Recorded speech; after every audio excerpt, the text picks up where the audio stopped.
daughter's older than Megyn Kelly's kids, but Megyn Kelly, the podcaster, she was talking about, she's very famous herself and she interviews very famous people.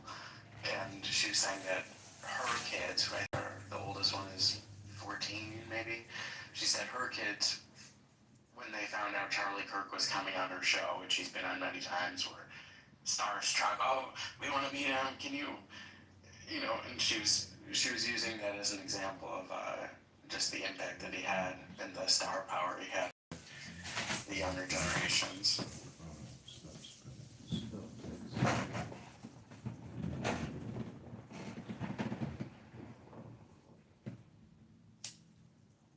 Yeah, and she was absolutely one of those that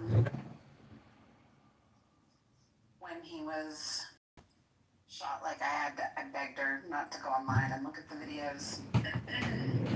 I'd already made the mistake of seeing them, but yeah, she truly grieved over him,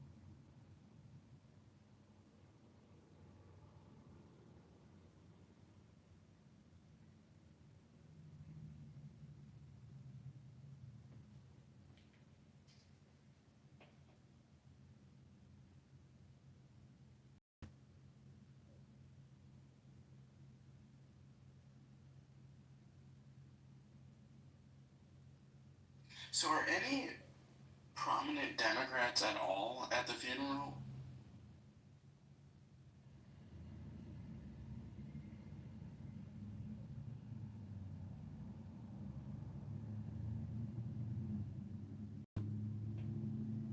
That is such a good question. That's a really good question. That'll be interesting.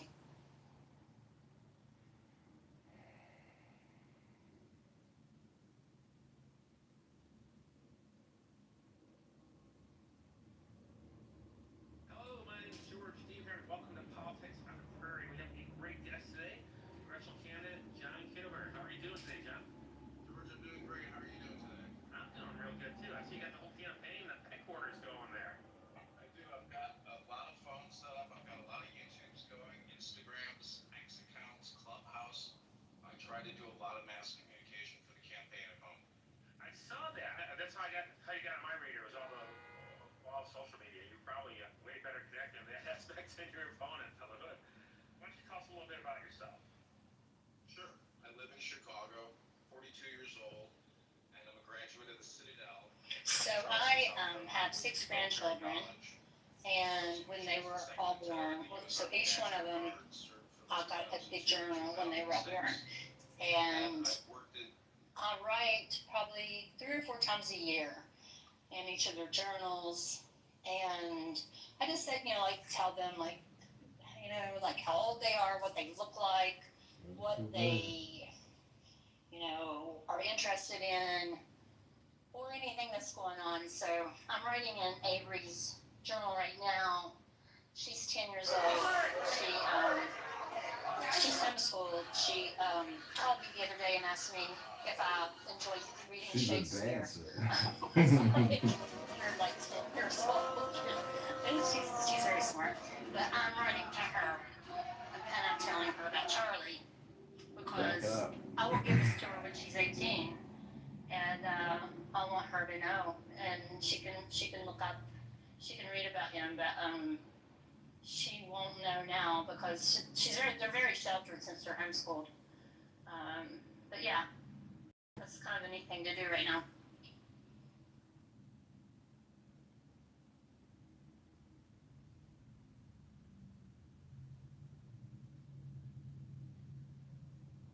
Does anyone know how long this entire service is supposed to be? Like when it's supposed to conclude? so many more speakers than they said. Like, I mean, the regular speakers haven't even got up yet. I don't know how, it's going to go forever, I would think. Yeah, it's probably the biggest event that I think I've ever seen.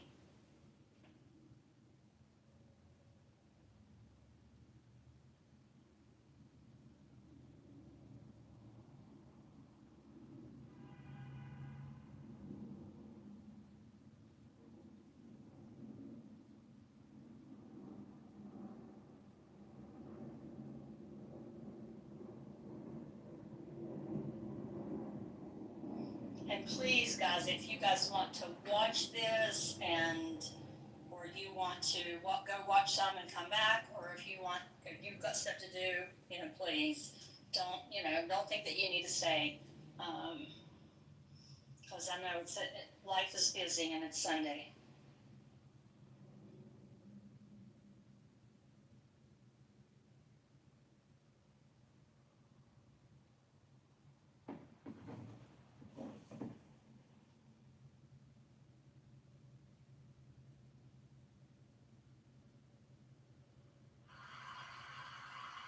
Now look, there's only two things you can get in the afterlife. You can get justice or you can get grace. Ladies and gentlemen, does anyone in here, does anybody out? What is that? So you gotta be careful that way. So I went to this great big dance. Albuquerque had an outdoor international music festival last night, and this one woman who was from Brazil, whoa, she wanted to wind up the crowd, and she said that every 23 minutes in Brazil, a Brazilian gets killed. She says she's got a pending visa. She's been waiting a year so far. She wants to get into the U.S. I'm like, I don't want you here. Check you out. She was a lesbian. She admits to being a lesbian. But what a forceful bitch. Well, she was a musician? She seemed dangerous to me. She was a musician? Yeah, good one too. Very good. Good singer. She was the only there was only 3 players. One was a white drummer, so he probably came from Albuquerque and rounded out her little trio. But she's the only one that got people up dancing. The other band didn't sing.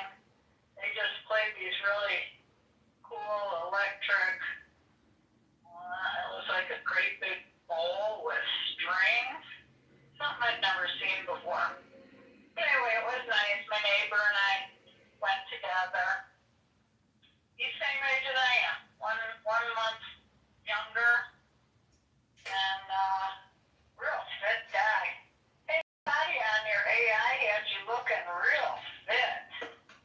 Mom, it's a video, okay? But I gotta get to work and get to the gym. So what else is important that you want to talk about? Just wanted to also remind you and extend, if you still wanted to come just for a couple of days, Farron's coming now for 2 days. Maybe you want to come. Well, I would just put that as a tentative I got a ticket no. for you. Oh, I know. I'm just telling you that as of now, it's a tentative no. I just can't logistically do it, so I would have to mark me down as a no on that RSVP note. I apologize. Speaking of my granddaughter, she Okay. is like But to teach I will homeschool, say that for and the school Thanksgiving or systems have Christmas, stopped that would probably be what teaching I'd be cursive able to find writing. out there. And when I It heard would this, probably just be you and I then, because appalled. Sam, I know, is Kids should having, learn cursive. And so they went ahead and added it to her homeschool and curriculum. her And husband I got a and letter the kids yesterday or are Friday going to the Ellensburg from Avery, and with that. she had Going to done the she'd Ellensburg done the house. envelope herself and had She written, would just you be know, here just with a me, little bit which would be fine. Dear Grandma, I am writing cursive.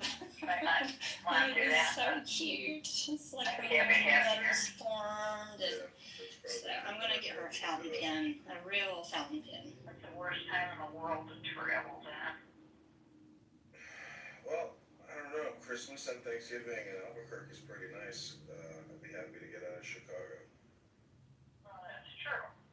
I never forgot that stupid trip we went to San Diego and couldn't get back, or I couldn't get back for 2 days. That was frightening.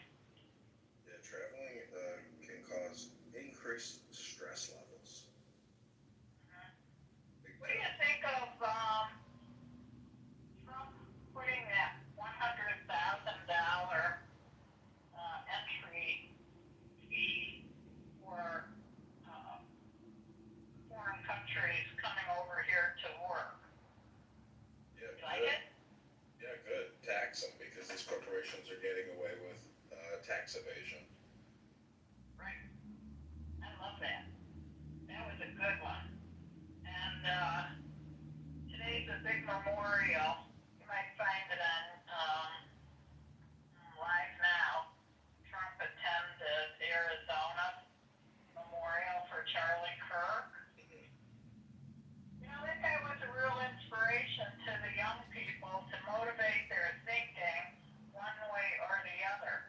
He gave them platform information to study their own opinions, and that was very valuable to have a person willing Okay, to do there's that to help John our college waving to people students out. on camera. I feel very bad about that. Hey everybody, go to johnforcongress.com. Thanks for being here. Take the deepest breath of the day. Hold it for 10 seconds. Brain rotted out young person who, I think it's directly because of cell phones and all these platforms that can brainwash you. I thank God that I grew up basically. I remember when I got my first text message, and it was just this, you had to push the button 3 times to get to the letter. So think about how communication has changed. The ability to really brainwash, demoralize, and rot out somebody's soul and destroy their life. It can be delivered to you in the palm of your hand through your cell phone. There's no other way to get the virus. It's a mind virus.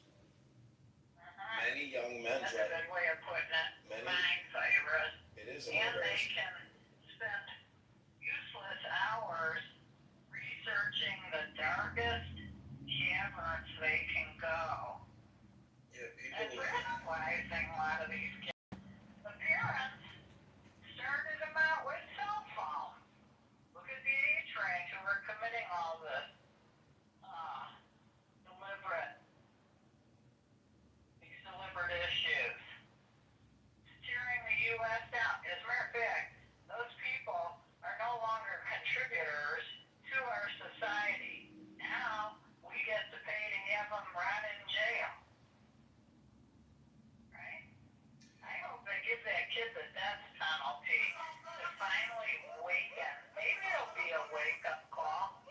I'm not sure. Maybe more states will start putting the death penalty together. Well, they really need to start regulating cell phones and the information that people are consuming on them. There's all these apps, like, you probably don't know what these companies are, but this young kid who shot Charlie Kirk was radicalized on an app called Discord. Yeah, saw that. Yeah, also Telegram. So there's just a lot of extremist groups on those apps on the left and the right, and it can polarize somebody and make them extremely fearful and extremely angry and radicalize somebody to commit murder. Look what happened to Charlie Kirk. So Yeah. Did you see that his weapon was an antique? yeah, I wonder where he got his hands on that. it was His his parents grandfather's. probably know. It was his grandfather's. Oh, was it? Yeah, he kept writing in text messages to his gay lover boy. And back at home saying, I don't know how I'm going to explain this to my father. Oh, he's good. I don't know how to explain this to dad. because like he's just a kid, you know, and but he knew he was screwed because you know he lost the gun. So his dad and his grandfather would have known it was him. Well, what couldn't he? What did he want to explain to his father that he couldn't do it? No, he was going to try to keep it a secret, but he unfortunately lost the rifle. He couldn't recover it, and so his, you know, alibi wouldn't blow.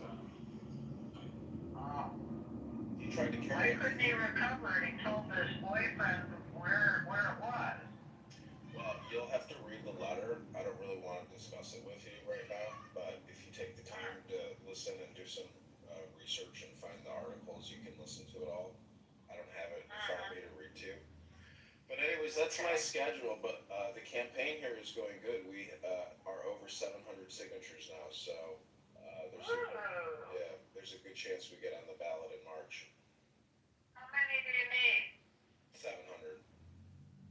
Oh, you're there. Yep, we're there. Can't hurt to get a few extra, huh? Yeah, if I could get another 700, that is probably what it would take to effectively beat any challenge to the signatures. What about going to the train platform where people It works against me. leave from every day? Yep, I've heard of these things called trains, but there's a calendar in Rockford of all their major events for September, October, so I need to review that calendar and drive up there. I'm probably going to rent a car because the last time I drove my car on the highway, it was rattling really badly.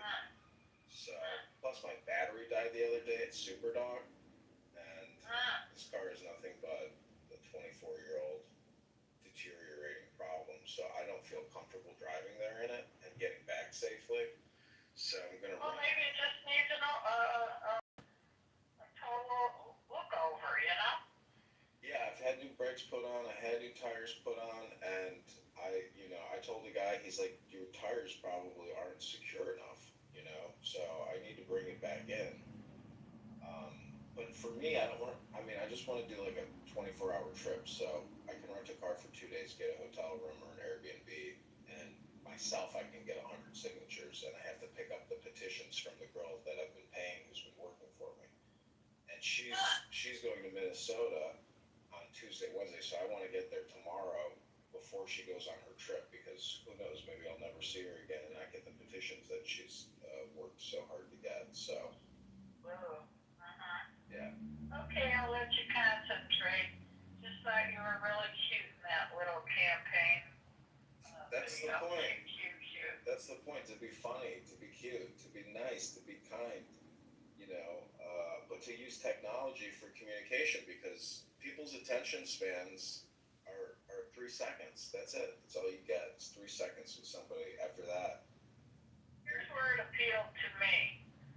You bothered to put your tight shirt and tight pants on to show off your efforts, and you were rewarded from all your workout, and they had a All lies, Mr. happiness in Dinehart. your face. I think you're very little for the interview. Has to get back to getting signatures on petitions. Have a good Sunday. You were a little bit light on your feet, so you must have been somewhat on your toes.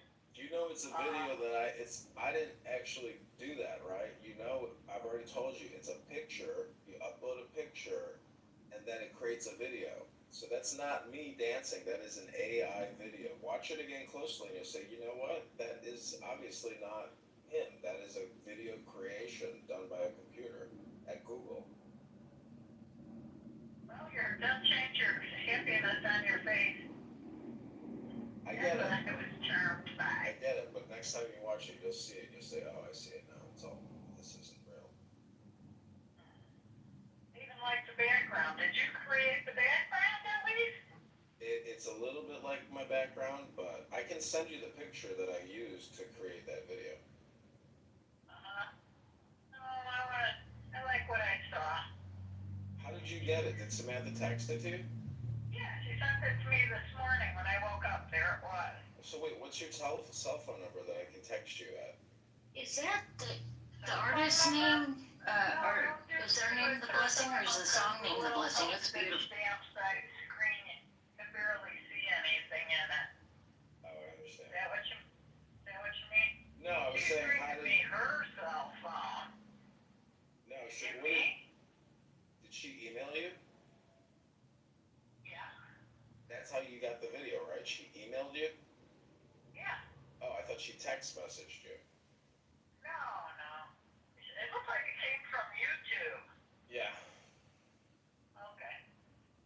She's not leaving today. She leaves tomorrow. Okay, cool.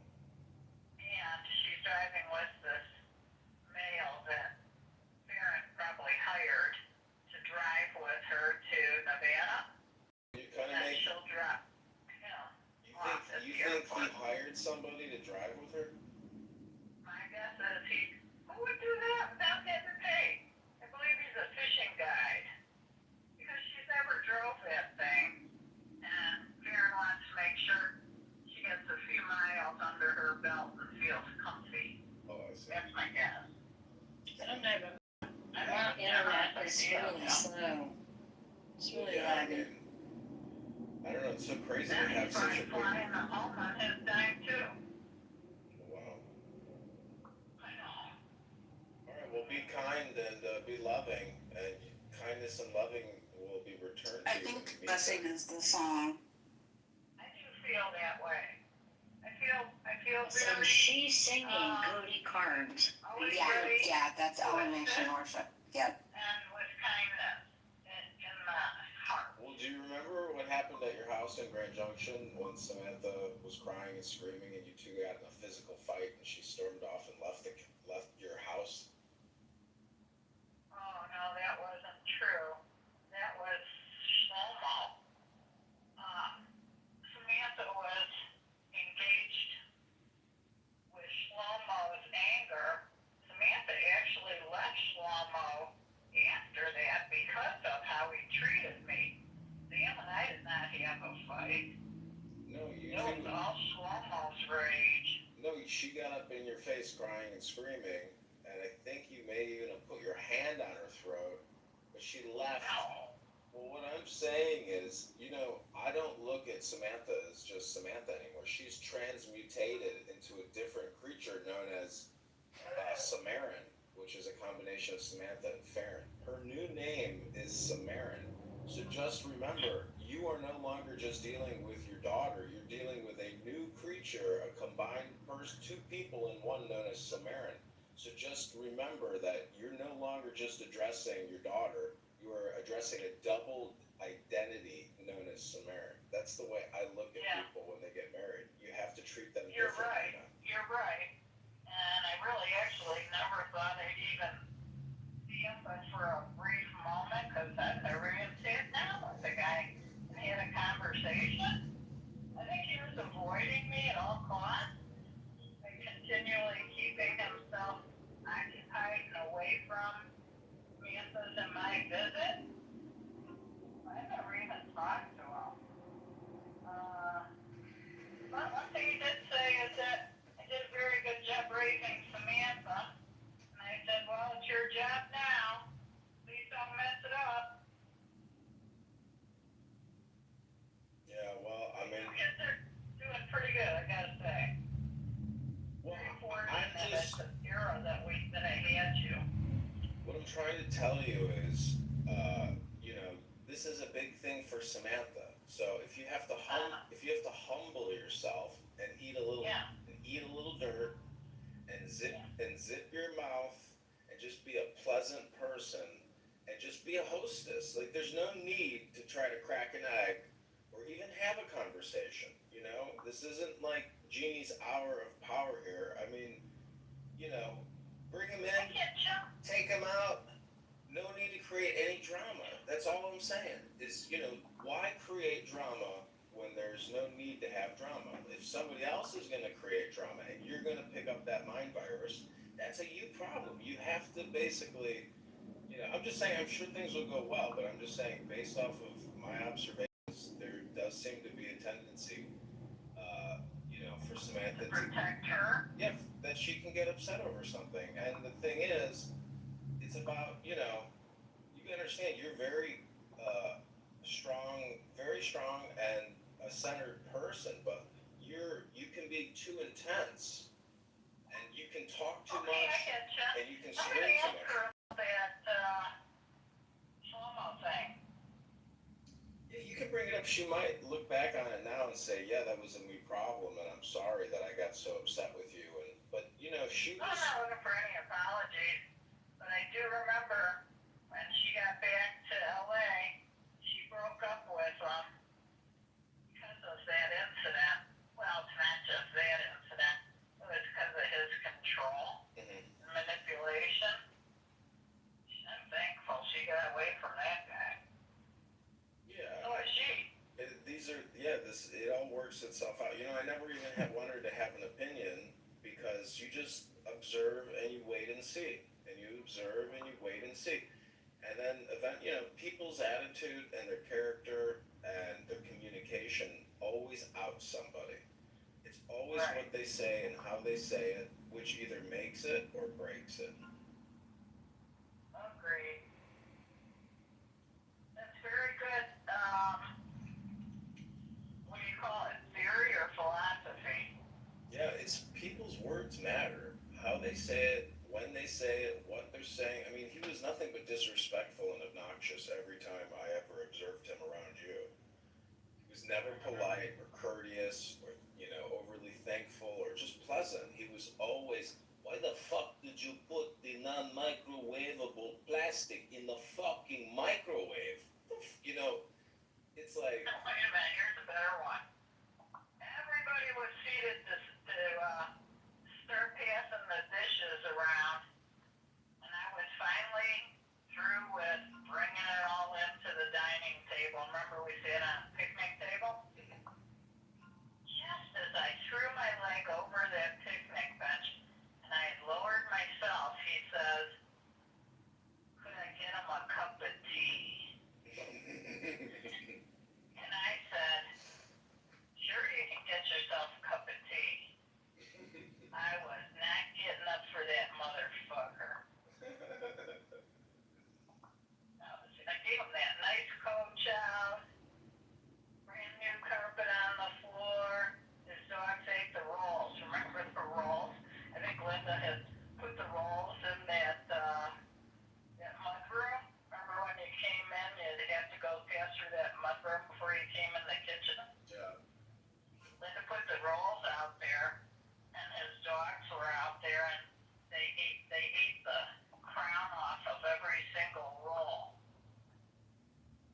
Yeah, pretty funny. That was a tight little garage. You couldn't believe how incredibly condensed it was going up and down that little spiral staircase. What was he talking about? In his backyard, where him and Oh, Samantha God, lived. yeah. That was frightening, wasn't it? It was wild. It was, it felt very California, I guess, but it was so tight. It was unbelievable. Yeah, he had to go straight up, because you didn't have enough footage on I think everyone's taking a nap, but staircase up. Maybe you know what you should have done? it's been a long day. Outside, sort of like a little cabinet, Uh, and put the staircase on the outside. Is anyone else like doing laundry or back into the inside once No. you were at the top. household chores? he had It's a that rainy solar day panel here. in the I'm trying to backyard. decide He what was I'm Oh, gonna yeah, I do remember today. that. He was paying monthly for that fucking piece of metal in the backyard. I was like, what? It's very beautiful in North Carolina. Sunny, Carolina blue skies. Some people are Beautiful day. really, they You know love what, their I think you tools. might I have don't know. done that, because he got it in there. Adam, what do you think? Should we close down and take a break? Gotta be Then maybe come back? risky getting that back out. I don't. Type that Yeah, alley it doesn't through sound like a one, bad idea. and it's I think for possible something like 10 o'clock this morning, maybe. holding out till they would sell it. Yeah, to us. I just don't think any That's anticipated keep it. this many speakers this much. I don't think the first speaker is started yet. So why don't we, for the people in the audience and stuff, why don't we just, I'm gonna try to come out around 6. And if anybody wants to come, and if not, that's fine too.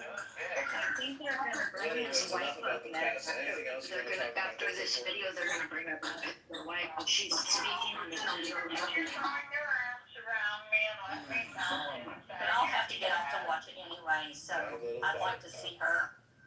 So I think I'm gonna get off and watch that, and then maybe try to take a little bit of a rest, and come back on 6. And if you guys watch it, and have any thoughts or impressions, come back and let's talk about it.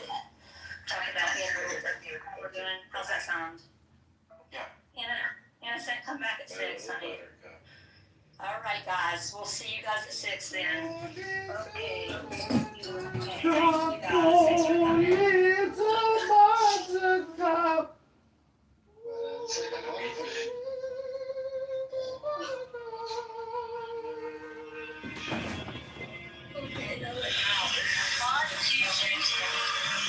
What is your bedtime? Hi. I'll see you in the morning, honey, okay? I'll see you when you wake up, alright? I love you. Before he was a leader to millions, he was mine and theirs.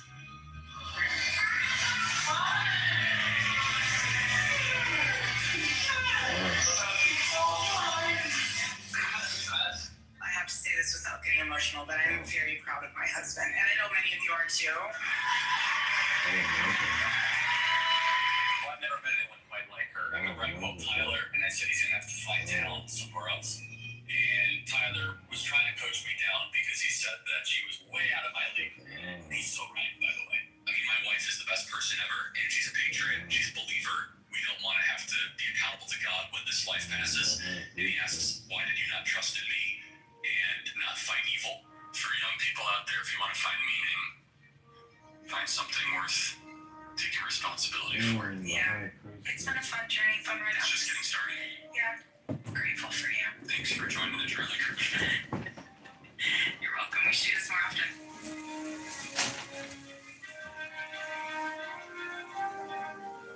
He was 18. No money, no map, only a call from God. My political journey was in the midst of the Obama craze in Chicago. And as someone who is generally conservative, I realized this generation, millennials, is going to be the most progressive generation in history if we don't do something about this. We're on it in about 15 campuses, and we're growing very, very quickly. And keep in mind, this is not just a flash in the pan. We're going to become an institution to give them the power and the confidence to stand up and let their voice be heard. I was 18. No idea what I was doing. No connections, no money, unlimited energy, enthusiasm, and I actually thought this was possible, which was kind of crazy to think about it. Bill was one of the first people to believe in us at Turning Point USA and believe in me. After you heard me speak, he said, you can't go to college. I said, who are you? Exactly. He said, whatever you're doing, it's going to be bigger. He said, you're going to start a youth organization that's going to catch the whole world on fire. Only in America can a young man with a dream change the world. So starting in a garage in Lamont, Illinois, that Bill had for us at 217.5 Illinois Street, and growing from that forward was a battle. So the first year, it raised $20,000, which at the time was an unbelievable amount of money, right? We didn't have an office, we didn't have a staff, it was just me just traveling the country doing this pure grit, pure energy. And I was driven by core ideas and core principles that we should be thankful, not angry to live in this country. Would you agree? We should be thankful, we should be kissing the ground and say we are the luckiest human beings ever to exist, that we are able to live in this country. At this time, America is the greatest country ever to exist, period, bar none. It's the greatest country ever to exist, right? He loved to be because he loved the truth and the people on the other side of the table because they all were made in God's image. So I go to college campuses and there's a lot of error. We're all sinners. We all live in error. We as Christians are called to go into the public arena to correct error with truth. I'm far more interested in what God wants of me than what I want from God. I'm the greatest biggest job in the world. I couldn't be happier. Every day I feel as if what I'm saying, what I'm doing is making a difference. To be perfectly honest, I love the debate. I love the exploration of ideas. I think dialogue is a gift given to us by God. Prove me wrong. I have no notes. I have no AI. I have nothing. Tell me why you're correct. For 3 hours, I will sit there and everyone will watch me. It's a gladiatorial marriage for the best ideas of the West. And their needs changed him, and he changed them. Do you see you're being called upon to be a leader, let's say, that's not merely political? That's why my understanding of it correct. It's an enormous responsibility. Enormous. I also need to balance, as Christ was taking as much truth, which of course I'm inclined towards, as love. What is God's plan when I go on a college campus? I just believe I will only tell truth. I will not compromise, and I'll love on the lost. He was no stranger to threats, to being hated, to being doubted. But he went out anyway. For America. For you. He carried his love. But he went out anyway. For America. For you. That's my mission. He carried his love for the nation in his hand. And in the other, he carried us. You have worked so hard, and I know a lot of you have seen, obviously, his videos on TikTok and all the stuff he does on campus, but no one gets to see him from my angle except for myself and our children. And the sacrifices that he made this year, he's amazing. I'm very blessed. I would not have been able to do any of it without Erica. When it comes to your child, you are tasked to protect them both physically, spiritually, and emotionally. Once you have kids, there is this primal thing that comes into you where you think you have worked hard before. When you have to go feed a child and provide for a family, you are willing to go to the ends of the earth and push yourself in ways that you never thought possible. And that is your initial and most important task as a father. Every single person in this building, we owe something short. He was a joyful warrior for our country. He loved America. He devoted himself tirelessly to making our country a better place. He was a critical part of getting Donald Trump elected as president, getting me elected as vice president. And so much of our success over the last 7 months is due to his efforts, his staffing, his support, and his friendship. The media said that Turning Point could never run a ground game. They weren't experienced. They didn't know Charlie, right?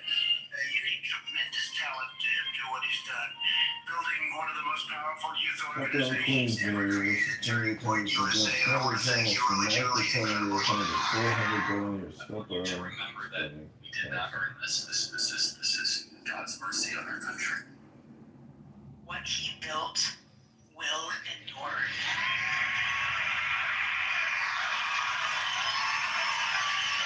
Taking the deep, but sometimes the difficult road is the way that you should configure your life. Getting married and having children is a difficult but deep decision that I hope every single one of you make at some point in your life. Because for every single one of you, there are a couple thousand students that wish they could speak out like you did. And courage is a choice. It takes no skill to be courageous. You might come up to the microphone and say, Charlie, I don't know my talent, I don't know my skill. The cool thing about being courageous is you just have to say, I choose to be courageous. What can I do to save the country? You answer that question every single day because you are doing the work to save this beautiful republic. You are doing something that is bigger than you. He loved this country. He fought for this country. Now we all live to honor his fight. What young people especially are screaming at is they say, give me a structure that I can live my life by. And especially with young men, more challenging of them. More saying, you know what, honestly, I'm not going to talk down to you. Stop being a boy and become a man. You want to learn what that means? Come to church and I'll tell you what it means to become a man. Because we have the greatest story ever told. If everything completely goes away, how do you want to be remembered? I want to be remembered for courage, for my faith. That would be the most important thing. The most important thing is my faith.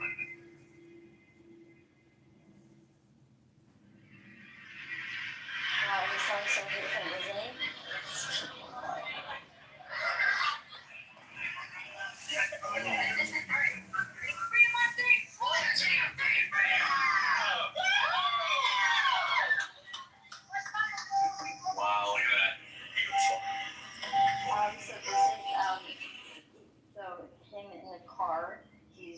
up to Utah University and he's seeing all the people like tailgating outside.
From my understanding, he only got 20 minutes into the debates, I think.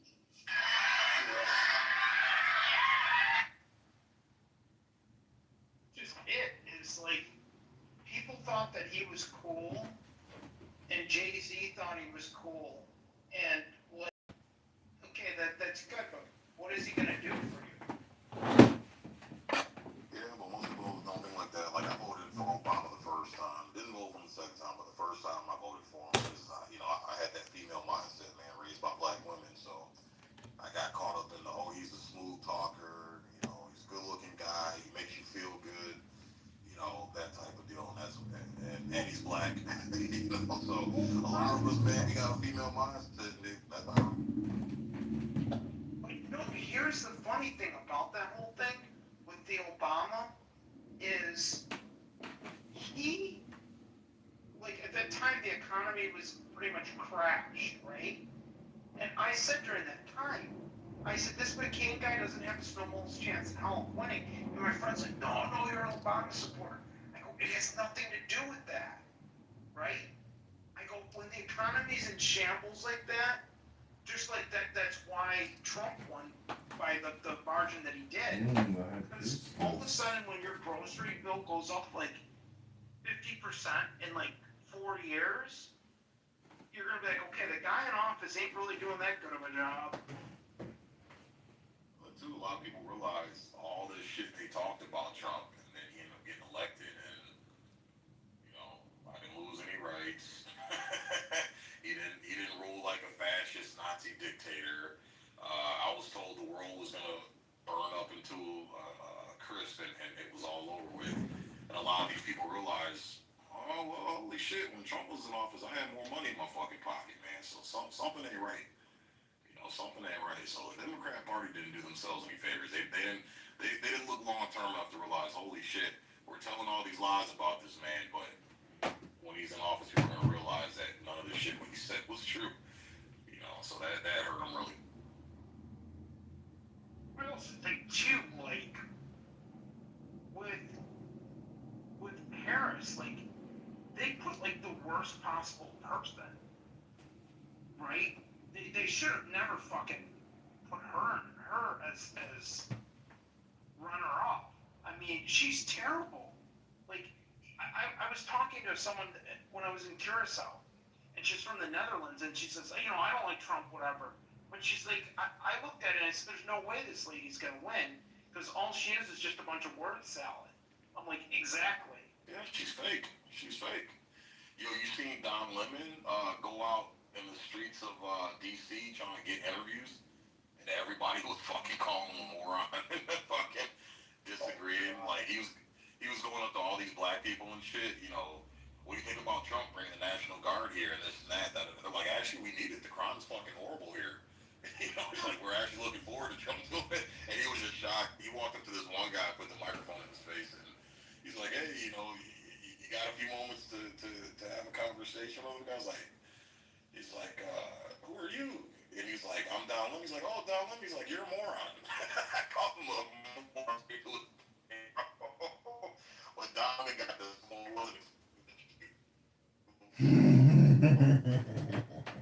went up to disagree with him. was just, I mean, it was pathetic. Like, I just thought to myself, I'm like, they can't come up with anyone better than this. I'm like, really?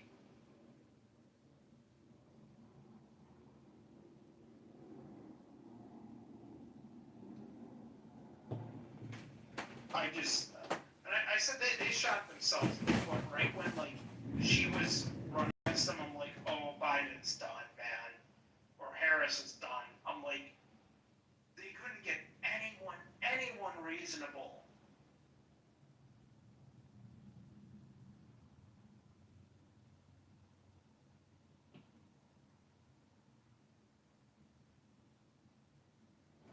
From John.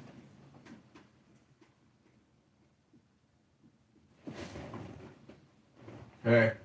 Yeah, I'll come back in a little bit. Yo, Nick, I was talking to this guy on X who sounds just like you. I'm not on X. Oh man, you should talk to this guy. I thought it was you the whole time. I mean, I knew it wasn't you, but he sounds just like you. We're talking about all the same issues. Oh, yeah, that's funny. Were you doing any Monica impressions? Well, I just created a room about what it's like having a pet monkey at a pet zoo, and all I can say is the response from the audience was certainly very racist towards white people. Let's create a response room and listen to Jordan Peterson to figure it all out. And then we're gonna go listen to our friend Charlie, our dear friend Charlie, and Turning Point USA. It's not too soon, I hope it's not. This is Monica. Pepe, where's Pepe?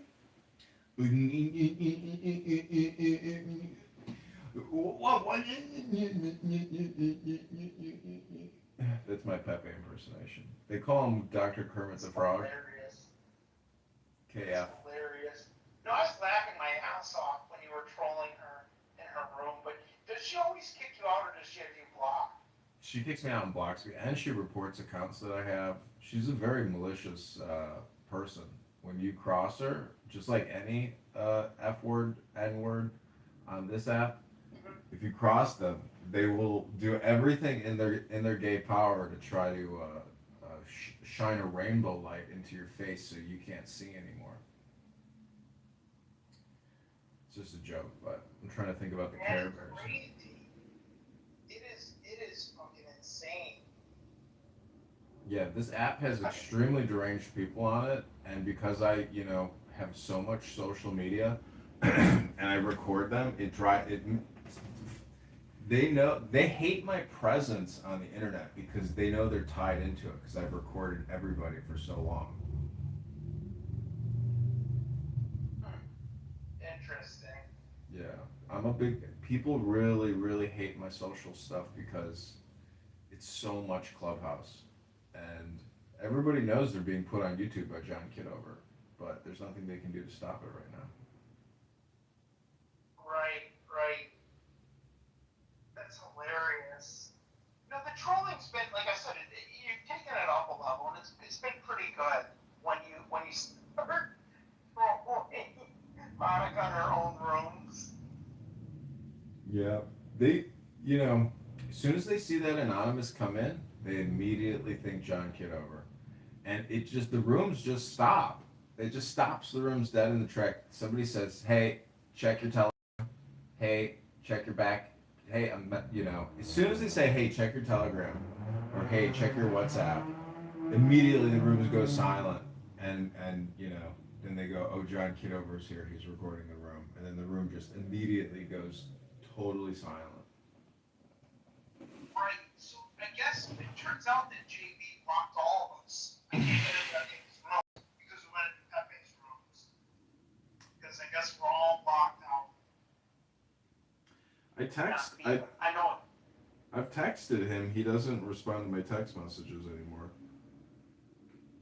These were He his. said he was lawyering up or something. Who knows? These are his last text messages to me. Oh no, nothing. No, I must have cleared them.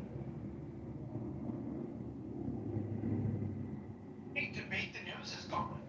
They just go to Chatter now. Yeah, and they're using X too. I see Nelson Apega live streaming himself on X quite a bit. Oh, that's what they're doing. Well, I guess they like Chatter because they can just put on the headset and put on the video camera on the, but it's like, it's just more or less, like you said, just an echo chamber. Yeah, I'd rather listen to an audiobook any minute of the day than any of these people on Clubhouse. It's just, some of it is very topical and, you know, prescient and newsworthy, like Charlie Kirk's funeral. I mean, it's like a national moment. So recording people, you know, being shit stains, you know, that's my business. I think I can make a full-time living just recording Clown World. It's possible. There's people already just doing liberal, you know, media republishing, and I call it Docs News Incorporated. Docs News Incorporated. If you come on a social audio platform app and you are screaming out homicidal ideation or death threats, and we record you doing it, you are the basis of my business. Docs News Incorporated. Hilarious. So I was in, interesting. I was in, Illinois this past week for an inventory, one of our plants. But I was in southern Illinois. Mhm. It is a different world out there because it's like southern Illinois that borders like Kentucky, Indiana, parts of Missouri's right there. Everywhere you go, you see Trump flags. And all my coworkers were bitching because they're like, our taxes are so damn high because Chicago fucks everything up for us. Yeah, it's true. Chicago's the parasite in Illinois that sucks the joy out of southern living. It really is north versus south, and that's why I'm getting so many signatures in the south. Rockford and Peoria are like different worlds. One has insanely high crime, one has no crime. One, you know, but they're both paying, you know, their equal share in property taxes. So everybody's, Cook County hasn't released the property tax bills yet. It's delayed by like 3 months now because of this Tyler Technologies. They fucked it up, and so the point is, they know that there's going to be so much political backlash. They're like panicked because it could throw the election, could throw these primaries come March. Did that dipshit mayor, he went on some rant or some speech in Chicago. I'm like, is this guy that fucking stupid? Because remember, like, he was kind of like doing a town hall with local citizens, right? Mm-hmm. And they were bitching about like where the money's being spent, where this is. And he's like, I don't know. And he couldn't answer any question. I mean, I'm like, is this guy that fucking stupid? He is, you know, he is definitely mentally challenged. I really do believe that. And, you know, I just hope Trump deploys the Army National Guard in the city and takes over Michigan Avenue, the blue line, the red line. They're already saying that if they provide additional security on the trains, they're going to pull, you know, national transportation funds, and it'll shut down the buses and the trains in Chicago. So if they don't comply, they are going to withhold funding. But I just hope Trump takes a bold initiative and deploys the Army National Guard throughout the city, especially, you know, going into these primaries and even doing like a winter deployment in the city. But it's interesting too, because I'm looking at this election map where I was there in southern Illinois. It's all red. It is all red. Like, my coworkers that are like, because the Indiana border is like 10 miles away, it's not far. So a lot of my coworkers just live in Indiana because they don't want to pay Illinois taxes and be part of that fucking communist run state. Even the Republicans aren't Republican enough. They have no idea how bad things are with Pam Bondi. Trump even had to tweet, he's like, everyone's telling me you suck, you better get something started here. And, you know, everyone is screaming, will there ever even be one arrest? Are you going to arrest any of these people who tried to overthrow the government and are treasonous traitors? You know, when will the arrests come of a high profile, you know, former administration official or political, you know, Democrat? Pam Bondi gonna do about it? Is she sipping a daiquiri at a fucking pool right now?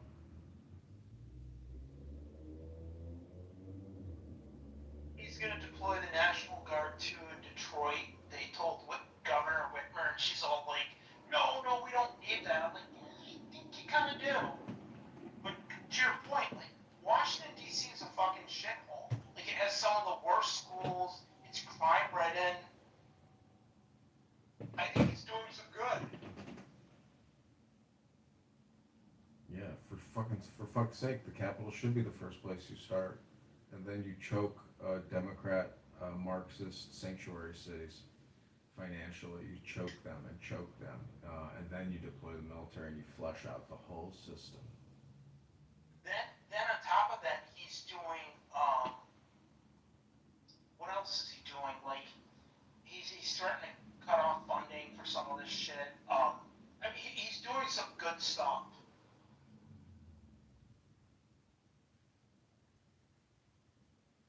When will these? Like, the problem is all these states when they got those Biden bucks, there is so much fucking construction everywhere, and they're like, oh, look at all these jobs that they're creating. I'm like, yeah, but some of these roads were already good.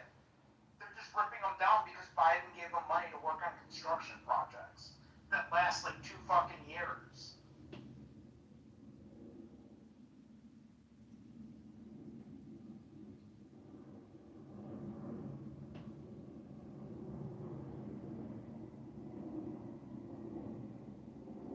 I don't know. It's a big mess, but I think it'll do them some good if they definitely bring in the National Guard there to Chicago. Listen to this. List of taxes the average American is asked to pay: property taxes, sales taxes, state income tax, marriage license fees, local school tax, vehicle registration tax, business registration and permit fees, waste management tax, cigarette tax, court fees, dog license tax, driver's license fees, social security taxes, gift tax, unemployment taxes, estate tax, fishing license fees, garbage tax, gasoline tax, gunship fees, highway toll fees, hotel tax, hunting license fees, import taxes, Fuck Charlie Kirk. He was a racist fucking terrorist.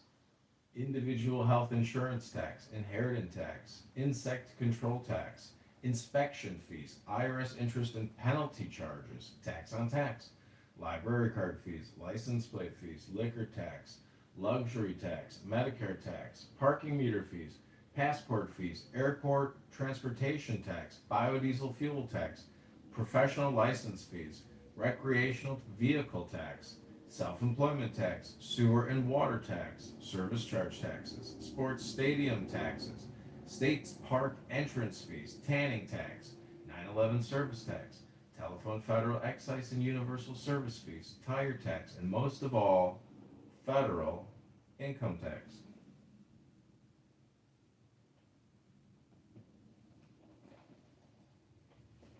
That's insane. I just think to really change things, you need like a Thomas Massey. Well, it has to be a coalition in the Congress that is willing to suffocate the government. Nobody likes suffocation because, nobody wants to self-suffocate. But most people have a breathing problem to begin with. So the time to suffocate and snuff out this dragon known as borrowing, spending, and taxing. Stop borrowing, stop spending, stop taxing. Stop. Say it with me now. It's spelled S-T-O-P. It's a 4-letter word. Stop borrowing, stop spending, stop taxing. They go hand in hand, all three of them.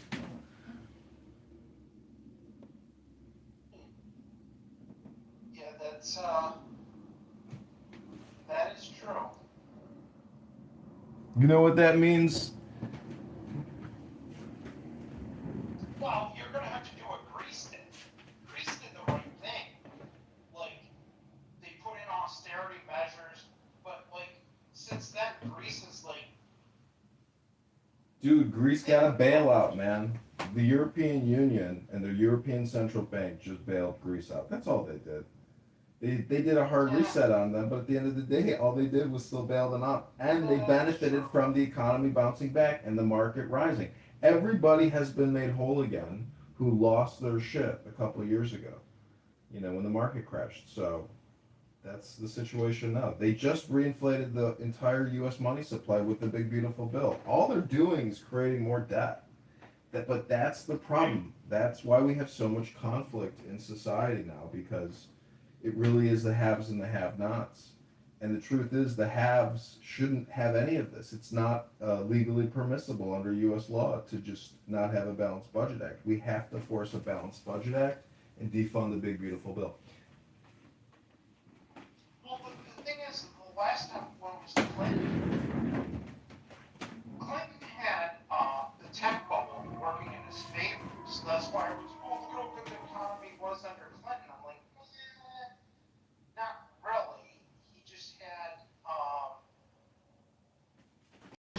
like a bubble. And like when Clinton left office, like everything exploded. Well, the Federal Reserve. He got really lucky with timing, man. The Federal Reserve. He got really lucky. The Federal Reserve did a lot of quantitative Bush easing. had like two massive bubbles. I mean, Bush was a rhino. Bush sucked, but it wasn't all his fault. He had two bubbles burst on him.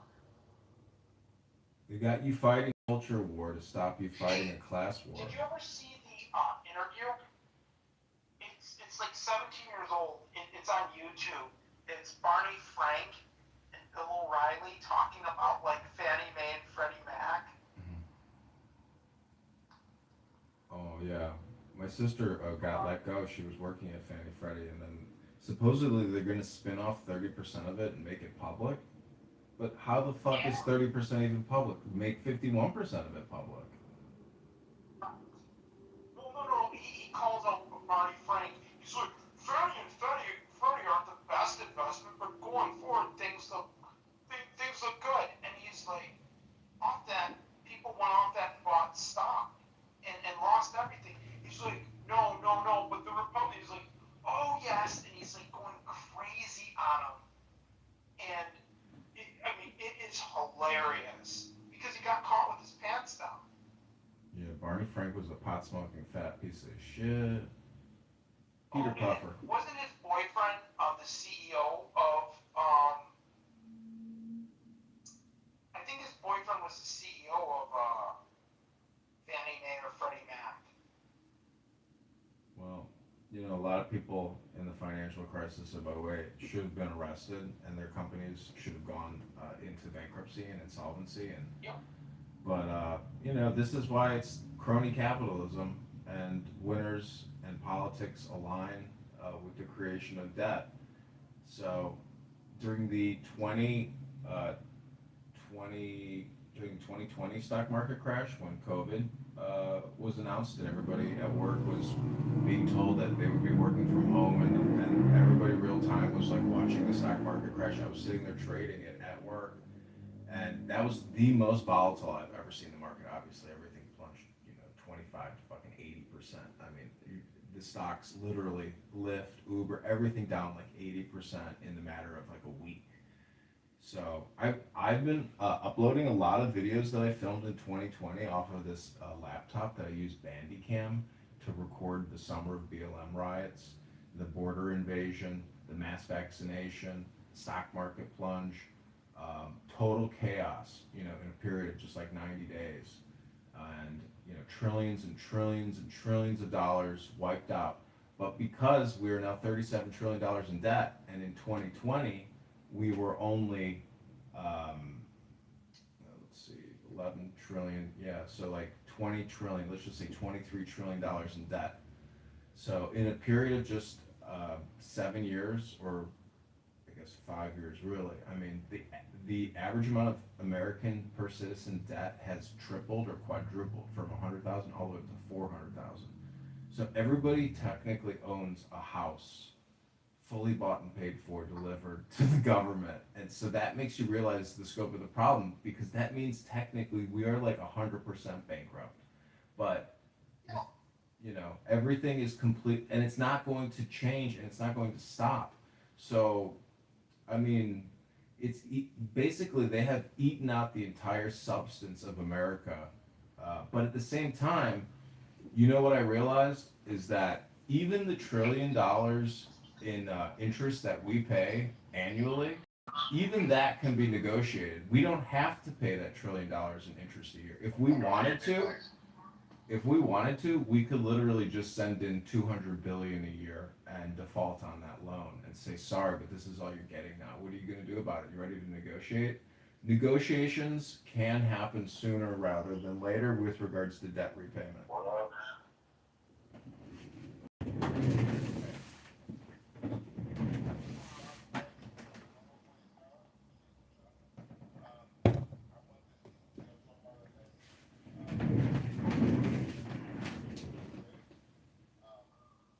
you guys speaking about this topic, or you guys on something else?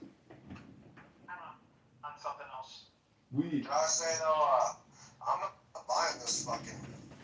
Dude, they're saying that they found the bullet just underneath his neck, like underneath his skin. Like, dude, a 30-06 bullet is fucking traveling 2,500 feet per second. When it hits somebody, it's hitting you at 3,000 foot-pounds of force. Mountain, you're sure he's dead though, right? Someone's eating our shot, though. You're sure he's dead? Let's just confirm that you confirm he's dead, right?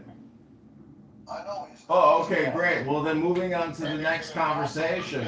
Hate to tell you, dog, but dead is dead. There's no more conversation when you're gone, brother. That's it. You're bringing up something which is just like a ghost in your fucking brain, dude. No, dude, because we're not just gonna gloss over some of this history here, bro. Well, you white men like to kill other white men. And you black men like to kill other black men, so shut the fuck up. Right now, though. Yeah, White men like to kill other white men. I'm not cared about all that, bro. We're not gonna talk about race. Only you dumb racist asshole. I don't know why it's going. Okay. I don't want to talk about a racial fucking fact. Gentlemen, are you gentlemen? Gentlemen, are you gentlemen? Can you confirm my question? Yes or no? Are you gentlemen? Yeah. Okay, well then, gentlemen, let's speak like gentlemen and not waste our time here because I'm live streaming this on YouTube. Let's talk about the white politics, right? Okay, give you 60 seconds. Raised by a conservative family, murdered a conservative white man who was asking for debates on the college campus, right? Why? That's what I want to get down. Okay, gentlemen. He didn't actually say anything. He asked a question, gentlemen. And before we answer his question, gentlemen, let's determine whether Nick is going to mod this room or I'm going to sit here and record you guys talking over each other, wasting everybody's time. What do you gentlemen say? All right, gentlemen. Me and Mountain, we've been in plenty of spaces together. We know how to cooperate. Call me plenty of niggers. So, you know, he was trying to make a reason. He calls me a nigger. You don't call me a goon. You don't call me a cracker. You ain't called me a cracker? I never called you a cracker. Yeah, shut the fuck up. Quit playing the victim, man. How about we stop with racial shit? Say nigger again, I don't care. Listen, okay, if you don't care, then shut the fuck up, because guess what? We don't care about this campus over shit, bro.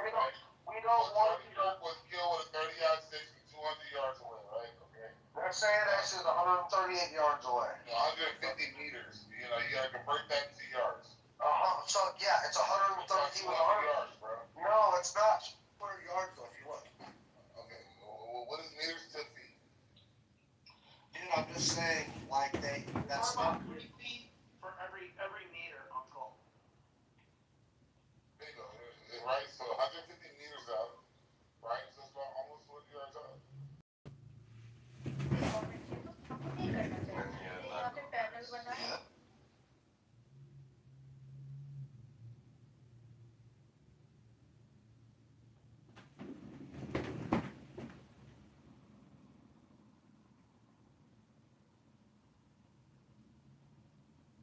I don't know, man. I think 100 yards, like, that's. Good. Thank you. Oh, so yours is the head one. It doesn't have to be live totally in if you want to, take a break and go do what you need to do. And then we can just play it. You said I need to watch it live though, so I'll watch it and then we can play it. Or Okay. where's Beaver?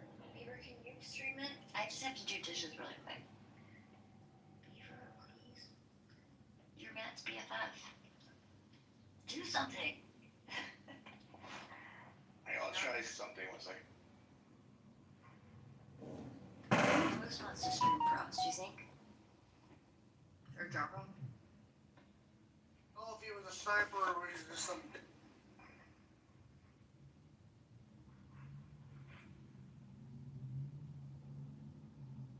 Maybe Kitover. Yeah, where's he at? He's right here. Oh, yeah. John, will you do this?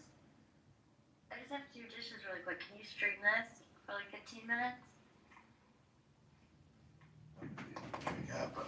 He might be at one of those other phones. Can you do that, John, for us?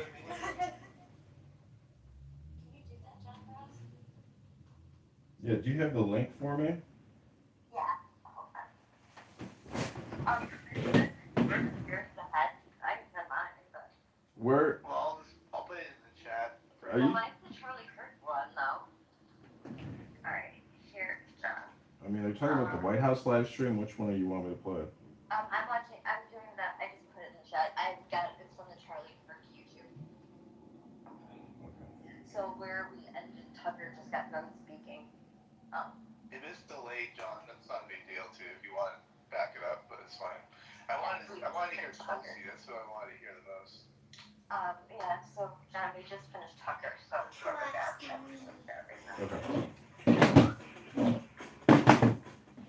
Look at this. Congressman John Kitover. Yeah, I'm going to. Okay, you want to go back? Every single day. Because you are doing We finished Tucker. to save Like, this it's beautiful beautiful. republic. Chelsea speaks. That's fine. I'm not delayed. Well, Marco is going now. If you believe Charlie Kirk, Chelsea was before Marco, I think. Why don't you just tell me how far you want me to go back? Right now it's at 6 hours and like 50 minutes. From overseas, I'm in South Korea. I have many concerns I want to share with you. Wait. Organization of the country. It has being. What link are you using? I'm on Charlie Kirk's YouTube. It's live. Let's just go to the live. Fuck it. You want to do the live? Alright, just go to the live. It's fine. I'll watch the other part later. He was also old. So we got done with It is so Tucker easy. Carlson with And last. listen, I've been guilty of it. I think many of us have been guilty of this. You hide behind the walls and you surround yourself with people that agree with you. We do it as a society all the time. Increasingly, people are moving into neighborhoods with other people that agree with them politically and isolate themselves from people that do not agree with them. But Charlie Kirk was bold. He actively sought out to engage peacefully, respectfully, those who he disagreed with. As recently 2 days ago, we learned of one of the hosts on CNN who said that one of the messages he had gotten just a few days before Charlie's passing was from him, inviting him to dialogue.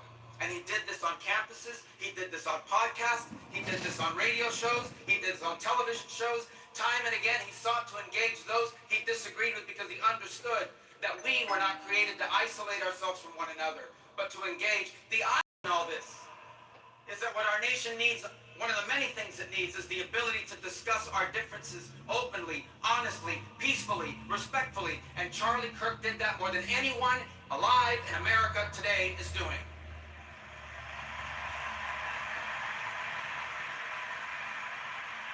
And Charlie Kirk was impactful. Impactful because of all the things I said, but look around this place. There's 100-something thousand people here. The President of the United States is here. His entire cabinet is here. Television outlets and media outlets from all over the world are covering this. I just came from overseas, and every country I stopped, they gave us their condolences for his passing. Impactful. In just 31 years of life, he made a difference. He mattered, and he will matter now more than he ever has before. And let me close with this. How do you remember? This is a memorial service. It's to honor him. How do you best remember it? I'll take the liberty of saying what I think we can best do. Look, I think he had a tremendous impact on young Americans in general. I think he had a very special and direct impact on young men in this country. That's one of the greatest developments I've seen. It's been very positive. I think we remember him for that.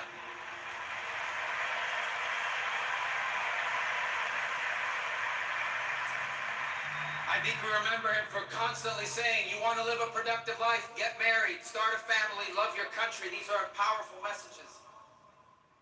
But I hope many who are watching, I imagine there are people watching here tonight that didn't know much about Charlie Kirk until 11 days ago. Maybe they were disengaged from politics. Maybe they were partially engaged.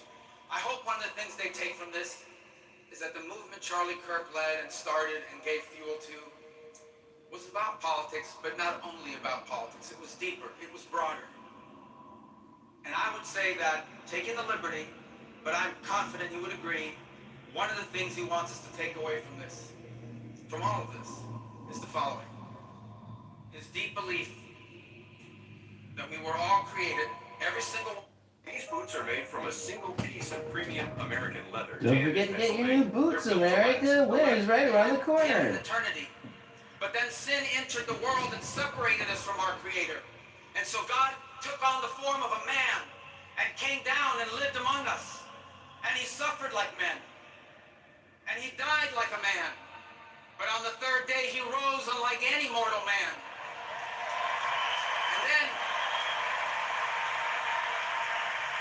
And to prove any doubters wrong, he ate with his disciples so they could see, and they touched his wounds. He didn't rise as a ghost or as a spirit, but as flesh. And then he rose to the heaven, but he promised he would return. And he will. And when he returns, because he took on that death, because he carried that cross, we were free from the sin that separated us from him. And when he returns, there will be a new heaven and a new earth, and we will all be together, and we are going to have a great reunion there again with Charlie and all the people we love. Thank you, and God bless you.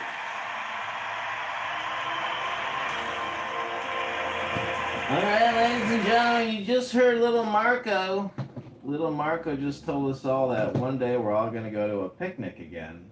A big old barbecue, and we're going to be in a heavenly retirement center in the sky. Everybody's going to have a 6-house, 2-car garage. Everything's going to be great. There'll be no more poverty, no more disease to worry about. We'll be immortal, and we'll all get to enjoy the party. Won't that be nice? But in the meantime, we're going to take you back to the live stream. We are Charlie Kirk. Thank you, ladies and gentlemen of Clown House, for being here. Matt and Ann, God bless you both. I hope you're having a fun Sunday.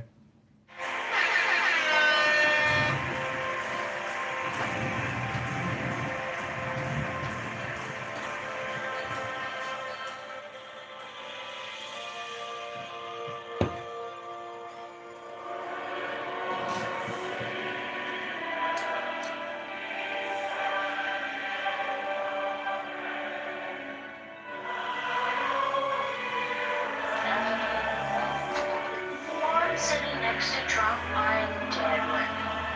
What? Sitting next to Trump. Ladies and gentlemen, please welcome Secretary Pete Higson. That makes that look like a big thing.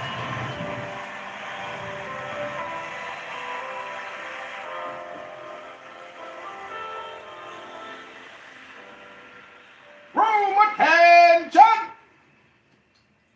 Charlie Kirk,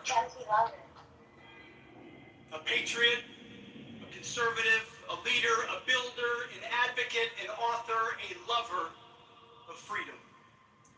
A husband, a father, a Christian, and a warrior.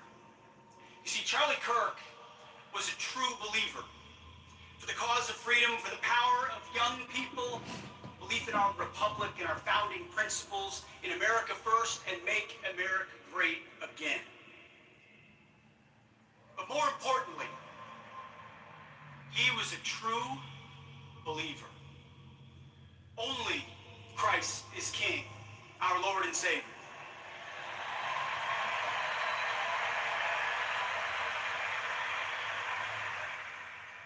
Our sins are washed away by the blood of Jesus. Fear God and fear no man.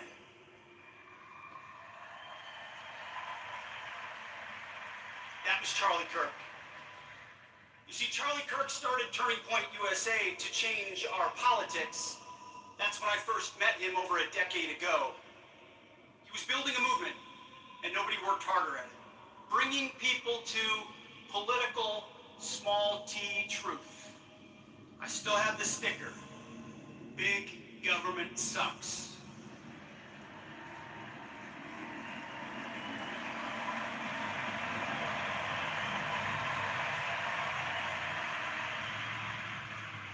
And he pursued that truth with more vigor than anyone I've ever met. But over time, he realized, like so many of us have, that this is not a political war.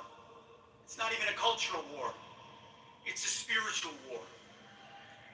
Faith and family first. There is a God, and as Charlie would say, it is not us.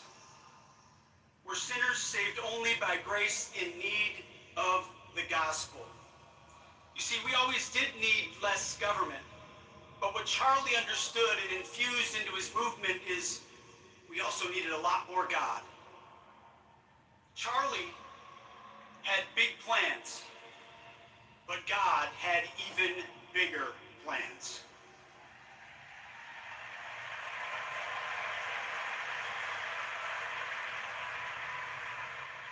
You know, Marco mentioned this arena and the millions watching. A couple days ago, I learned that Kirk, actually in the German language, means church. So on this Sunday morning, I'd like to think we're all in Charlie's church.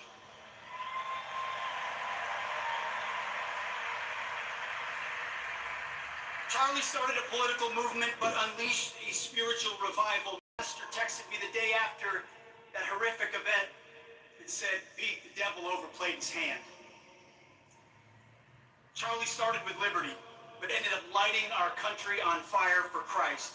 He started Turning Point USA, but this moment is the turning point for the USA. Right now.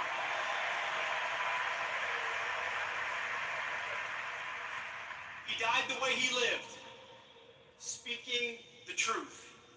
Charlie waged war not with a weapon, but with a tent, a microphone, his mind, and the truth. And the gates of hell could not prevail against him.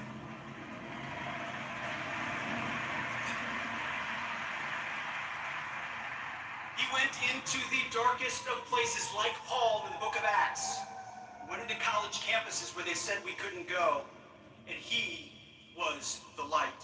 He was bold, he was brave, he was a hero. You know, at the War Department, we know a little bit about heroism. I've seen it personally on the battlefield from Americans wearing camouflage, and I'm surrounded by men and women today who have the chance to witness the same. Most people don't know this, but Charlie Kirk wanted to go to West Point. It never happened, obviously. His personal loss at that moment was our nation's great gain.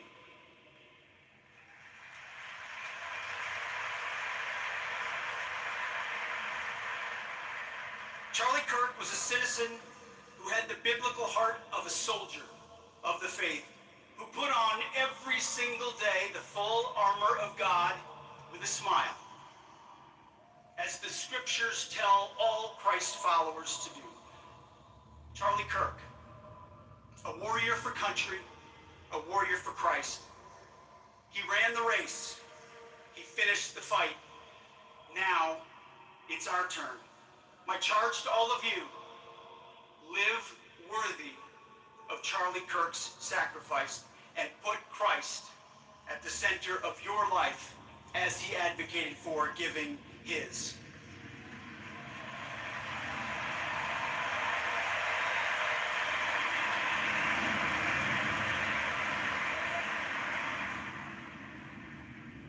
Charlie has heard the words echoing now in heaven.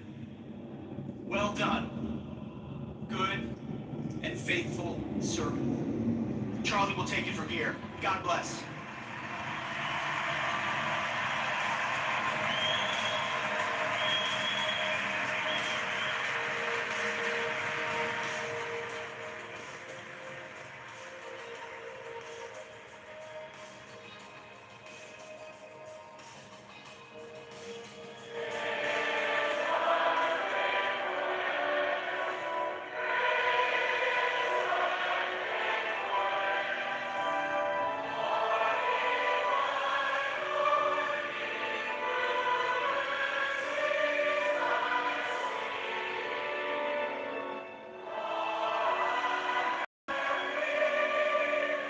welcome to the stage Secretary Robert F. Kennedy, Jr.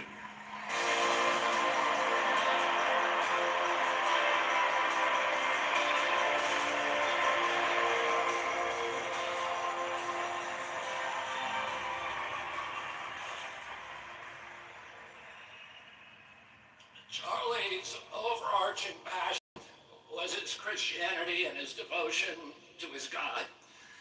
He believed what St. Francis taught us almost 1,000 years ago, that we should strive to live our lives in perfect imitation of Christ. That we should turn every day and every moment and every interaction into a prayer. And Charlie understood the great paradox that it's only by surrender to God that God's power can flow into our lives and make us effective human beings. Christ died at 33 years old, but he changed the trajectory of history. Charlie died at 31 years old, but because he had surrendered, he also now has changed the trajectory of history.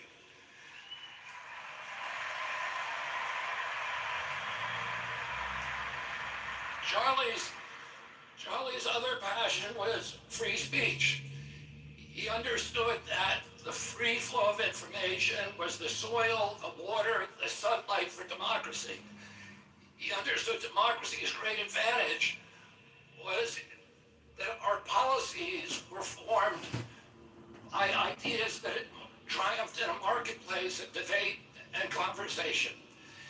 He thought that conversation was the only way to heal our country. And this was important, particularly important during a technological age when we are all hooked into social rhythms, social algorithms that are hacked into the reptilian cores of our brain and amplify our impulses for tribalism and for division. He felt that the only way to overcome that biological impulse was with a spiritual fire and with developing community, and the only way to develop community was through conversation. And so he always gave the biggest microphone to the people who were most passionately aligned against him, because he believed that we need to talk to each other, and that we needed to be able to say what we mean without saying it mean. A few years ago, my brother David died, and I asked my mother, does the hole that they leave in you when they die, does it ever get any smaller? And she said to me, it never gets any smaller. But our job is to grow ourselves bigger around the hole. And we do that by taking the best qualities, the best, most admirable character traits of the person that died and integrate them with restraint, with discipline, with practice into our own character. And in doing that, we make ourselves larger and the whole gets proportionally smaller. But we also give a kind of immortality to the person who left us because their work continues through us. A couple of days ago, my niece, or my granddaughter, left for college in Europe. Her mother noticed that she packed a Bible. When her mother asked her why she made that choice, she said, I want to live more like Charlie. And it's...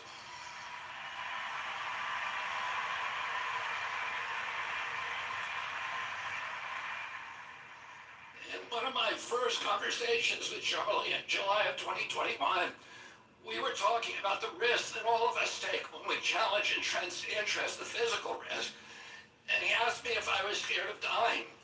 And I said to him, there's a lot worse things than death. And one of those things is if we lost our constitutional rights in this country and that our children were raised as slaves. And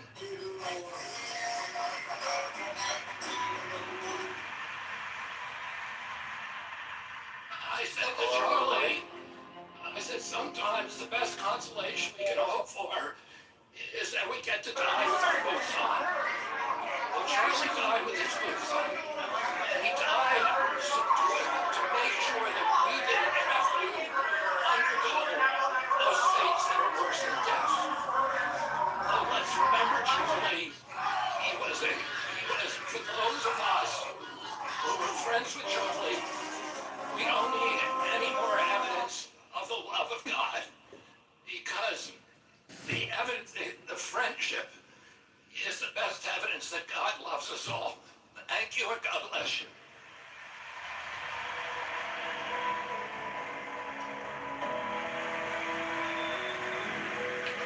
This message brought to you by Pfizer. Don't forget to get your updated fall booster for your COVID-19 vaccine delusions.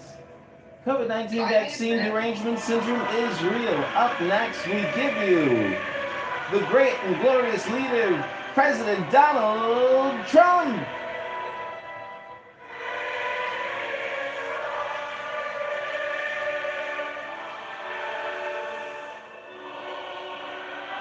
Shit, some Russian. What is this shit?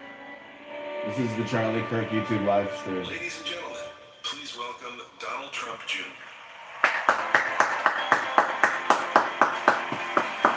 Everybody get up on your feet!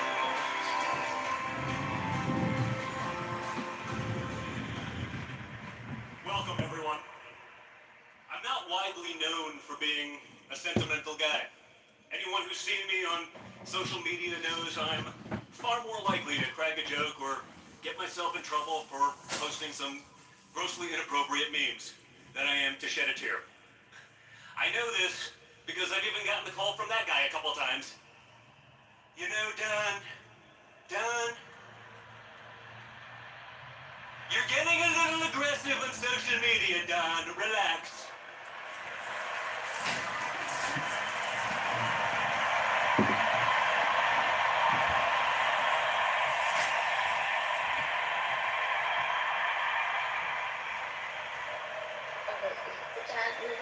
But last week, when I received word that Charlie, who was like a little brother to me, had been assassinated, I was truly devastated.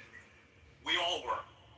And we're here today to celebrate the way he lived his life and to remember the way he changed so many of ours. So I want to start where I know Charlie would want me to, with what was most important to him, and that was his relationship with Christ.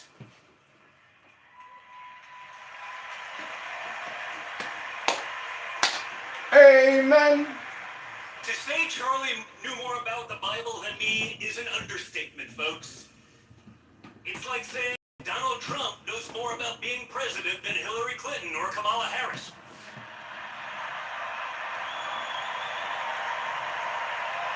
No kidding! But when Charlie was asked in an interview how he'd want to be remembered, he said, "I want to be remembered for my courage, for my faith." And let me tell you guys, those were not empty words.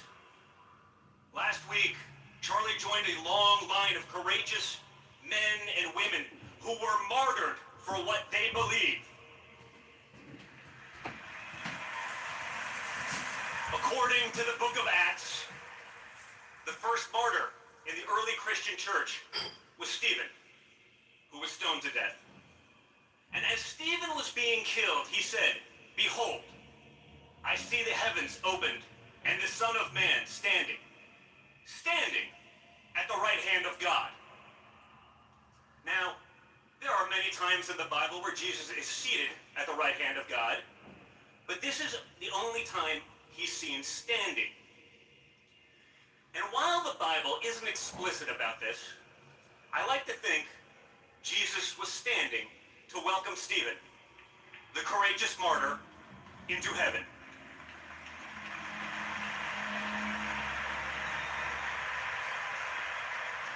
And today that gives me great comfort, because 11 days ago, as a cowardly assassin crawled on his stomach to end Charlie's life on Earth, I'm betting Charlie saw the Son of God standing tall to welcome him home.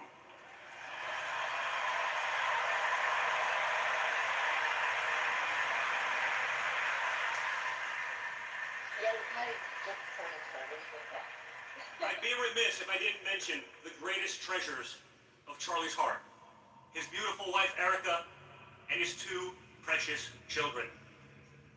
To watch Charlie with his family, the joy on his face, the devotion in his eyes, was to see the gospel lived out.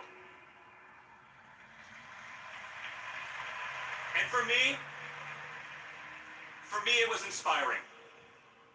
And now, In the face of unthinkable loss, Erica has shown extraordinary courage.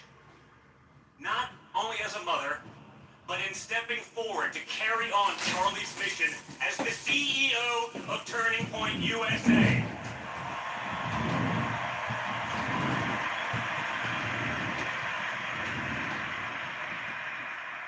Charlie always brought out the best in all of us. When Charlie first said to me during the 2016 campaign, "Hey, let's start doing events on college campuses," I was like, whoa, seriously? Come on, man. We've given up on that. We're gonna let those kids grow up, and we'll get them when they start paying taxes. But he convinced me to give it a shot. And there were a couple events that showed just how brave and courageous Charlie was, even as a very young man. At Michigan State University, 5 minutes before we were supposed to go on stage, the state police told us, and I quote, "We can no longer guarantee your safety." Whoa. Because the left-wing activists, they were going crazy. It was rough. That sounded like a great reason to pack it up and head out. It was one of the many times that I would agree with Charlie, who said, "No way, we're going out there anyway."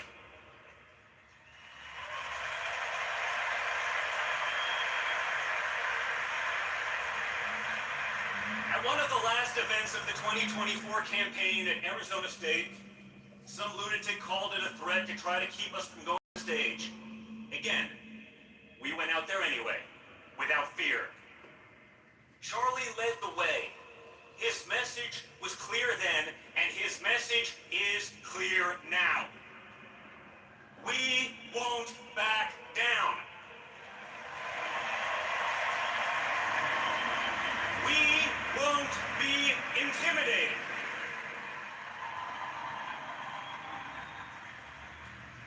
The Bible says over 100 times in the pages of Scripture, "Do not be afraid."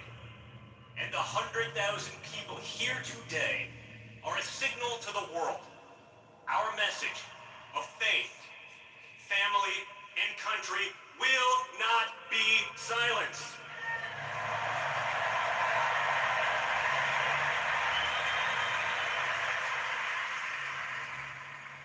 It always amazes me how Charlie chose to use his platform. He had one of the largest microphones in the entire conservative movement. And what did he do with it? Day after day, week after week, he handed it to the very people who opposed him most.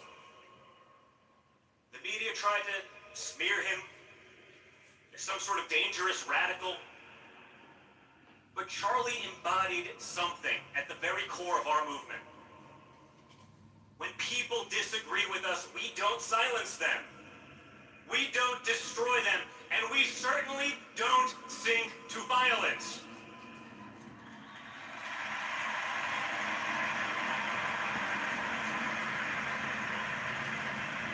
We don't burn down their businesses. We don't scream at their children at Disneyland. No. We debate.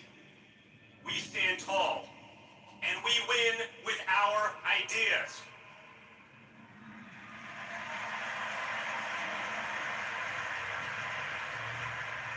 The true extremists are those who would justify and celebrate taking an innocent life over nothing more than disagreement. Yep, speaking to you, chat warriors. That is the real radicalism, and we reject it completely.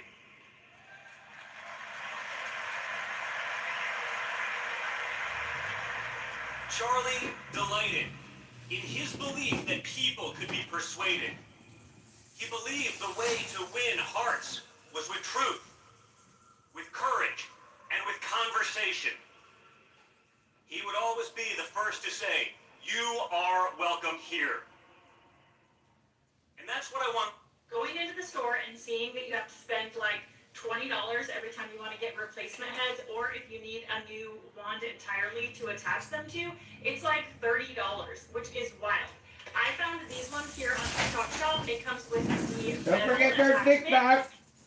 That when they took his life, 1 million more Charlies stepped up to fill the void.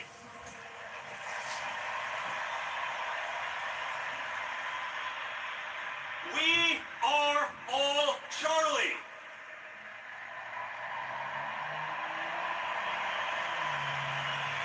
So let's send a message here today, guys. I want to make sure the world hears us loud and clear. Will you surrender? Will you back down? Will you give up in fear? Good. If you're among the millions of people watching today, please see this and know you are not alone.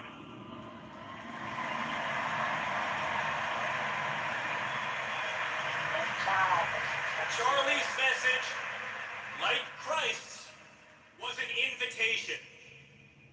If this resonates with you, and you believe American values are worth defending, welcome. If you believe in faith, family, and freedom, then you are with us.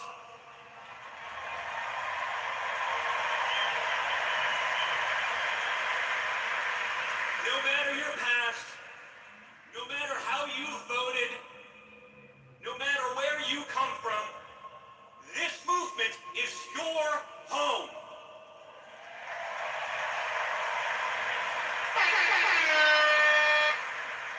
If you're not already seated at this table, we have a seat prepared for you.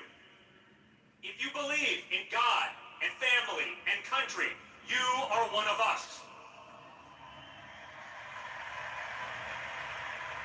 If you believe our government should put the interests of our citizens first, welcome. If you believe American workers deserve dignity and American families should be able to afford a good life on one salary, welcome.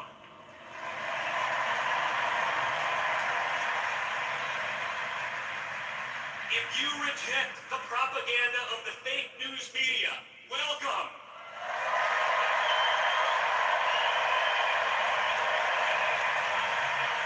If you want to eradicate the criminal cartels and get drugs out of our communities, welcome.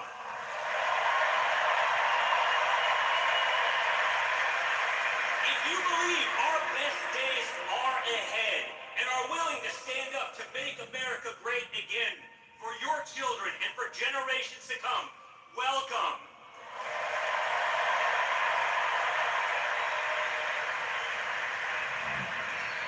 Charlie loved this country, its people, and the work of persuading others to believe in something greater than themselves. And if we live with that same courage, our legacy, like Charlie's, will live forever.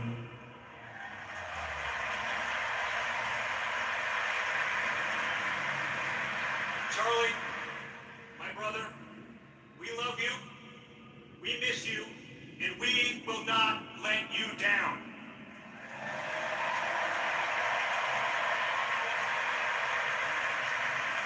And as the scripture promises, well done, good and faithful servant. Enter into the joy of your Lord. God bless. Thank you so much.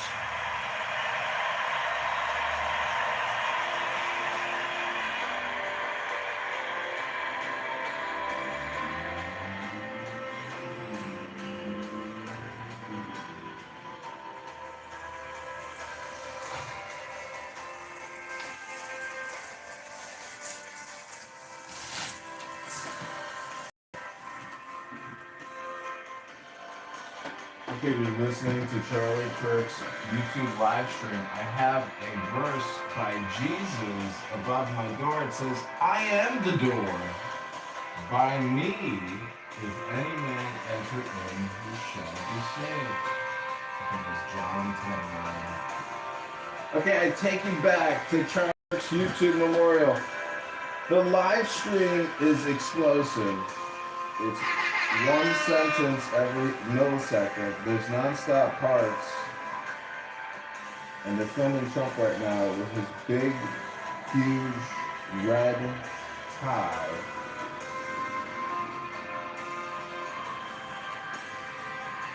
And I can only imagine what the liberals and the Democrats and the socialist Marxists around Clubhouse are putting in the chat right now in this room. I bet you they can't stand to hear American propaganda. Probably drives them crazy. But what's even crazier is that we're here to listen to it.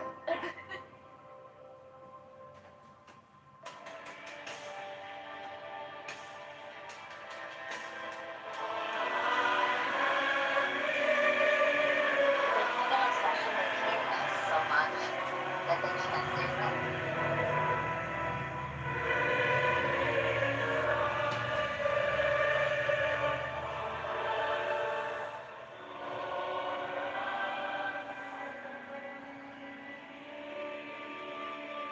Ladies and gentlemen, the Vice President of the United States of America, J.D. Vance.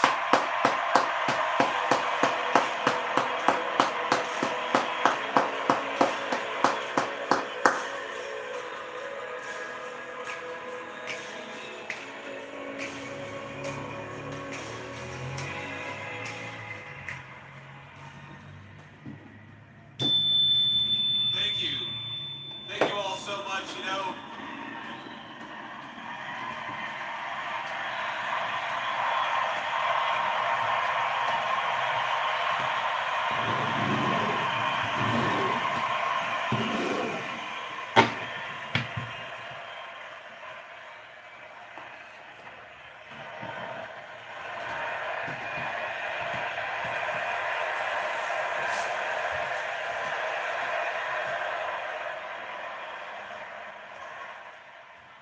I can't help but think that they tried to silence my friend Charlie Kirk. They tried to silence our dear friend Charlie Kirk. And tonight, we speak with Charlie and for Charlie louder than ever.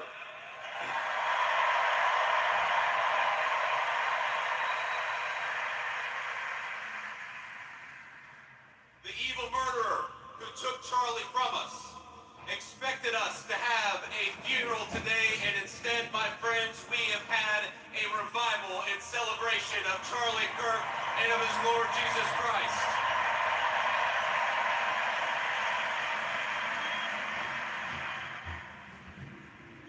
We gather here in this stadium in the hot Arizona sun, shielded in a great shining city our fathers raised out of the desert.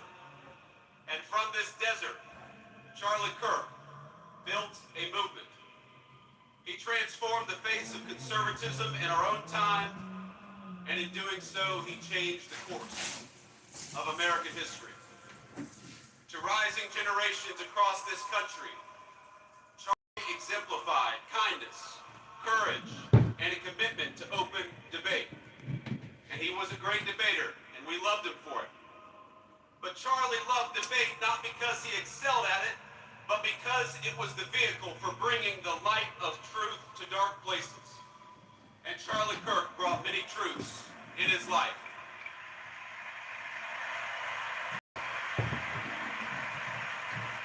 Charlie brought the truth that young people deserved a stake in the future and that they deserve to have a voice. He brought the truth that marriage and family were the highest callings, far more important than any job or educational credential. He brought the truth that our nation would fade unless it brought order to its neighborhoods and prosperity to its people.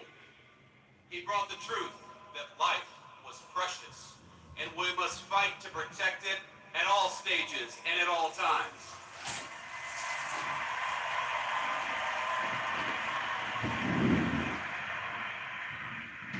But most of all, Charlie brought the truth that Jesus Christ was the King of Kings and that all truth flowed from this first and most important one.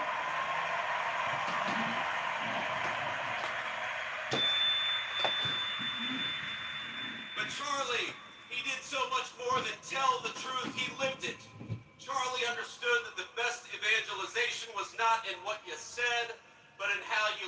your life. And in this city, he lived his life well. He raised a wonderful family. He had a beautiful wife, 2 beloved children, and a loving and godly home. In this, he showed us the importance of family.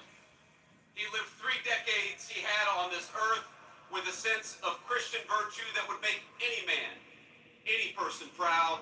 And in this, he showed the importance of following God. He was a kind-hearted man, a hard-working person, and any parent would be proud to have him. He showed the virtue of industriousness. He was present and loving as any child would hope of his or her father, and in this, he showed the importance of strong Christian fatherhood.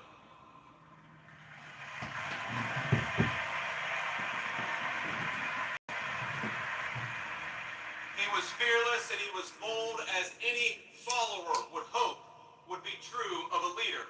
And in this, he showed all of us how to carry on after his death.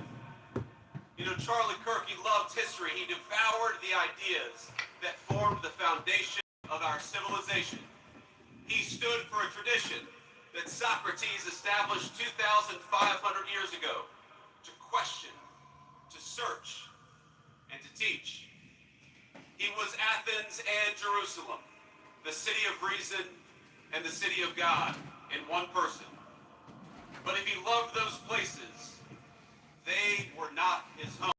America was his home, and he was willing to die for it.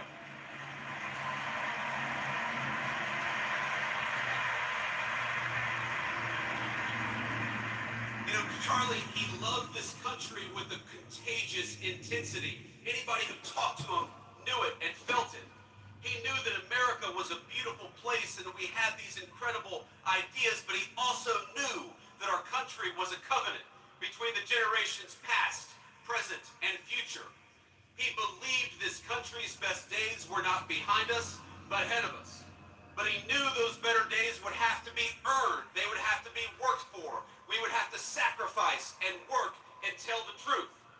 He knew that America wouldn't be saved just by pulling together seminars or talking about the right kind of books in front of the right kind of people.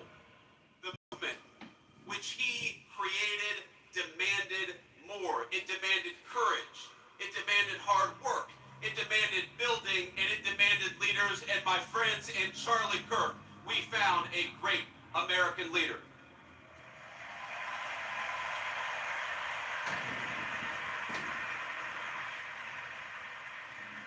Now, our whole administration is here, but not just because we love Charlie as a friend, even though we did, but because we know we wouldn't be here without him.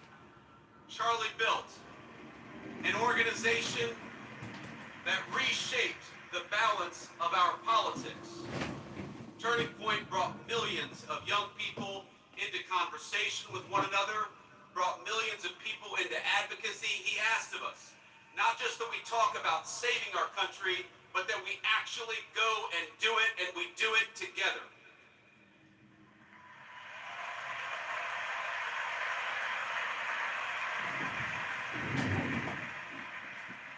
But even as Charlie built on a grand scale, his greatness was never only in his ambition. It was measured in the everyday moments as well, in the way that he treated ordinary people each and every single day. You know, you learn a lot about someone by how they treat others when the cameras aren't on. Charlie treated staffers as well as he treated the President of the United States. When I was just a guy polling at nothing in my Senate race back in 2021, Charlie helped me. Not because I was a future vice president, but because I was a dear friend. I saw just a couple of months ago when a White House staffer struggled with the weight of his job and the responsibilities of new fatherhood. Charlie stopped what he was doing in the hallways of the West Wing and said a prayer for that staffer. Because Charlie believed that we were all children of God, he treated everyone with grace. And that is perhaps the enduring legacy of Charlie Kirk. You know, I was telling somebody backstage that I always felt a little uncomfortable talking about my faith in public as much as I loved the Lord and as much as it was an important part of my life. I have talked more about Jesus Christ in the past 2 weeks than I have my entire time in public life.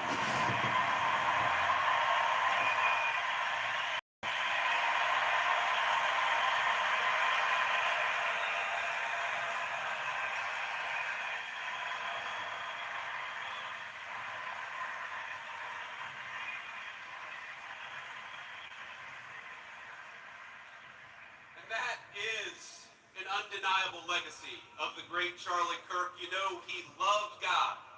And because he loved God, he wanted to understand God's creation and the men and women made in his image. Now, much has been said over the last week about Charlie's ability to approach any topic, any person in good faith, an achievement that was only possible because Charlie knew that we were all children of God. He knew deep down the truth of Scripture. And from that confidence, everything else flowed. That unshakable belief in the gospel led him to see differences in opinion, not as battlefields to conquer, but as way stations in the pursuit of truth. He knew it was right to love others, your neighbor, your interlocutor, your enemy. But he also understood his duty to say what is right and what is wrong, to distinguish what is false from what is true.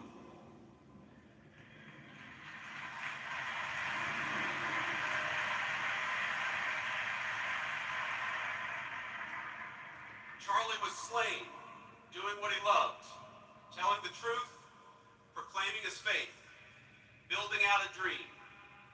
And now he's gone, and our hearts feel so empty because he's been taken from us. He's been taken from his parents and from his sister.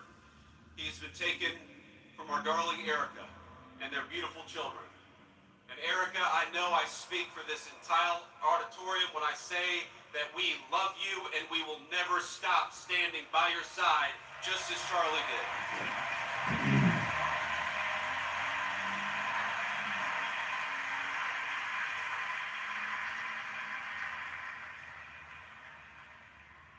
He was taken from us by those who despise the virtues that actually made our civilization great to begin with.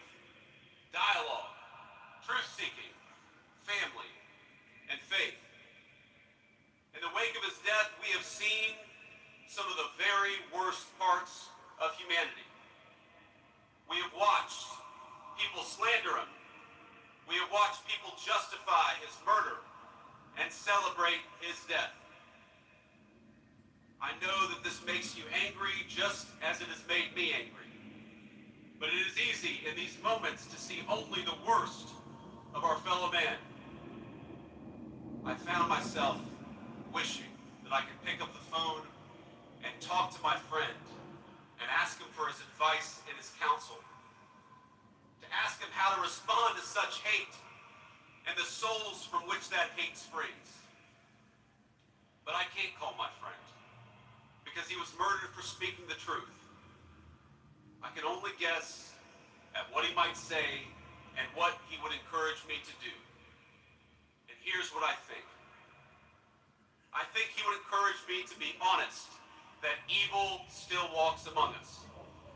Not to ignore it for the sake of a fake kumbaya moment, but to address it head on and honestly as the sickness that it is.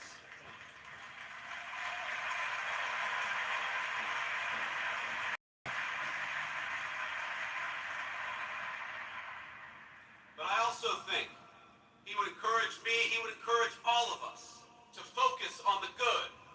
He would encourage us to remember that for every hateful voice celebrating his murder, there are 1,000 people mourning it and fighting for his legacy every single day.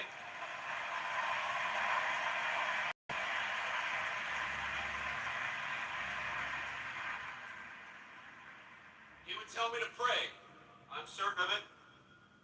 He would tell me to pray for my friends, but also for my enemies.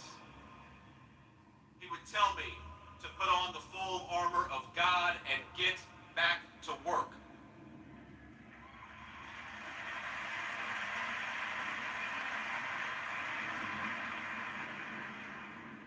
He would tell us to commit ourselves to telling the truth and to fight for that truth each and every single day.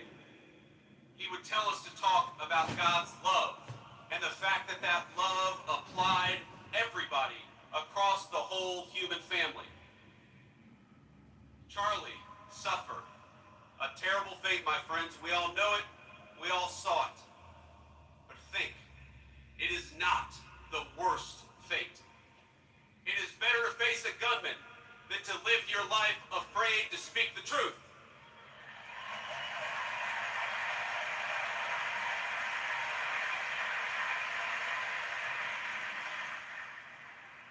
It is better to be persecuted for your faith than to deny the kingship of Christ.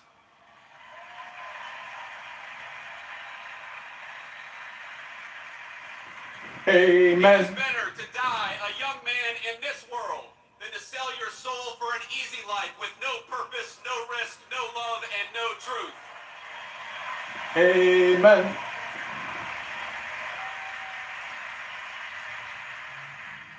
Christ told us in the Gospel of John, I have said these things to you, that in me you may have peace.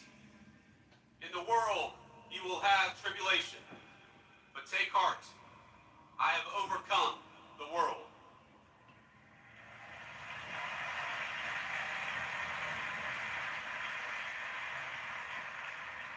Charlie took heart, and now we must do the same. I've seen so many of you say, so many on social media, talk about for Charlie. We must do this for Charlie. For Charlie, we will speak the truth every single day.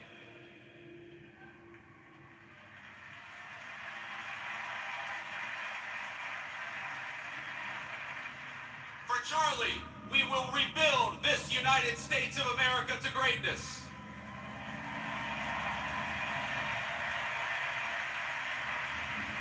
For Charlie, we will never shrink, we will never cower, and we will never falter, even when staring down the barrel of a gun.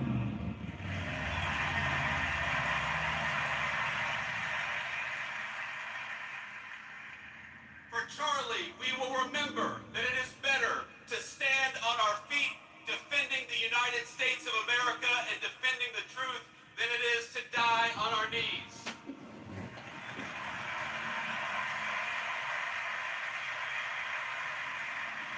My friends, for Charlie, we must remember that he is a hero to the United States of America and he is a martyr for the Christian faith.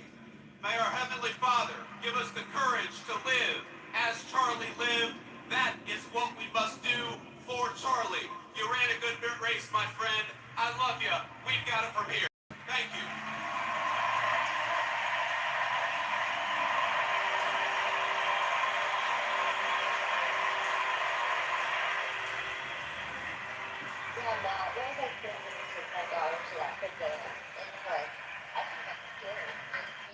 Let's get fiscal. You hear that, Ludwig? Christ is king, you Islamic jihadist, racist, low-IQ, bigoted piece of trash. You're nothing but a spermatozoa, a little spunk. A genetic mutation in the system, Ludwig. What happened to you? Were you too close to Chernobyl? Were you born too close within the radioactive field of Chernobyl? Up next, ladies and gentlemen, we give you Donald Trump, your glorious orange MAGA supreme leader and destroyer of the Democrat Terrorist Party. That's right, the FBI is officially declaring the Democrat Party a terrorist organization. He's deploying the Army National Guard to sanctuary cities like Chicago and Seattle and other libtard clown world cities in America. Donald Trump is actively fighting to liberate America from Clown World. 60 brainwashed, TikTok, brain-rotted individuals who think that the Democrats have their best interest at heart, but all they want to do is just keep borrowing, spending, and taxing you. That's not a solution, ladies and gentlemen. Maybe Ludwig, the spermatozoon outside of Chernobyl's radioreactor belt, can help us answer this question. Go ahead, Ludwig, tell us the solutions. What are your priorities, Ludwig? Getting a little iodine in your system, maybe, to stay alive from the radioactive waste you were exposed to, clearly? I'm just saying you resemble sperm. You look like spunk. You look spunky. Your jokes are decomposing like beyond like Charlie Kirk is more decomposing than your jokes. Like I don't know. Like that's blasphemy. You're a Christian. Don't say that. No, I think, oh my God, just like when you said You can't say it. You're speaking God's name in vain. You're a Christian. I was just making fun of you, Ludwig, because you look like you came out of a radioreactive radiator or something out of Chernobyl. Demons come out already. yeah, get the demons out. Don't go into any sunlight, Ludwig, you might disappear. You could literally burst into combustion or go transparent. When you hold your hand up to the light, can you see through it? Or completely? What's inside of you, Ludwig? Ashes to ashes and dust to dust. Ludwig, you're just an angry young, person who can't satisfy himself because you're too stupid. Your IQ is that of, a rodent or something that you might find in the bottom of an ocean. I'm just saying, if you were so intelligent, Ludwig, I've got so many recordings of Ludwig promoting terrorism, sponsoring terrorism, formulating terrorist plans. The Department of Homeland Security and the FBI have already been alerted to you, Ludwig. There's many recordings of you on YouTube. Thank you for all the years of terrorism promotion.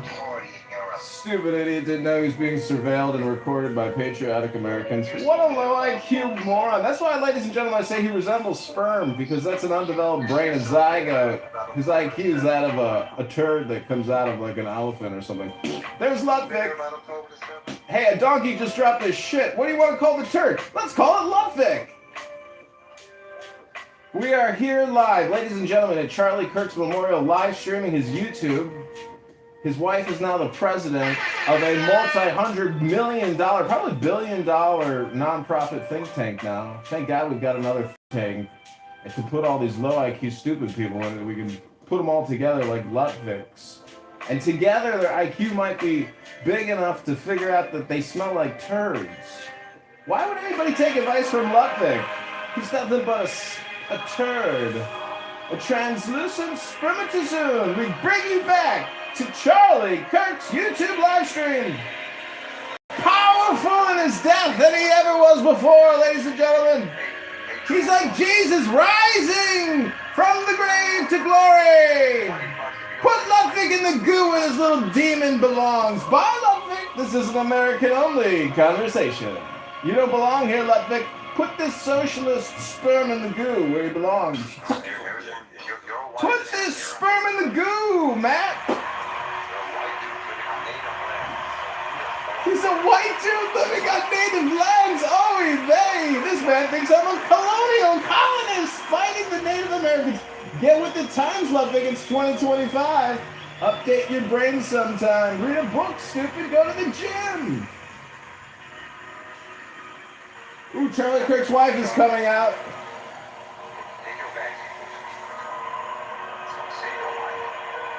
Ludwig, you're already on the terrorist watch list, so don't ever try to fly to America. You'll never get through Border Patrol.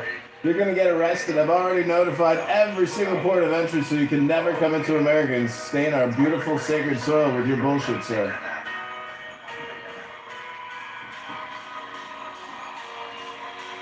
Charlie Kirk's wife's about to speak. She's got a little sign up that says, Ludwig is a turd, flush and put this piece of shit in the goo. She looks beautiful. Ludwig is so disgusting. It looks like he came out of the radioactive radiator inside of Chernobyl, turned into a pile of slime goo. Ludwig. You don't like my jokes, Ludwig? Go to a different theater. You paid $10 to hear this. You didn't know you were coming to your roast at Charlie Kirk's funeral? Welcome to America, Ludwig.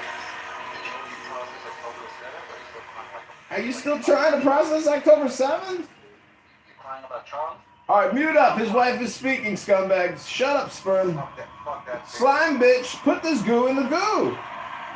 Charlie Kirk's wife's about to talk over you, Ludwig. I'm muting up. I'm listening to Charlie Kirk's beautiful wife over talk your disgusting, slimy sperm. Fucking.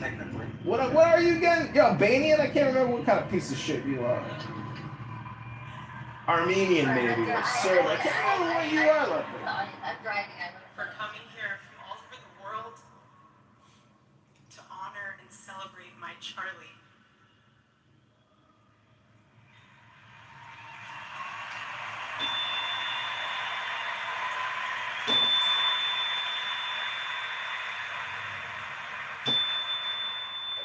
Just a few miles from here, 2 years ago at America Fest 2023, Charlie delivered a speech on stage for our TPUSA Faith event. Charlie loves speaking off the cuff. He's very good at that, without a script. So I personally didn't know what he was going to say. And what he chose to speak about that day was his submission to the will of God. He quoted one of his favorite Bible verses, Isaiah chapter 6, verse 8. Here I am, Lord. Send me. After Charlie finished, I met him backstage, and I spoke to him. I'll never forget this. I said, Charlie, baby, please talk to me next time before you say that statement. Because when you say something like that, there is so much power in that verse.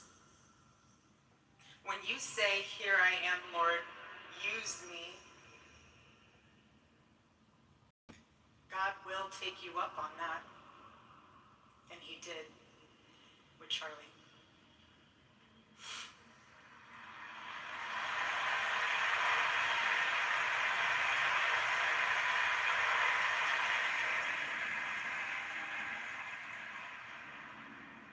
Days ago, God accepted that total surrender from my husband and then called him to his side. More than anything, Charlie wanted to do not his will, but God's will.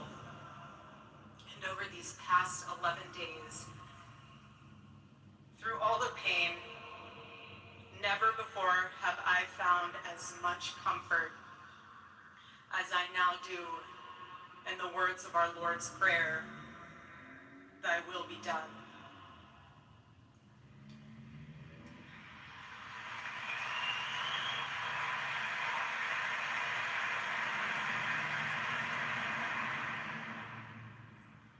God's love was revealed to me on the very day my husband was murdered. On the afternoon of September 10th, I arrived at a Utah hospital to do the unthinkable, to look directly at my husband's murdered body. I saw the wound that ended his life.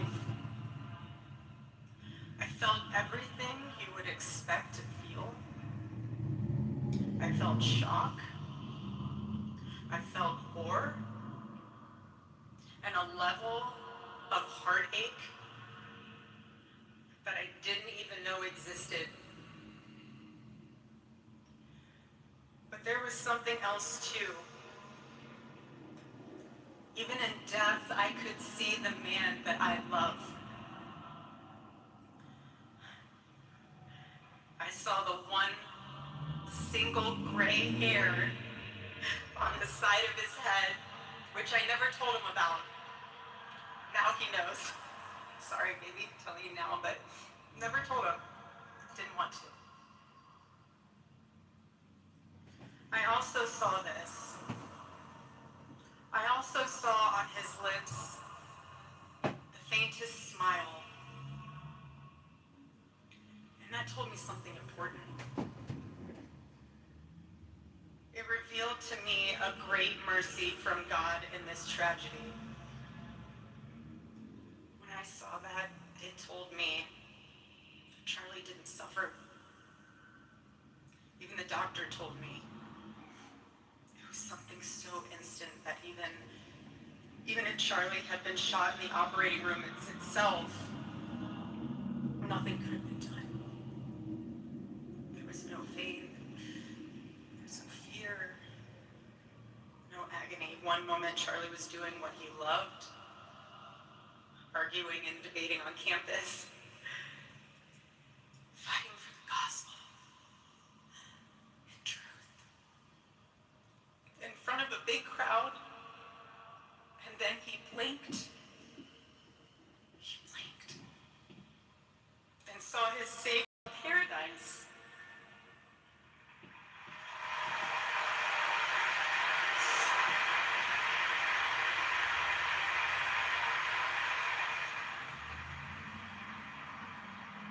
And all the heavenly mysteries were revealed to him. God's love continued to be revealed to me in the days that followed. The next day on the tarmac in Air Force Two, I confronted Usha Vance, precious woman. I held her hand and I told her, honestly, I do not know how I'm going to get through this. She told me something. She said, you know when you're on an airplane with your kids, and it's the last 15 minutes of the flight, and things are crazy. Kids are not cooperating, toys are flying everywhere, and everyone's screaming. And you think to yourself, I cannot wait for this flight to land. And it's 15 minutes before you land. And she told me, you will get through these 15 minutes and the next 15 minutes after that. Usha, I don't think you realized it then, but those words were exactly what I needed to hear. But most of all, God's mercy and God's love have been revealed to me these past 10 days. After Charlie's assassination, we didn't see violence. We didn't see rioting.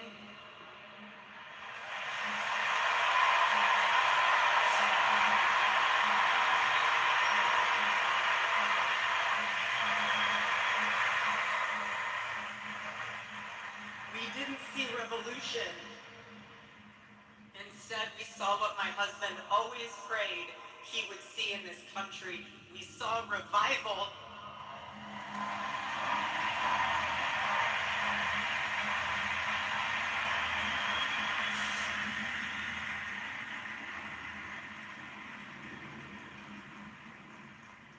This past week, we saw people open a Bible for the first time in a decade.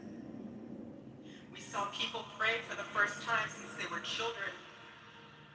We saw people go to a church service for the first time in their entire lives.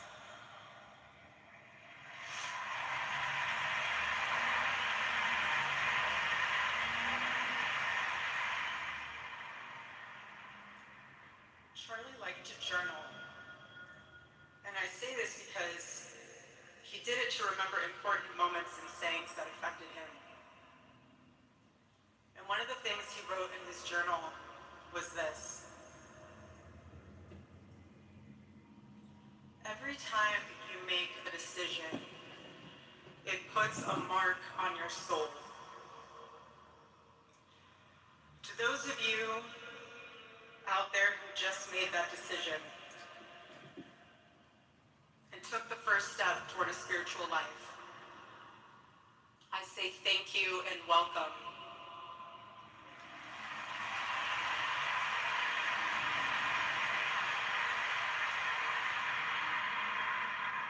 One day I hope you look back and realize it was the most important decision of your life, because it is.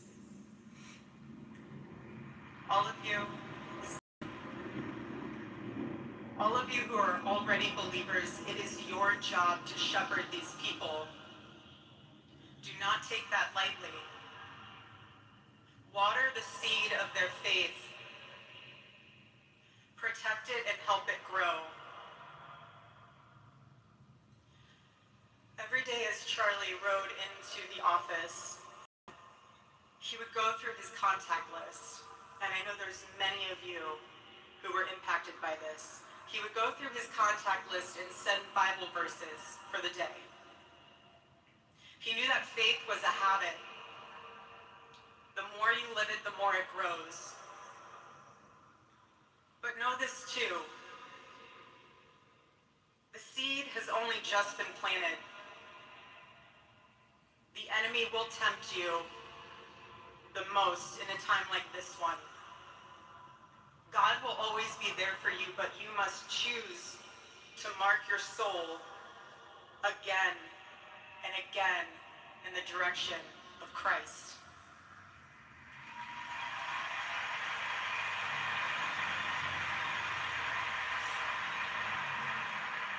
Pray again.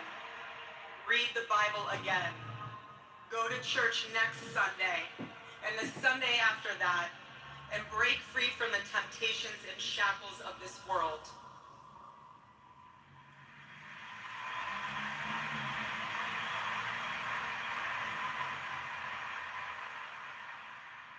Being a follower of Christ is not easy.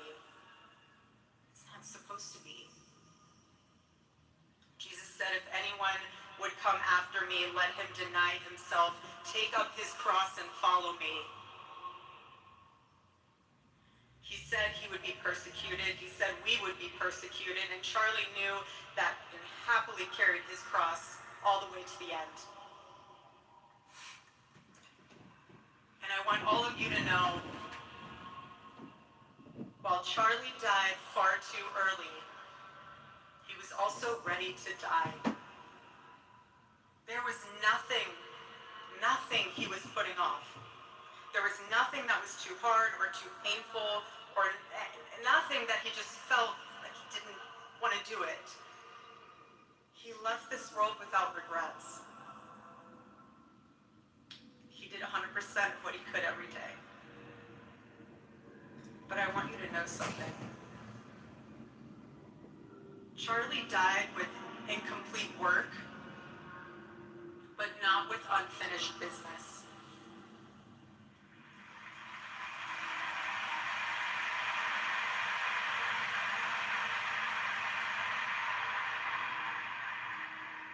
I will miss him. I will miss him so much because our marriage and our family were beautiful. They still are.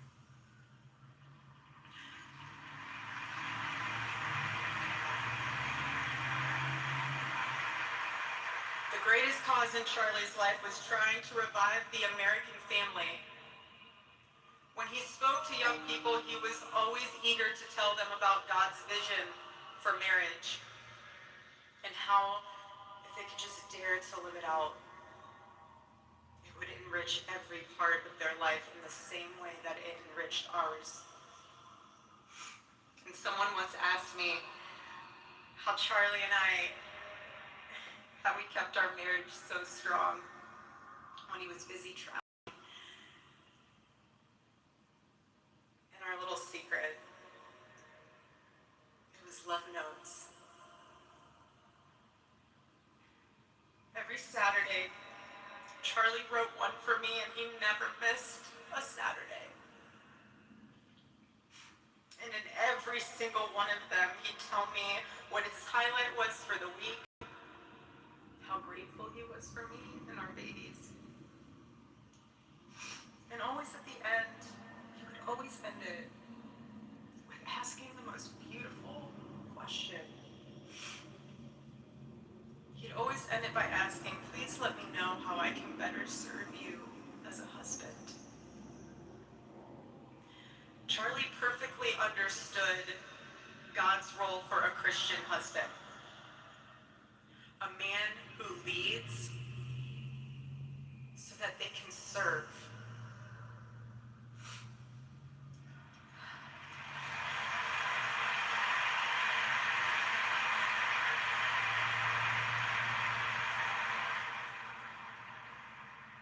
To all the men watching around the world, accept Charlie's challenge and embrace true manhood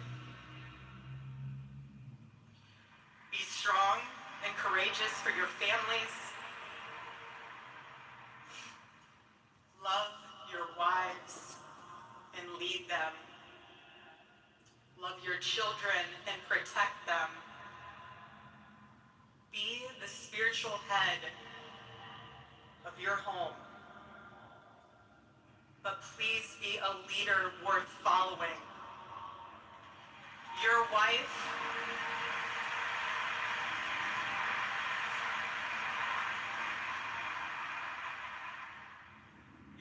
is not your servant. Your wife is not your employee. Your wife is not your slave. She is your helper. You are not rivals. You are one flesh working together for the glory of God.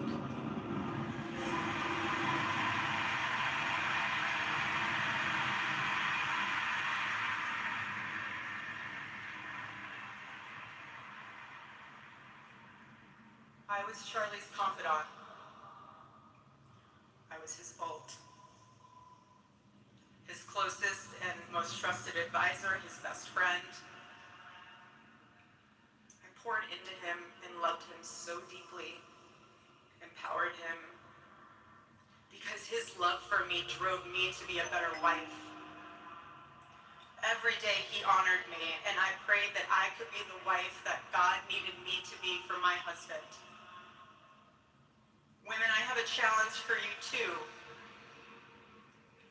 Be virtuous. Our strength is found in God's design for our role. We are the guardians. We are the encouragers.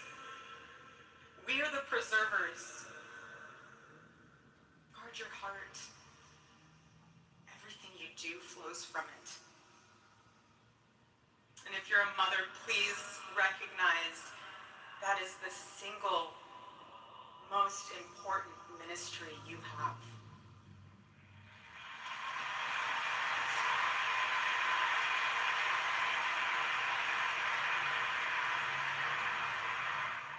In our home, because Charlie traveled a lot, we tried to travel with him where we could.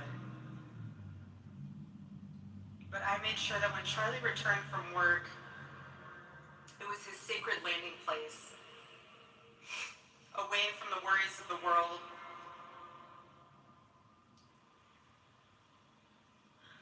I didn't make him feel guilty. I think the big thing is the team here. I'm the Democrat. Guilt, home too late. I always told him home is here for you, and it'll be ready for you. And I made it into this place where he wanted to be as soon as possible when he was on the road. There was no keeping score between us. We were a team, working together for the same mission.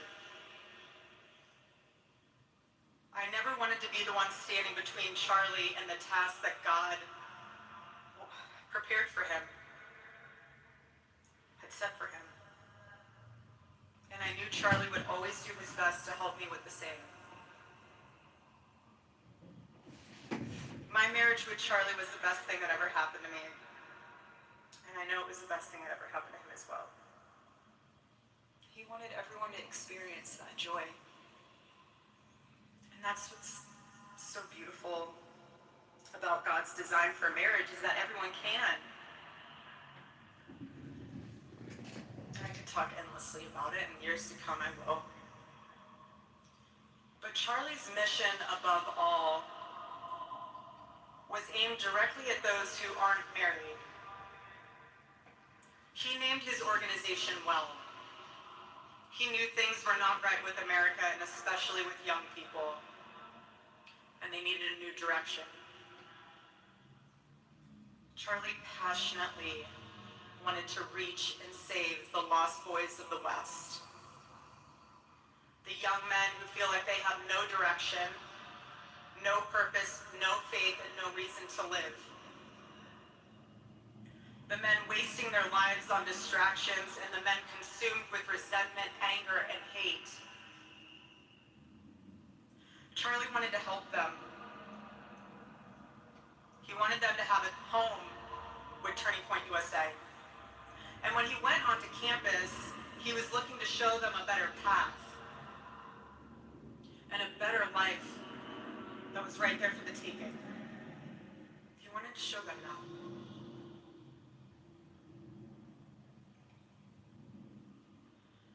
My husband, Charlie, he wanted to save young men just like the one who took his life.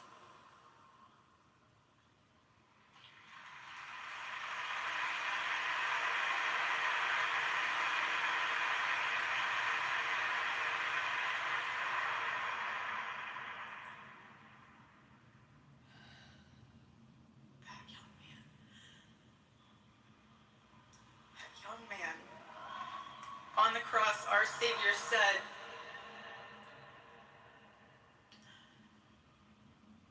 "Father, forgive them, for they not know what they do." That man, that young man, I forgive him.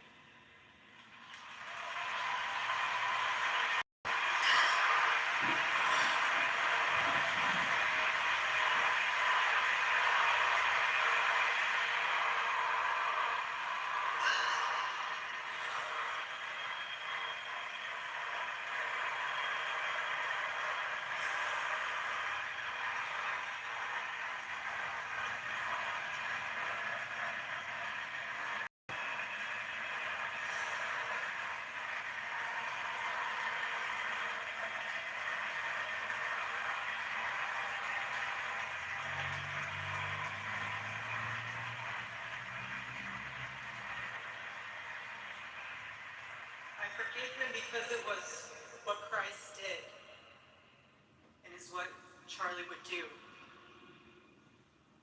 The answer to hate is not hate. The answer we know from the gospel is love, and always love. Love for our enemies and love for those who persecute us. The world needs Turning Point USA. It needs a group that will point young people away from the path of misery and sin. It needs something that will lead people away from hell in this world and in the next. It needs young people pointed in the direction of truth and beauty. And so I promise you today, every part of our work will become greater. I am tremendously honored to be the new CEO of Turning Point USA.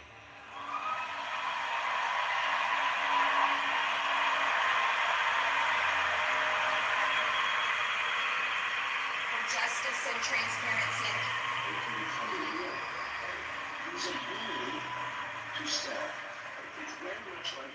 I do not take that lightly. Charlie and I were united in purpose. His passion was my passion, and now his mission is my mission. Everything that Turning Point USA built through Charlie's vision and hard work, we will make 10 times greater through the power of his memory. Chapters will grow, thousands of new ones will be created. TPUSA Faith will add thousands of new pastors and congregations.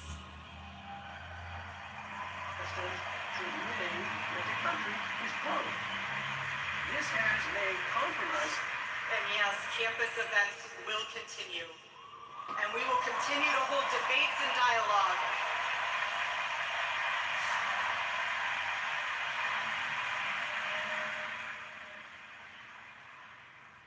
The First Amendment of our Constitution is the most human amendment.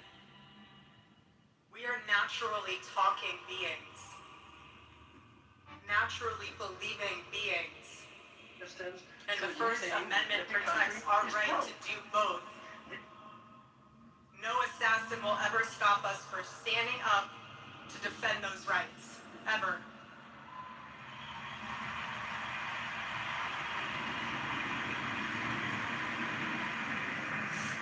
Because when you stop the conversation, when you stop the dialogue, this is what happens. When we lose the ability and the willingness to communicate, we get violence. And as I stand here now, and look at this beautiful photo of my husband in front of me, hanging in the stadium. I think of my husband 13 years ago. I hadn't met him yet. He was 18 years old. A man barely out of high school. Running around the halls of the R&B without $1 in his pocket and a single contact in his phone. People who saw him said he didn't know what he was doing. But he did. He did know what he was doing. He knew exactly what he was doing. He was going to change the world, and he did. Charlie's life was a turning point for this country. It was a miracle. Let that miracle that was Charlie's life be your turning point as well. Choose prayer. Choose courage. Choose beauty. Choose adventure. Choose family. Choose a life of faith. Most importantly, choose Christ.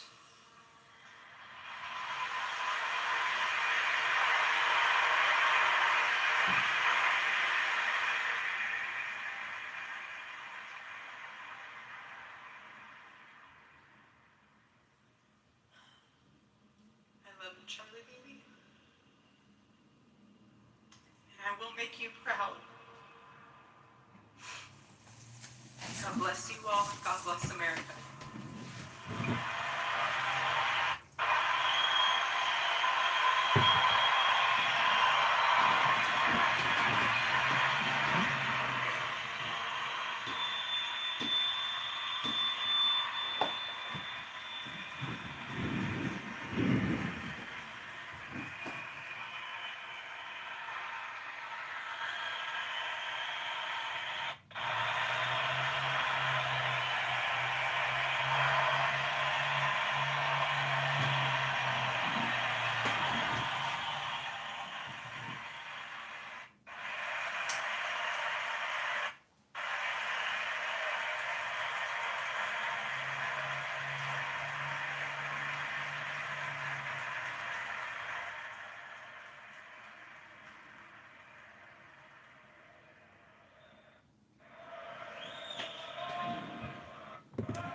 Please welcome to the stage the 45th and 47th President of the United States, Donald J. Trump.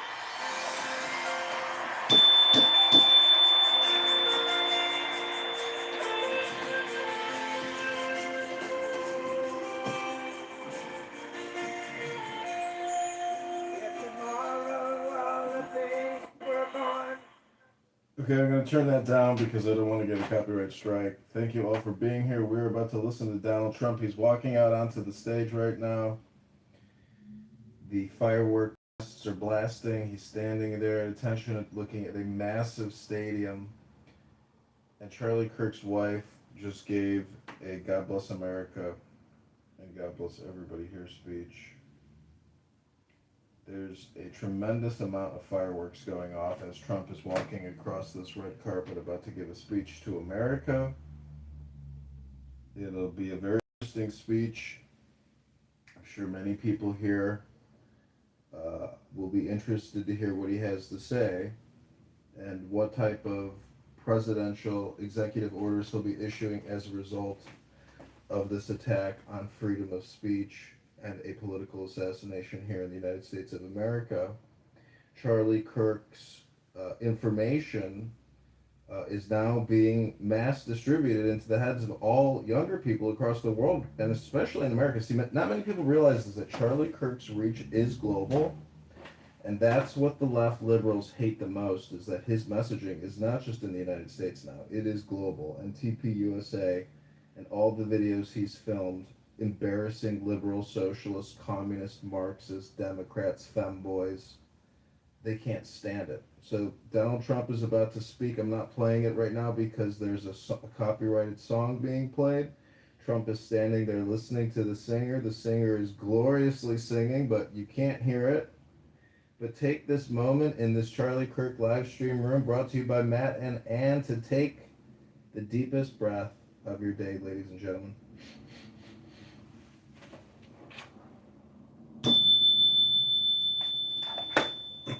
I'll just read you a few little Bible verses. Guard your heart above all else, for it determines the course of your life. You will keep in perfect peace all who trust in you, all whose thoughts are fixed on you. Light is shed upon the righteous, and joy on the upright in heart. Well done, good and faithful servant. You have been faithful over a few things. I will make you ruler over many things. Here's what I want you to do. Take your everyday, ordinary life, your sleeping, eating, going to work, and walking around life, and place it before God as an offering. Embracing what God does for you is the best thing you can do for him. Humble yourselves in the sight of the Lord, and he will lift you up. Commit to the Lord whatever you do, and your plans will succeed. The Lord is for me, so I will have no fear. What can mere people do to me? Okay, Trump's about to speak. When I left the womb, you cradled me. Since the moment of birth, you've been my God. Okay, I give you Donald Trump, ladies and gentlemen. I want to thank you very much, Lee. You've been there from the beginning with us, Lee. We appreciate it. Nobody can sing that song like Lee Greenwood. Thank you very much, Lee. Very much for being here. And his voice has not changed, you know? Pretty amazing. And a special thank you to Erica, because today America is a nation in grief, a nation in shock, and a nation in mourning.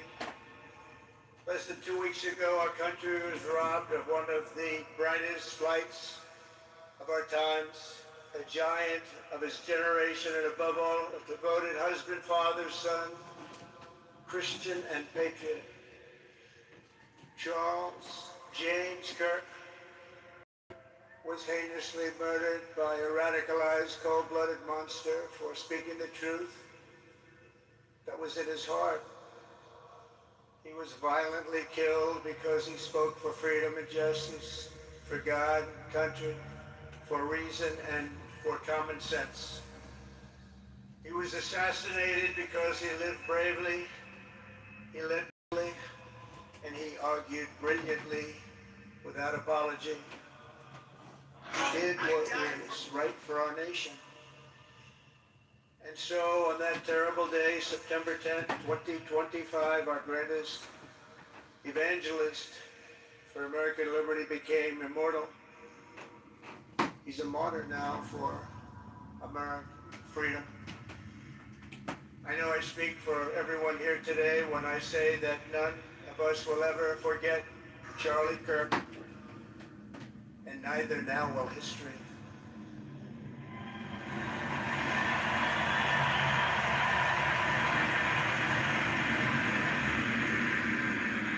Because while Charlie has been reunited with his Creator in heaven, his voice on earth will echo through the generations, and his name will live forever in the eternal chronicle of America's greatest patriots.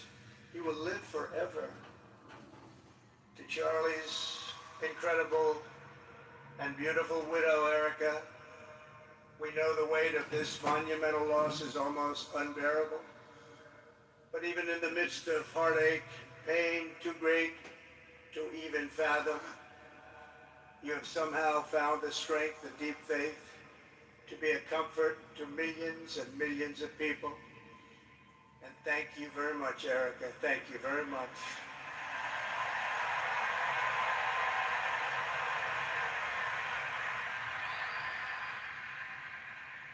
Today, an entire nation wraps its loving arms around you, beautiful children. We share in your immense, overwhelming sorrow, and we vow that we will do everything we can to ensure that your children grow up in a land where their father is honored and revered as a great American hero. That's what he is.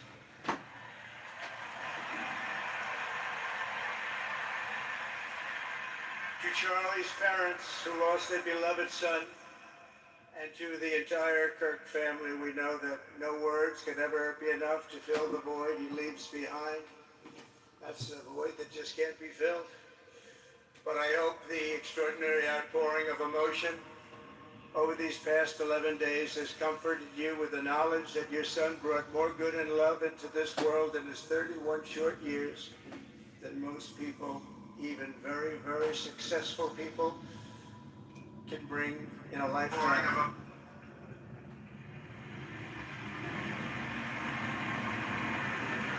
Charlie Kirk loved America with everything he had, and as we can see so clearly today, America loved Charlie Kirk.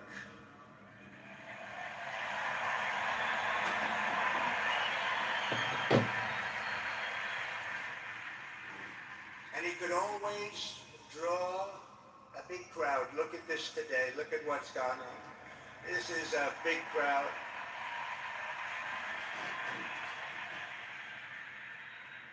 Here today we have the Vice President of the United States, J.D. Vance. We have the Speaker of the U.S. House of Representatives, Mike Johnson. We have countless members of the United States Senate, and I'm sorry I'm not going to introduce you, but I'll be up here. They're all over the place.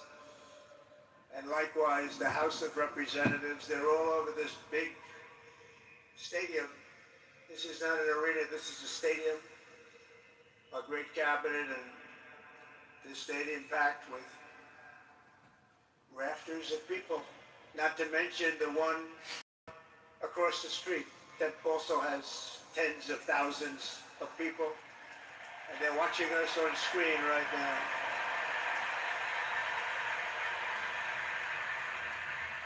And I'm sorry we couldn't get you in. If anybody would like to give up your seat, please walk across the street.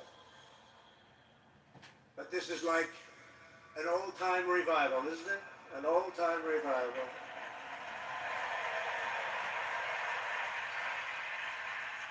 For millions of Americans, especially young people, it is agonizing and unthinkable to say goodbye to a patriot whose heart still had so much to give. It's so much. Raised in the suburbs of Chicago, Charlie was filled with a patriotic spirit from his youth, and he was an all-American in everything he did. And one of the last things he said to me is, please, sir, save Chicago. We're going to do that. We're going to save Chicago from horrible crime.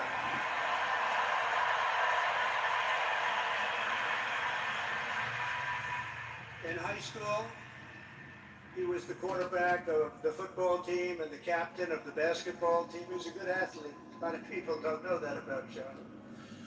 He was an Eagle Scout who spent his school lunch breaks listening to another champion for liberty. Somebody that he greatly admired, Rush Limbaugh.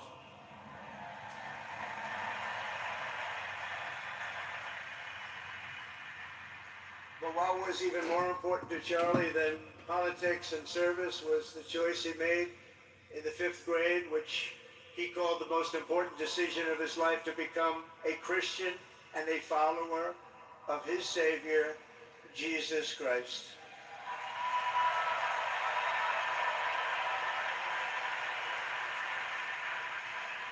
Inspired by faith and his love of freedom, Charlie did something remarkable when he was just 18 years old. On the advice of a mentor who told him to put off going to college because he was doing so well, he devoted his life to converting young people to the conservative cause. How did he do? Take a look. How did he do?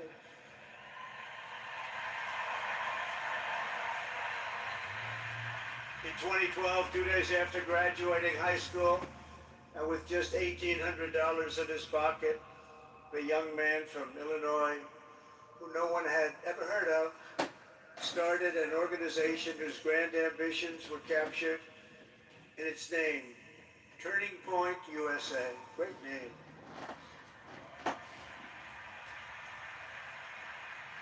And I have a feeling it's going to be bigger and better than ever before. Does that make sense? It's going to be bigger and better than ever before. Look at what's happening.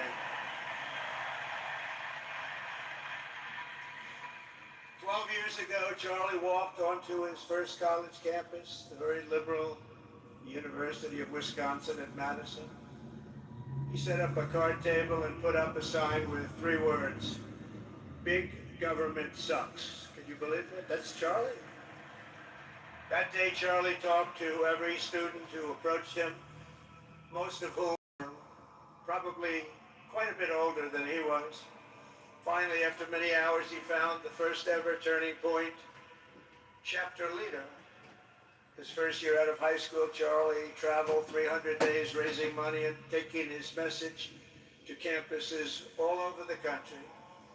He lived out of his parents' basement, and they actually loved having him. They loved Charlie. Everybody loved Charlie. And on the couches of friends and support. All right, everybody, grab your soda. Robert Kennedy's removed the chemicals. But first, another ad from HBO. Couches of make a paycheck, but day after day he worked from 5 a.m. in the morning till 11 p.m. in the evening, always. His staff remembers that he wore Walmart jeans and t-shirts from the Goodwill store. Remember the Goodwill store? It wasn't easy, but Charlie wasn't in it for money at all. Never has been. Money was never his thing. He was always in it for the mission. As he liked to say even back then, we have a country to save. Just what he did. He'd call me all the time, "Sir, we have a country to save." I said, "Charlie, thanks very much for telling me that. I appreciate it." Charlie volunteered for my 2016 campaign and traveled the nation with my son Don, Eric. I got to know him very well and saw immediately that Charlie was actually a master builder of people. It was Charlie who first started organizing young black conservatives hungry for support and leadership. It was Charlie who stood up for persecuted Christians and Jews on college campuses.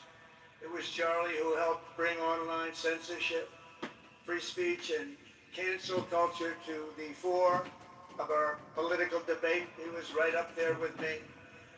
It was Charlie who helped unite MAGA, and you know what MAHA is? That's right, Make America Healthy Again. And tomorrow we're going to have one of the biggest announcements, really medically, I think, in the history of our country. We're going to be doing it with Bobby and Oz and all of the professionals. I think you're going to find it to be amazing. I think we found an answer to autism. How about that? Autism tomorrow. We're going to be talking in the Oval Office in the White House about autism, how it happens, so we won't let it happen anymore, and how to get at least somewhat better when you have it, so that parents can help their child, their beautiful child. That's a big one. I've been bugging everybody over there, get the answer to that. You know, 20 years ago, 1 in 10,000 were born with autism. 20 years ago, the most recent survey says 1 in 12. How bad is that? That's for young boys, baby boys, but also girls, a little bit better. It's about 1 in 20. What we can't is obviously there was something really wrong, and we think we know what that is. It's going to be, I think it's going to be one of the most important. It's called the vaccines, Mr. President. It's called the vaccines, Mr. President.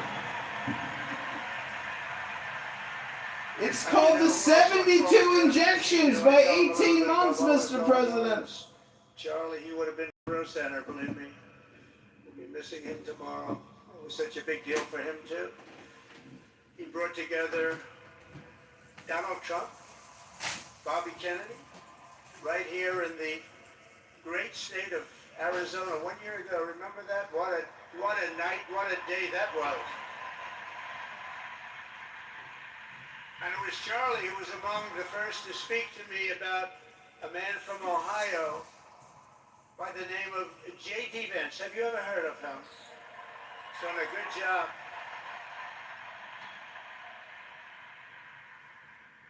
But Charlie would often call me, sometimes the night before a big event, the other side of the country. And he'd ask me, he'd say, do you think you could come and speak at the event? The following day, right? I'd say, Charlie, I'm the President of the United States. You want me to travel 4 hours by plane? And you know, sometimes I did it. He was a very good guy. He was a very convincing guy. He didn't stop, but he would ask for things like that. Sir, could you be tomorrow in California? I said, Charlie, give me a break, please. He just wouldn't stop, and he succeeded. But I almost always went because you never wanted to let Charlie down. You worked so hard, you just didn't want to let him down. I felt guilty. It made me feel very guilty. As president, many people asked me for things, but Charlie was one of the few who always gave more than he took. He was a giver, much more than a taker.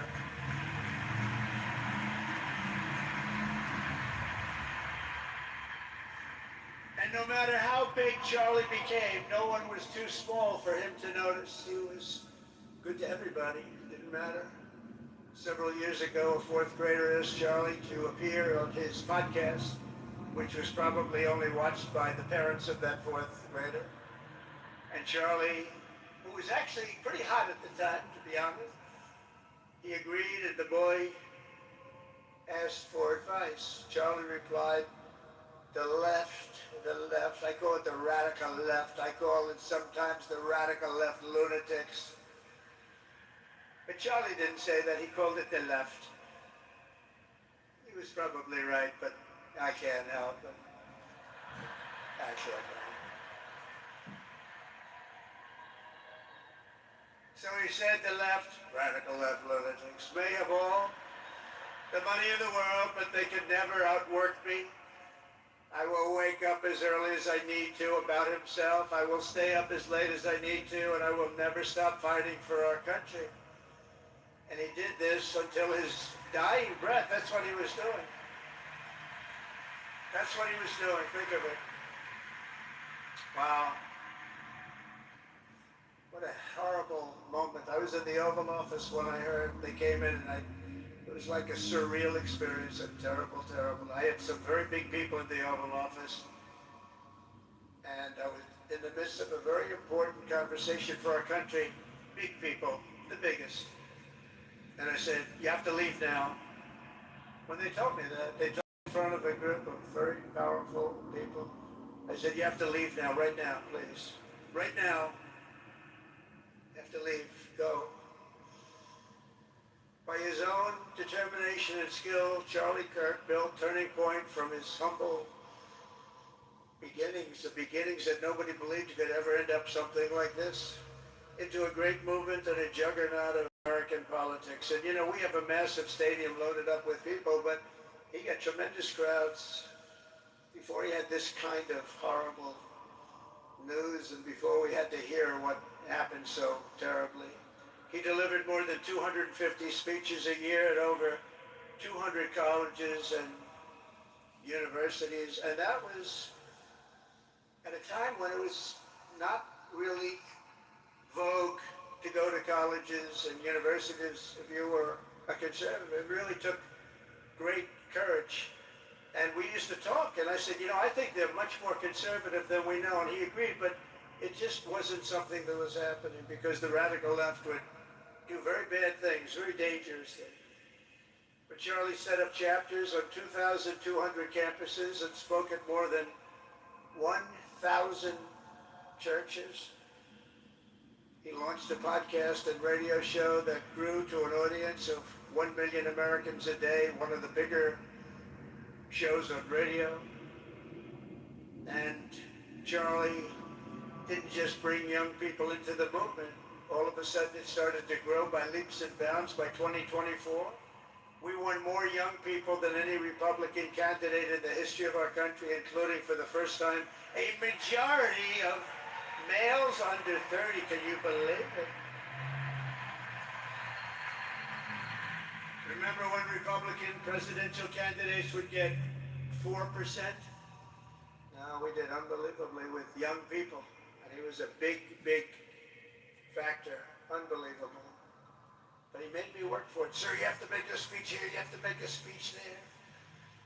But we did it and we won, and our country is doing unbelievably well now.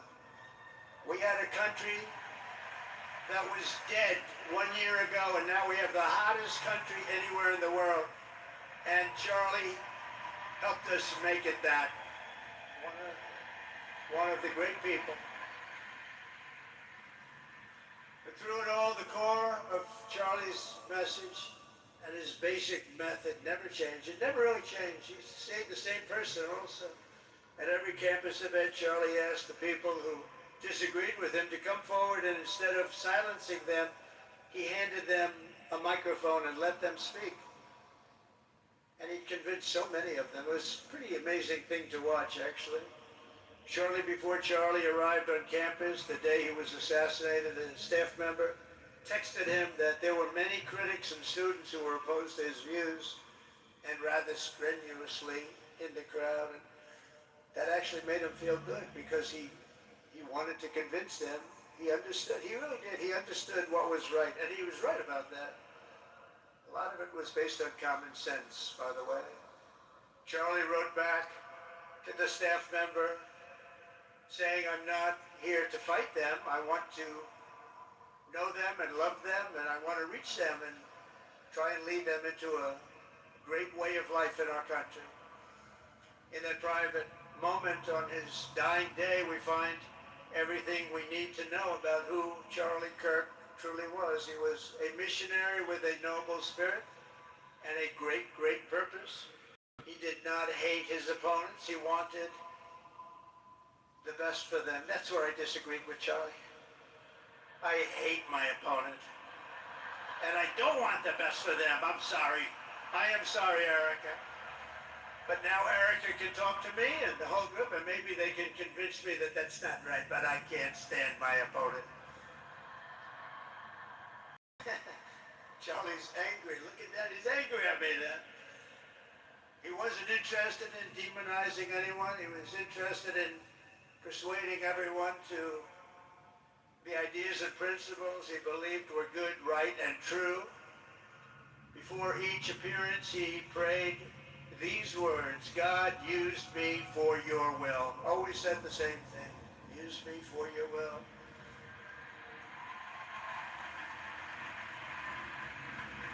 And that is exactly what God did. What you think, that's exactly what he did. The more success Charlie had, and he was getting more and more successful, the more dangerous his mission became. On campuses all over the country, his quest for open dialogue was met with menacing hate. There were bomb threats, pulled fire alarms, and countless rage-filled radicals who tried to shout him down. It was nasty. I used to say, Charlie, this is nasty stuff you're doing. At one event, police had to build barricades to protect students from an angry mob of thugs. Many of these people, by the way, are paid a lot of money to do this. They're agitators. They're paid agitators. Remember that. When you see they all have the same beautifully printed sign, every sign is identical, comes out of a top-level print shop. That's not the signs that are made in somebody's basement. Those are paid for by very bad people, and hopefully we're going to be finding out through the DOJ who those people are.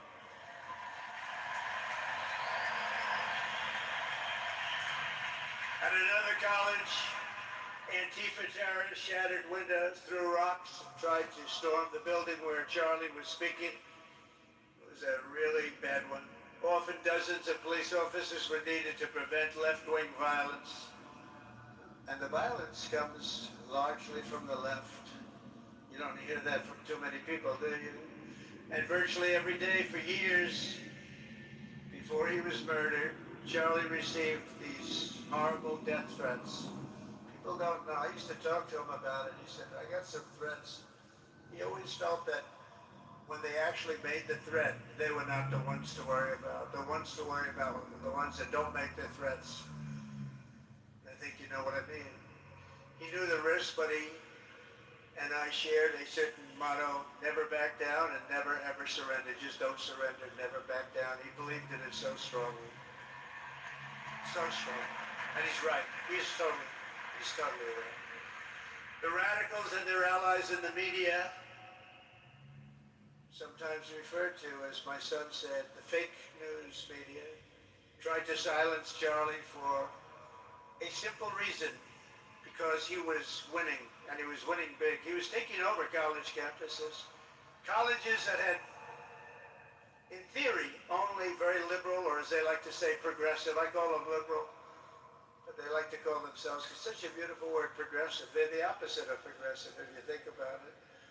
But they were really nasty, and he would go into these colleges. All of a sudden, within 2 years, 3 years, they turned into bastions of conservatism. It was really quite amazing to see.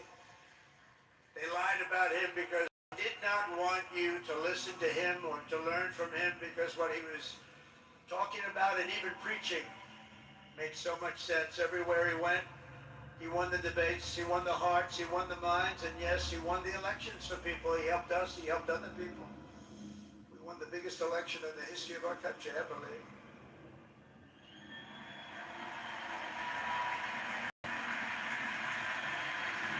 Charlie Kirk was without a doubt among the most influential figures in the most important election in the history of our country. The election of, that beautiful day, November 5th, 2024. Do you remember that day? It was 9 months ago. What a day that was. I mean, we had a pretty good day in the first one. And I must tell you, on the second one, we had a phenomenal day. But a lot of bad things happened. And now that's not even questioned.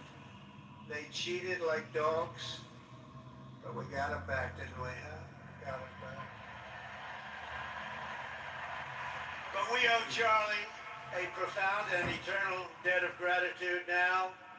Just like Charlie and Erica made Turning Point hot, we are looking at a country that has the chance to attain a level like never before. Tariffs are making us rich again, richer than anybody ever thought was possible.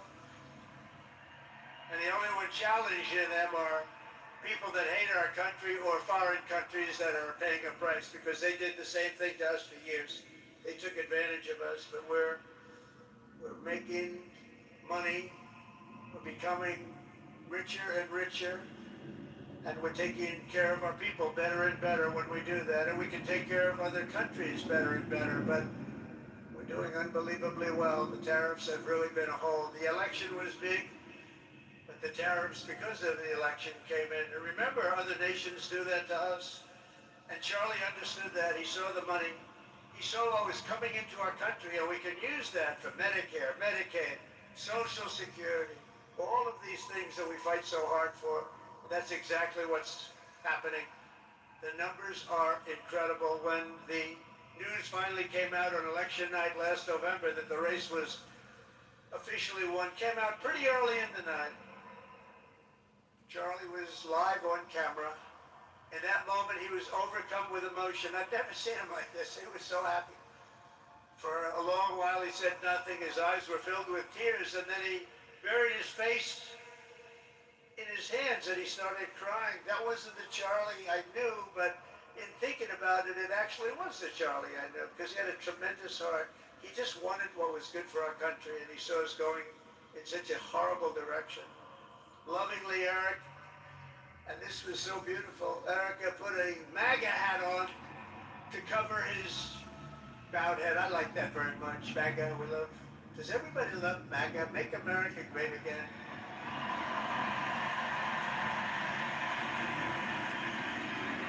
When Joe Biden used to get up, remember the speeches?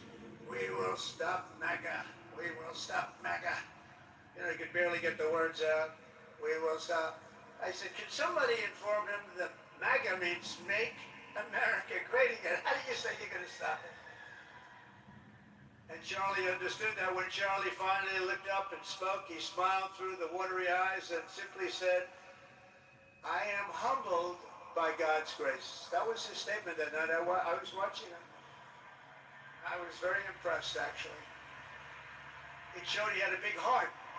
Every American should take a long, hard look at the twisted soul and dark spirit of anyone who would want to kill a young man as good as Charlie. To kill anybody, but to kill a man like this, he didn't deserve this. He didn't deserve this. Our country didn't deserve this. And anyone who would make excuses for it are just out of their mind. Charlie's murder was not just an attack on one man or one movement. It was an attack on our entire nation. That was a horrible attack on the United States of America. It was an assault on our most sacred liberties and God-given rights. The gun was pointed at him, but the bullet was aimed at all of us. That bullet was aimed at every one of us.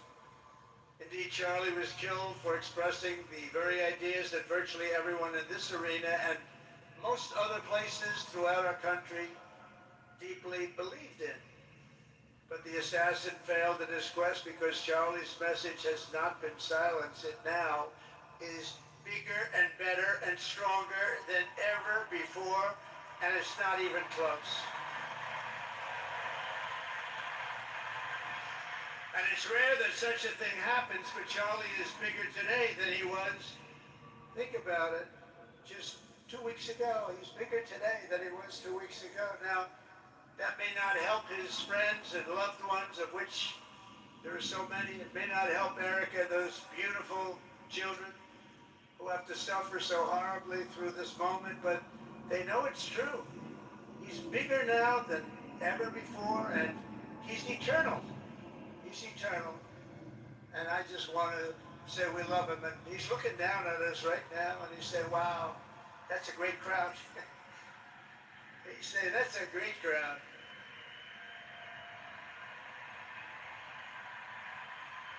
And it's a great crowd of patriots.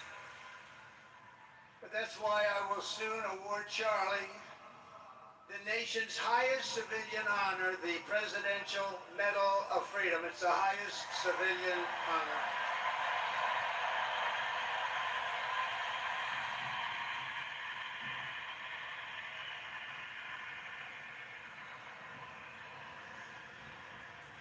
And we will do the ceremony at our beautiful White House in a very safe Washington, D.C., a place that Charlie truly revered. Yeah, we stopped the crime in Washington. It took 12 days. Now you can go to restaurants. You can walk down the middle of the street with your wife. You can have your wife walk alone down the middle of the street. She's going to be in good shape. What a difference. What a difference good management really makes. But it's, I'm so proud of that. Washington, D.C. You know, it's one of the worst in the nation, in the world. And now it's considered a very safe city. And it's also, I passed it yesterday, I went through it, and the lawns are good. It's like a different place. It's like the tents are gone, the threats are gone, the gangs aren't there. get rid of, we took out 1,500 career criminals, 1,500. If you have 3 career criminals, that can make a big difference. But I'm so proud of Washington, D.C., and now we're going into Memphis. And we'll get that one straightened out fast. And then we're going into some others, but we're going to go to Chicago, and we're going to have Charlie very much in mind when we go into Chicago. And we'll get that one straightened out. You have an incompetent governor who he thinks it's okay when 11 people get murdered over the weekend. He thinks you don't have crime when 11 people get murdered and 28 people get shot. He says he's got crime. No, they don't have it under control, but we'll have it under control very quickly. So we're going to be doing that. And Charlie loved what we were doing. He was so proud of what happened. He was there to see it. He's so proud of what happened in Washington, D.C. As you know, the depraved assassin who planned and executed Charlie's killing has been arrested and charged with capital murder. God willing, he will receive the full and ultimate.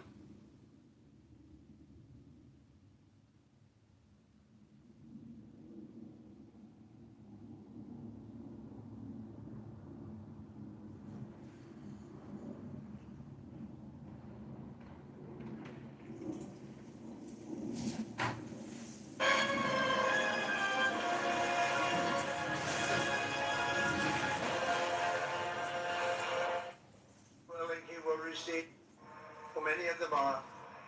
But law enforcement can only be the beginning of our response to Charlie's murder. Over the last 11 days, we have heard stories of commentators, influencers, and others in our society who greeted his assassination with sick approval, excuses, or even jubilation. You've heard that, so have I. Couldn't believe it.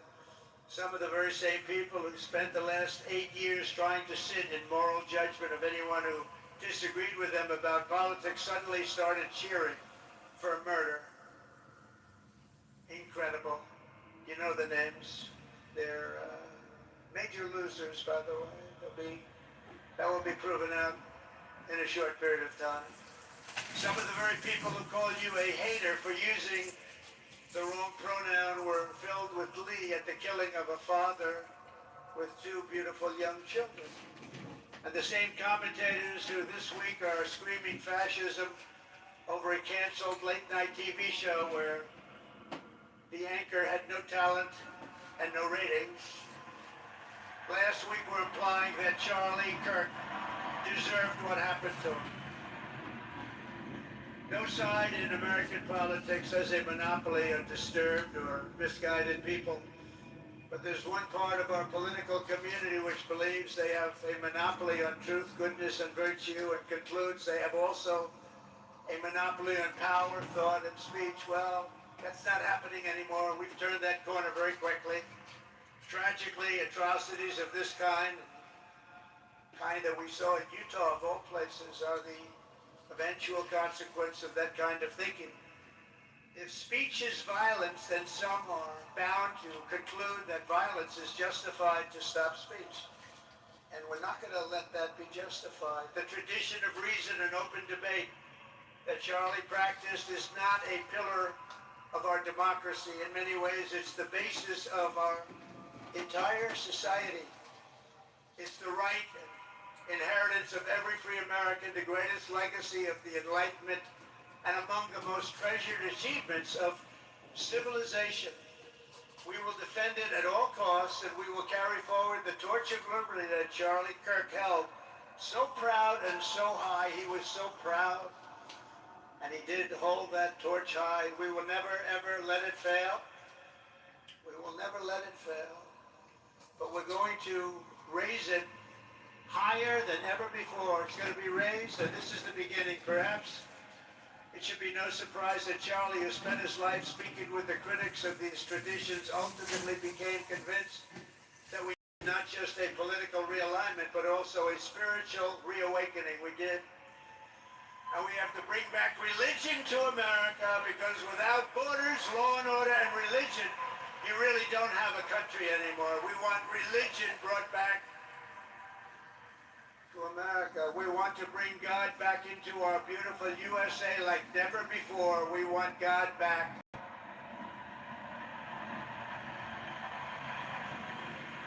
Charlie would have been so pleased to hear his friends and colleagues today giving testimony and giving glory to God. Within minutes of the gunshot in Utah, millions of Americans, young and old, heard the news and dropped to their knees and started praying. Even many who rarely prayed asked God for a miracle. Please, God, save Charlie. But although Charlie's time with us on earth has ended, those prayers for a miracle have already been answered. Look at what's happening. Look at what's happening. In the days since Charlie's death, we've seen how his legacy has touched so many millions around the world. In Calgary, Canada, thousands gathered at City Hall to sing the American national anthem and raise up posters with the name Charlie Kirk. In Seoul, South Korea, crowds gathered to wave American flags and shout, "We are for Charlie Kirk." His memory has been honored in the streets of Berlin, Warsaw, Vienna, Sydney, Madrid, London, Tel Aviv, and all over the world. So beautiful to watch. A man as far away as rural Australia texted a pastor, "I'm going to come to church tomorrow for the first time ever." The pastor asked, "Why is that?" The man replied, "Because of Charlie Kirk." Can you imagine? The lesson of Charlie's life is that ye should never underestimate what one person can do with a good heart, a righteous cause, a cheerful spirit, and the will to fight, fight, fight. Have to fight. We're saving our country. And Charlie's a big factor, such a big factor. Charlie Kirk started with only an idea to change minds on college campuses, and instead he ended up with a far greater achievement, changing history. Changed history. Today, Charlie Kirk rests in glory in heaven for all eternity. He has gone from speaking on campuses in Wisconsin to kneeling at the throne of God, where he is right now.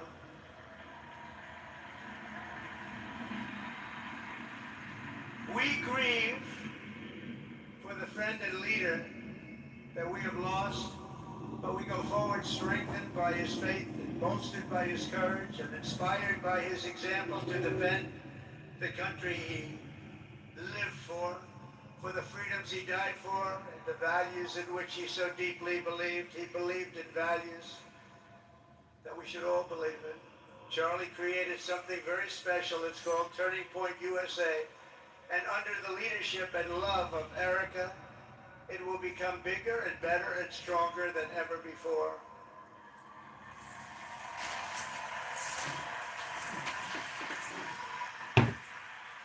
So Charlie, we all want to thank you. We want to say a very loud God bless you, Charlie. God bless you for what you've done. It's incredible. And God bless Erica and the children. God bless the United States of America. And could I ask Erica, please come out. Erica, please come out. Thank you.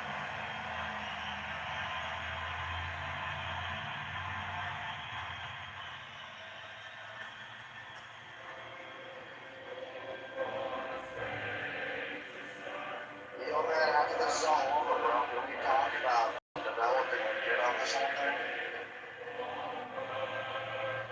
Yeah, I'll probably Halloween. Yeah.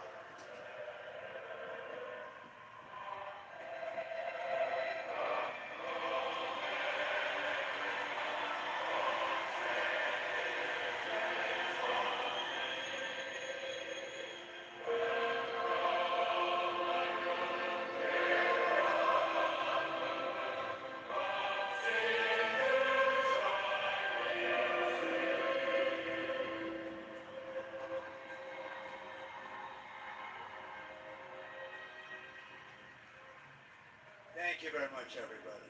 Thank you very much, and good luck. God be with you. Thank you.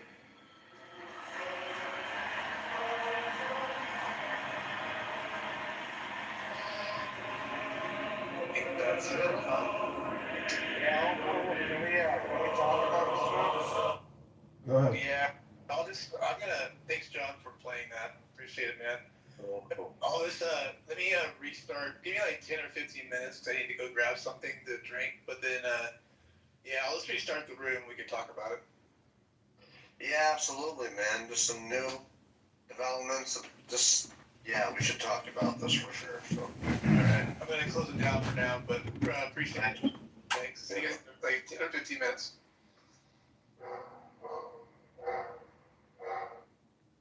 That these things start to blur. So you start to kind of like have like a relapse, or like there's a glitch where you kind of have a reference of your past life or something like that. Just a theory. I'm not saying it's facts. I'm just saying like something I kind of think. Well, because if you think about it, that would explain why we have those things like deja vu. It would explain that, but toss you a bone for that, just in general. A better theory that I did here is more so like, if quote unquote take the path of reincarnation, you get the amnesia because death is so fucking like traumatic. He's saying all this stuff because it's like, you know, the truth's coming out, right? You know? What's going on? What you mean? What truth? Because it's like, if we know that this country has long been on some crooked-ish, right? And whoever is at the helm, meaning whoever's in the seat, right? If they are saying, oh, okay, now I'm in the seat, it's different. Man, come on, that's what the last 500 have said. None are any different. I mean, I don't know. What you talking about, buddy? I'm saying whether you It's are right okay. or Don't left, worry about it. whether you are right or left, whether you are white or black, if you are playing in this little business, right? It's not meant for the, you know, people who are oppressed. And yeah. Okay. There you go. You're right. Okay. All right. Hey, is it true that Trump gave HBCUs $500 million? When? Yes, it is true. Oh, okay, I just wanted to ask. I haven't heard that. We got a Trump on stage. Can we talk about? He did, but now they're saying. Wait a minute. We're not gonna pivot. See, this is what y'all gotta stop doing. That's what you gotta stop doing. We having a conversation. We don't have to let that person steer the conversation. Okay? Let's just get back to the conversation. So listening to Trump. And Trump has said what he said, you know. For whatever reason, he wants to blame it on the left. I don't get it. Like, why is that a thing? And why do we have to keep repeating the same stuff? Like, I don't think you. we're at a funeral right now, right? So why are we talking about if I wouldn't become president, you know, this world was sinking and what's going on? Y'all sleeping? Maybe Lex can answer that question for you. I didn't listen to the what did you say? Let me hear it. What did you say? Oh, you just got here? Yeah. Yeah, we've been playing his response. We listened to the wife. He spoke. Yeah, and it's in the middle of speaking right now. So. I didn't think he needed to hear everything to answer your question. Well, I mean, I'm gonna be honest. They're doing this kid dirty. I mean, like they're using his passing as a way to fuel their agendas. That's what I think is going on. Alright, that's a fact. Okay. Oh yeah, going over the funeral. That's because I was about to ask for a recap. That was my whole point of coming up. Oh yeah. We was playing Trump and the wife before the Trump announced. Daddy, was there more left or were they done?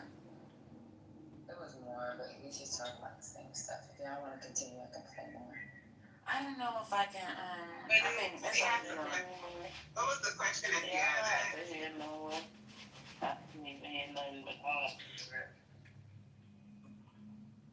We can play 5 more minutes. Let me go ahead and play it real quick. Daddy.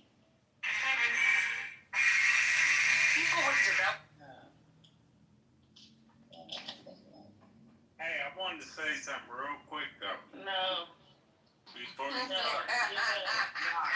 man.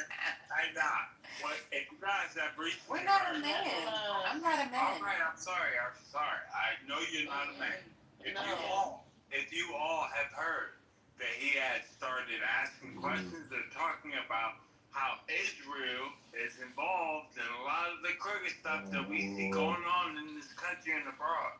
Like the that don't like Israel? Why is that a thing? Allow me, sir. It's funny how as soon as I say Israel, nigga come out of the woodworks to say that. I am not Anyway. One at a time. There's no need for somebody interrupting.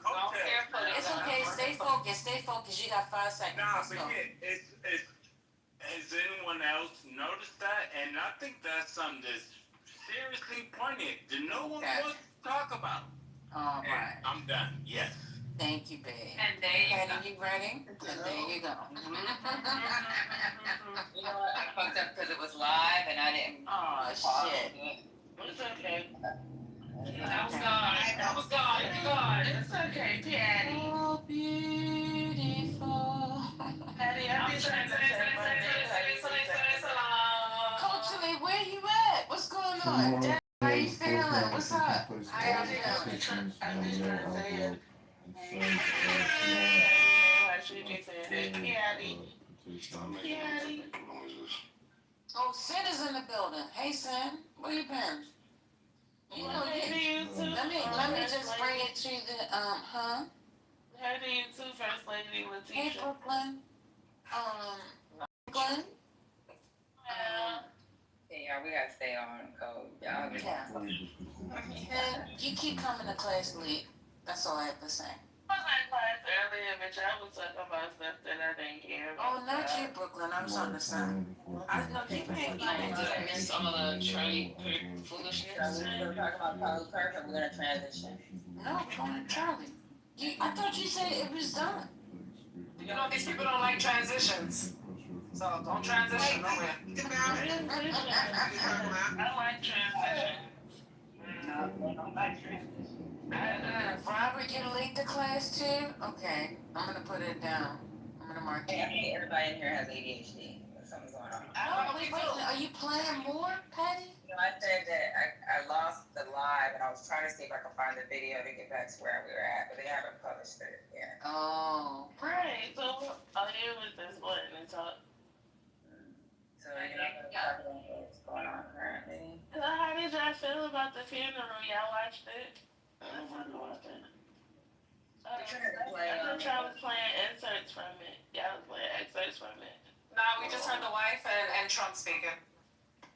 Oh, okay. What y'all felt about that? It was real ashy. I think they wrote both of their speeches for them when they got on stage. So the wife made some good points, and then one thing that Ace said that I totally agree with Ace is what she should have done.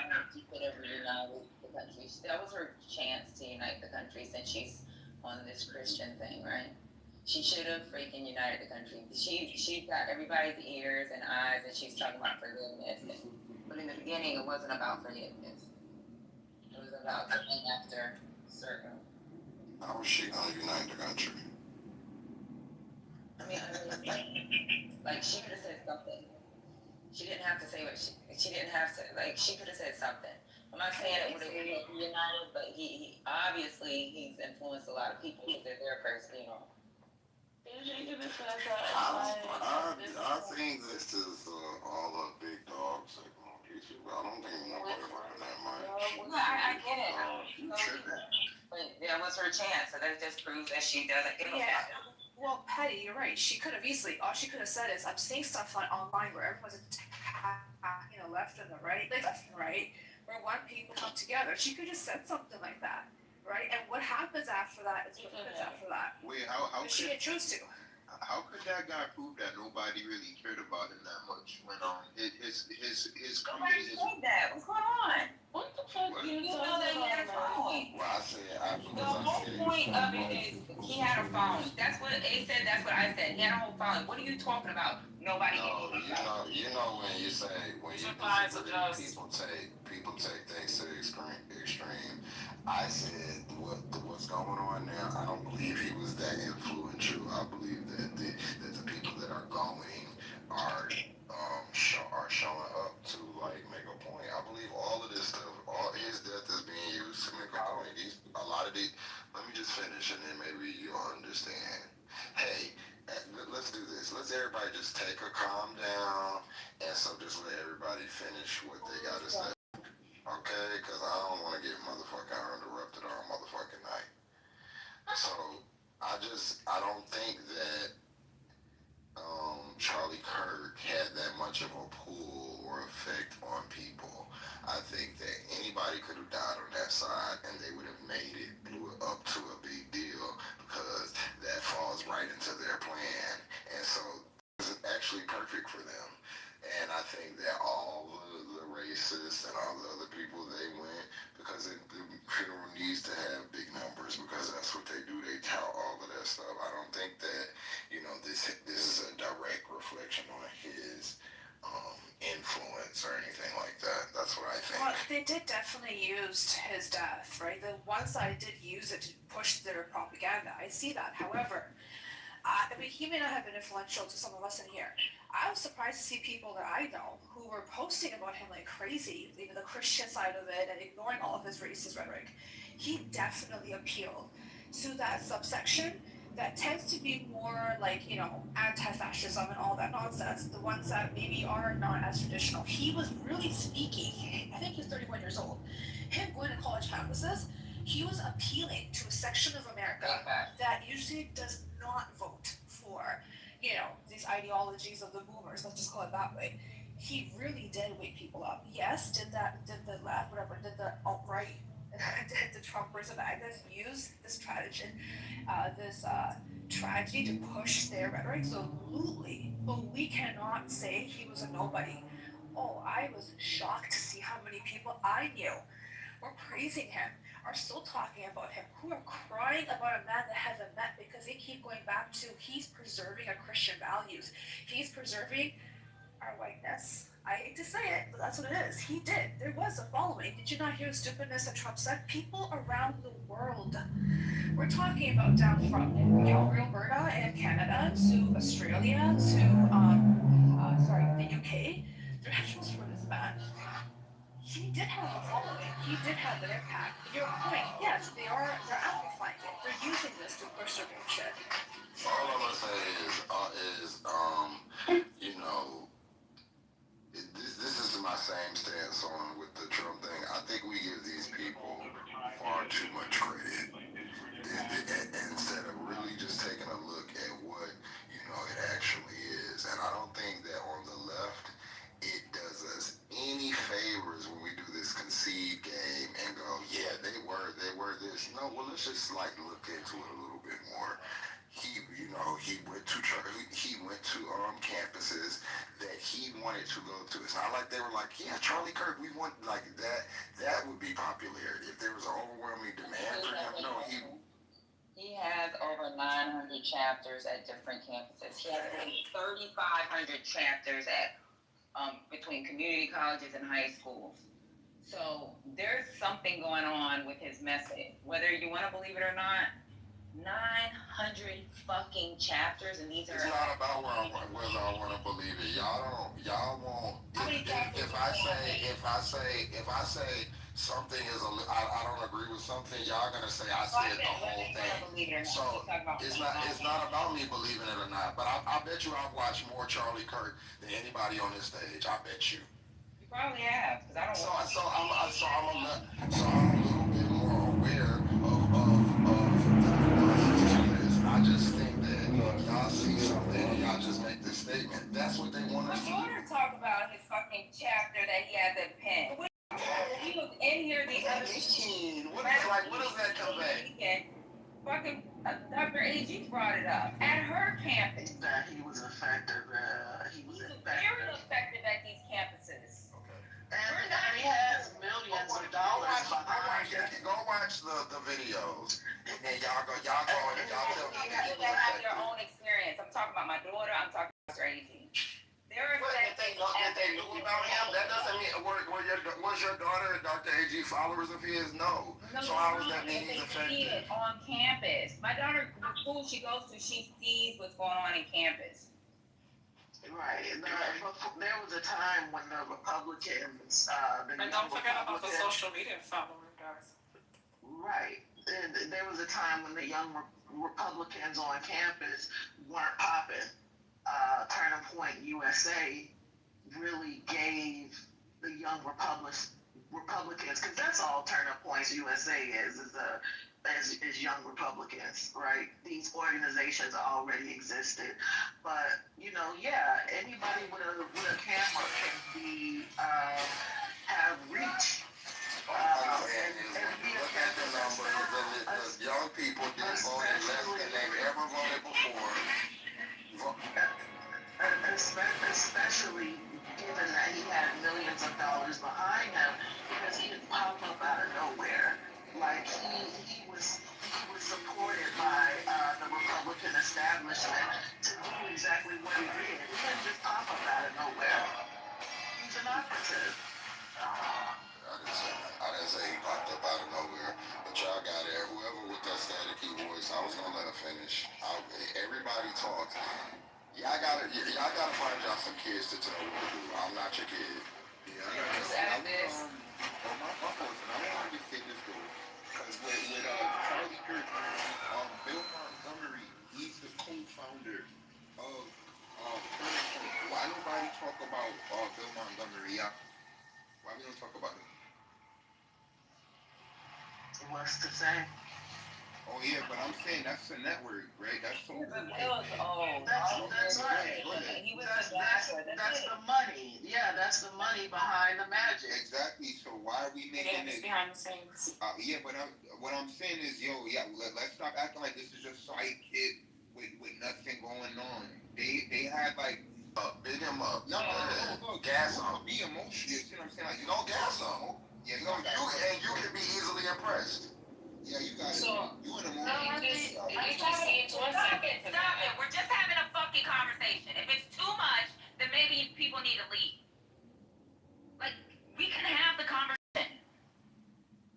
Like, go ahead. I too feel like, obviously when someone dies, it's always, the Republicans right now, they're taking advantage of the opportunity. They're making it seem like he's bigger than he was, right? If you would have told me last month that Charlie Kirk was going to die and his funeral or service was going to be at a football stadium, I would have laughed in your face, right?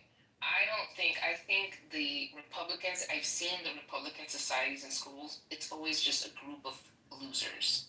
Yes, they have a presence, but these are people that no one really checks for and nobody wants to date, so they join these organizations, but they can have 1,000 of these, but they're literally full of losers and rejects that nobody wants to fuck with. So I don't know. I think that they took advantage of the opportunity to distract from the Epstein files, and they're making this whole big deal out of Charlie Kirk. I'm not saying he's not influential. I'm not saying that he's not big. But for people to start saying, oh, he was going to run for president and he was going to do all these things, and he was J.D. Vance's best friend, I don't know about all that. That just sounds weird to me. I've never heard of this until he died. But y'all can correct me if I'm wrong.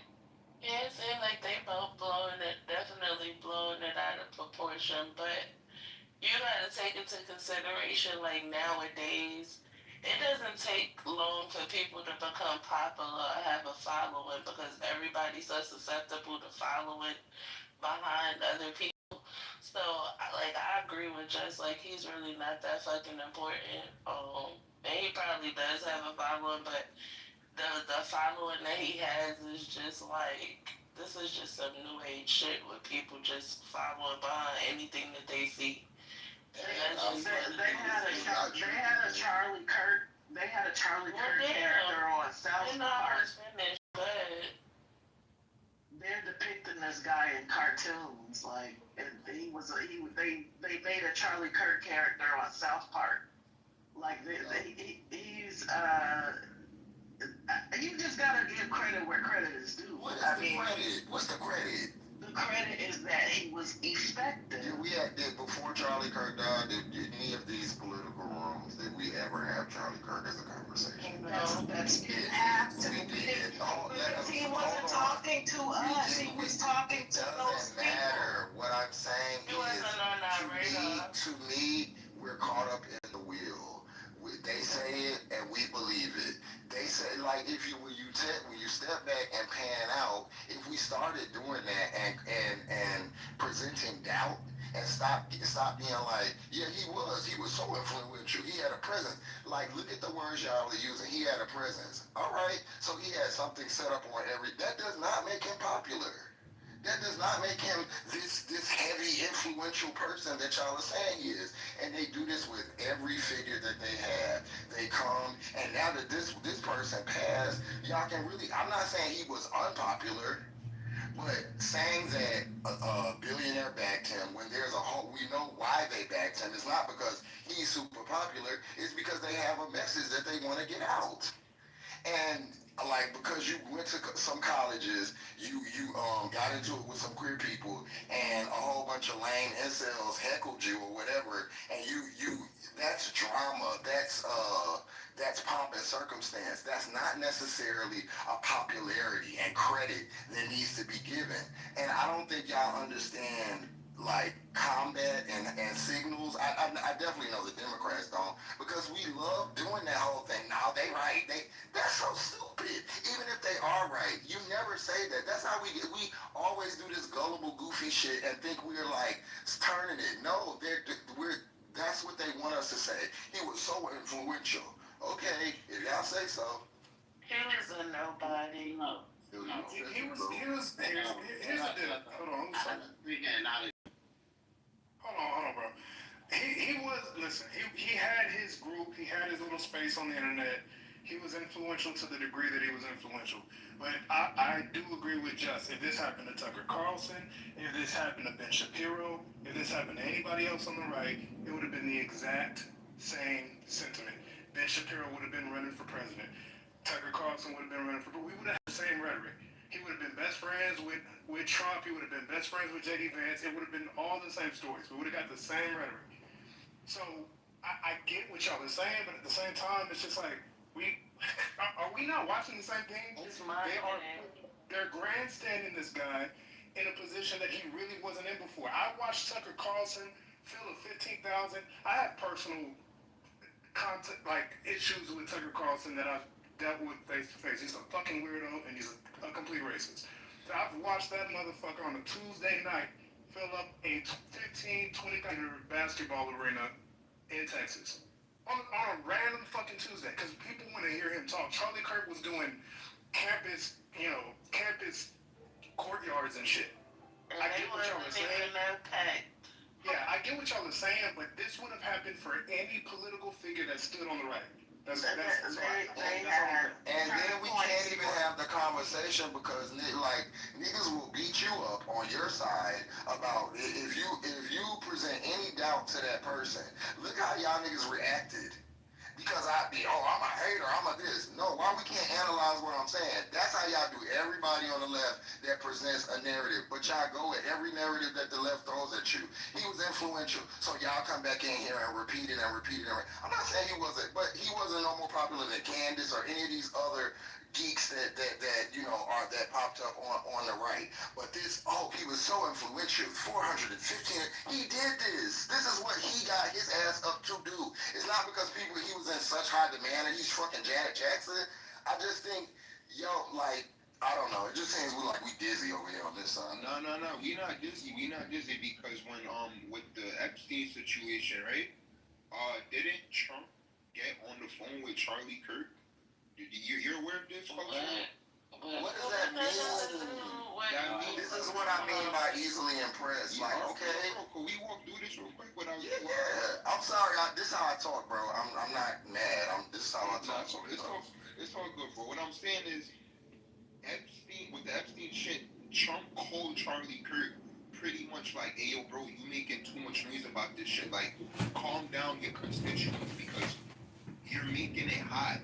I don't think Trump called him. Like, yo, hold up. If the president, if the white, and he also had a direct line to the White House, y'all gonna tell me that that's not a motherfucker with some influence somewhere? Yeah, that is true. I don't even understand what the fuck that have to do with the price of tea in China. How the fuck we know he got on the phone with him? And see, the thing is, yes, he has a targeted audience on the internet. Like fucking, Future reached out to Kevin Samuels, that type of shit. That fucking manosphere group of niggas that love to suck the dick of a person on the internet. Yes, Except instead of, get it. except And instead of, it's effective in its own way, but to make it as like he was the fucking icon is ridiculous, and that's what it sounds like. The way that y'all talking about him and agreeing with how the fucking Republicans are talking, he's nobody that of that importance. Like Kai Cenat would probably get. Kai Cenat should get way more treatment than he would. You see what I'm saying? Like, no, I'm serious. She right there. I'm serious. That's right. What about the other white boy that he was passing? He's way more popular. Talking over each other. What's going on? They just want to talk when I talk. Go ahead. I'm gonna let them talk. It's okay. Go ahead. I'll ask you a question, Brooklyn. So I think your analogy is correct, right? It is like Future and Kevin Samuels, but in this case, Future is the actual president of the United States. And so he, this dude again is being paid. I think his salary alone was $300 million, $300,000 a year, and his operating budget was millions of dollars. This is the guy that Lex brought up. He had backing, so I don't think that. Someone at one point he was a nobody, but he was turned into somebody because you can't just be a nobody and have a direct line to the president, and nobody's praising him. Like, this is not our boy. It's in the rules of war. You got to know your enemy. Like, and I'll say it like that. You have to have a clear picture of what you're up against. He had reach, and now he has even more reach because of the way he's being painted as some Christian saint to all these people who had not seen him. I've known about Charlie Kirk for years. He had a summit every year. This year, I think he had 50,000 people show up at his summit. It's a 3-day event, and they were bagging him because of the Epstein situation.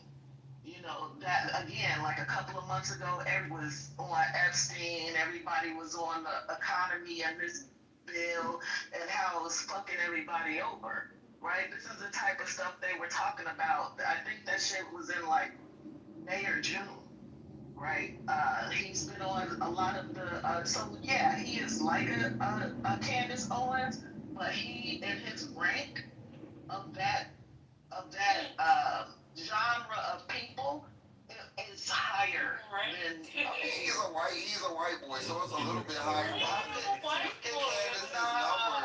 I'm not talking about that though. I'm not talking about his race. What are you talking about? I'm talking about the numbers. Candace is right up there with him. Let me say this. Y'all be so easily impressed by popularity. Money, power, y'all be like, money, like, Jesus. Culturally, money, power, and respect. Hold on, the reason why I made the Kevin Samuels Future analogy is to show you how one person guess I can't compare Future to the president, and I'm not trying to, but what I'm saying is that yes, these people have reached to a particular audience of people, right? conversations.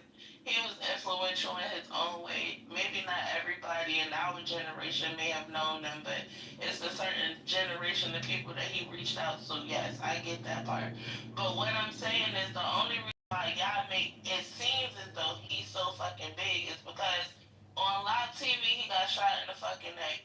That's what made him more popular than every fucking body. And they get the blow all of this shit up and make it seem like he was so important because these are fucking politicians and that's what fucking politicians do. This is their opportunity to make it out, to make liberals and Democrats out to be fucking demonic while making it seem like everything that they're doing is fucking perfect. And everybody really is playing into it, to be honest with you, because yes, now y'all seeing that, oh, he's getting this fucking, he's getting memorialized. They want parks after, they get naming parks after him. They fucking giving him days and all of this, that, and the third. This is psychological warfare. They done fucking made you niggas believe And I got that proof this of what nigga was something fucking important and he really not. I got To be proof honest of what with I you, was all saying. honesty. Candace Owens had 6.3 million followers. Charlie Kirk had 1.7 million. It's ballooned to 13 million after he died. What that says to me is we play into it.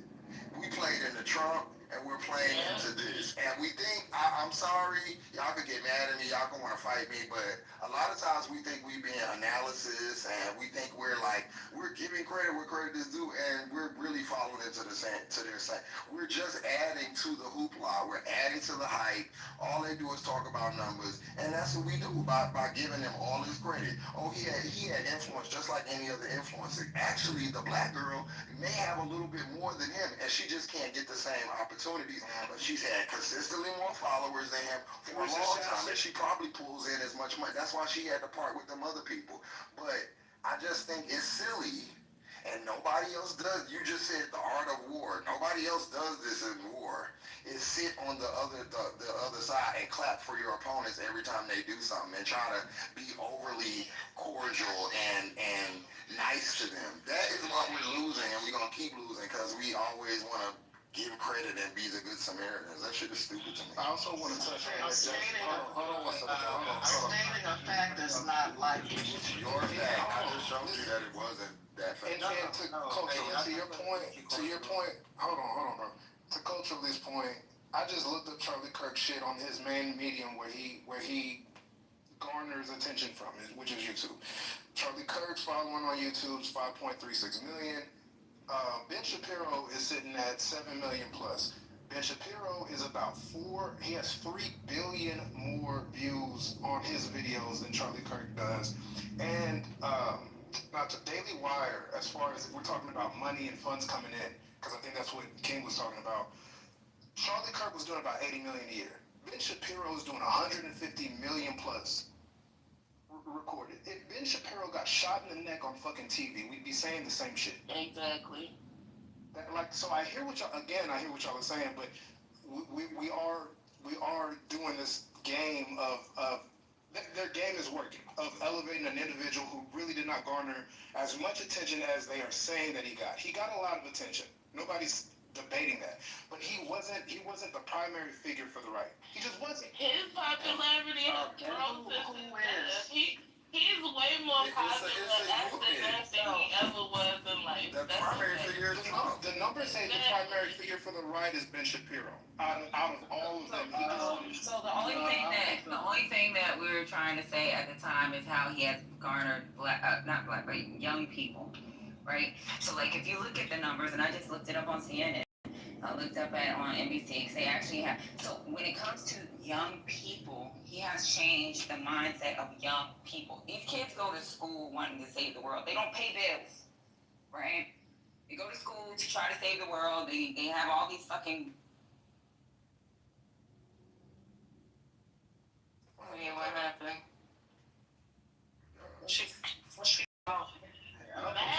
I know what happened. Battery dead. I'm sure her battery died. Let me say something real fast before she come back. MAGA has changed the mind of young people. It ain't just one person. That's the thing. And he's also will change Democrat minds. Honestly. It's the whole administration, the whole mind. It's like an ideology that we say this shit all the time. They read it from a book. That's the shit that changed the mind of the people. It's not this one ass person. So Charlie Kirk. Y'all putting it on just Charlie Kirk. We would have had a conversation about Charlie Kirk before this. Right, we have never in the history of this room had any. We've had Charlie conversations. We never even talked about Ben Shapiro. We talked about Candace Owens. Right. Because I would consider Candace Owens much more influential, just because she's a black woman doing something that other black women don't really do. But this, y'all, I don't know if y'all get into it with people or not, but this is how they do. He's gone, so now we can gas it like he was something totally else. And they'll say, because Tim Walz showed us that if you get up and agree and concede and say, yeah, you know, you kind of right, I gotta do it, but that help us. But continue, and then y'all be saying, oh, that we're giving credit is due. What's the fucking credit? Because ain't nobody saying that. Ain't nobody saying this damn thing, yo. Let me say something. Because I cut off. First of all, when we were talking about it, nobody was saying give credit where credit's due. The thing is, you were only hearing what you wanted to hear. King literally You were said saying, that. let me finish what I'm about to say. You were hearing what you wanted to hear. I brought up young people. I brought up campuses. There has been a major change on how children, or not children, these young kids in college have been thinking. They have fucking chapters at over 900 universities. Over 3,500 chapters at high schools and community colleges.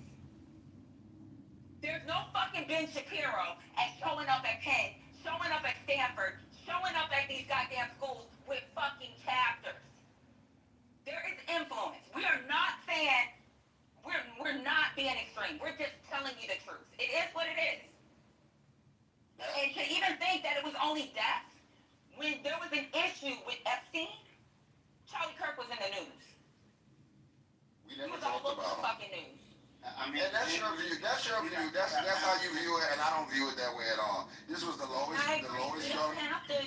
We don't Right, have but to. this was the lowest youth But what turnout about ever. to tell us that we were saying that he influenced, he just this and that. No, that's not He what literally we're saying. said that. She said you got to give credit where credit is due. Lex said that in the chat. Hold on. Hold on. So all I'm saying is we can disagree, and I definitely disagree, because I don't think that for a person to go from 1.3 million followers to 13 million in less than 2 weeks, they're pouring sauce heavily on this joint. And no, Ben Shapiro didn't show up there, because that's not what Ben Shapiro. But if we're talking about followers and influence, that's a much heavy follower and influence count. And I still don't think either one of those people are that influential. No, I do hear what you. So Ben Shapiro is not for A. Marie or an Aya. They're not gonna listen to a Ben Shapiro. That's I mean, correct. A. Marie or an Aya is gonna, if they were to actually go into a school, because the school that Mel's daughter goes to, there's a chapter. So I can tell. Because they set it up. They didn't request it. They set it up there. I got it. Obviously, they set it up and the school approved it. You can't just set up a chapter. Even with AKA, they're trying. There's one of my daughter's friends in fucking New York right now is trying to get an AKA chapter. And you can't mistake a push for a pull. A chapter doesn't just pop up at school because it's. If you push it, then it doesn't show up like that. So you just requested it? You can't just have a chapter at a school. Right. Are you saying the kids requested it? Exactly. No, you can't. It's not just a request. I know that you can't just pop. All I'm saying, that's regardless. I'm not talking about the technicalities. I'm talking about he's funded by billionaires who want to push an agenda. He has it's like if I wanted to go and push the black and somebody gave me a piggy bank that had unlimited, yes, I can set up a campus and everything. I have backers that have billions of dollars that want to put something across. And so this is exactly what they wanted to. They wanted to try to be so impressive, or, you know, I'm sorry, I'm going to just have to go. We are too far gone. We are way too easily impressed by stupid, even the smart people on this side. King absolutely came out of her faces. We have to give credit where credit is due. Lex said, you know, knowing your opponent, these things, that does not look good. We talk about, I'm going to finish and then anybody can finish up talk. And we talk about messaging. We talk about how we appear. This is how we appear. Dizzy. Because we always looking up saying, that was good, that was good. Instead of us coming up with a fucking person. But we always want to get these, even when presented with the facts, we will fight each other rather than work together to discredit them. And that's why we lose. That's it. I mean, look, he was. Can I respond real quick? Can I respond real quick, Amhotep, because I ain't had a say. Shut the fuck up. Just don't start bothering me now. I'm trying to have a nice conversation, but don't start picking. I wish somebody would have told Gavin Newsom that Charlie Kirk wants shit to be, you know, he was just another, you know, person that wasn't relevant. Because as soon as Trump won the election and Democrats were running around, you know, in a daze and in a shock, Gavin Newsom went on Charlie Kirk's podcast to talk to him. Why him? Why not any of the other people in the pipeline like Shapiro, right? You can't, and this is not, it's crazy. It's what I'm saying is, well, so why? I don't said why not, so why? That's why.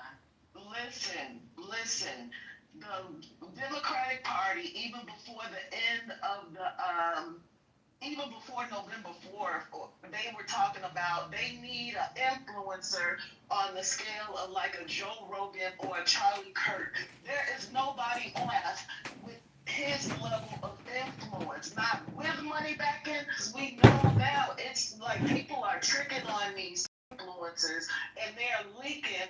This person is getting money from the Democratic Party. These people are getting money from the Russians. Because Tim Pool and some other, Tim Pool, David Rubin, and some of the other alt-right pop line figures, they were exposed for taking money from Russians. You can Google that.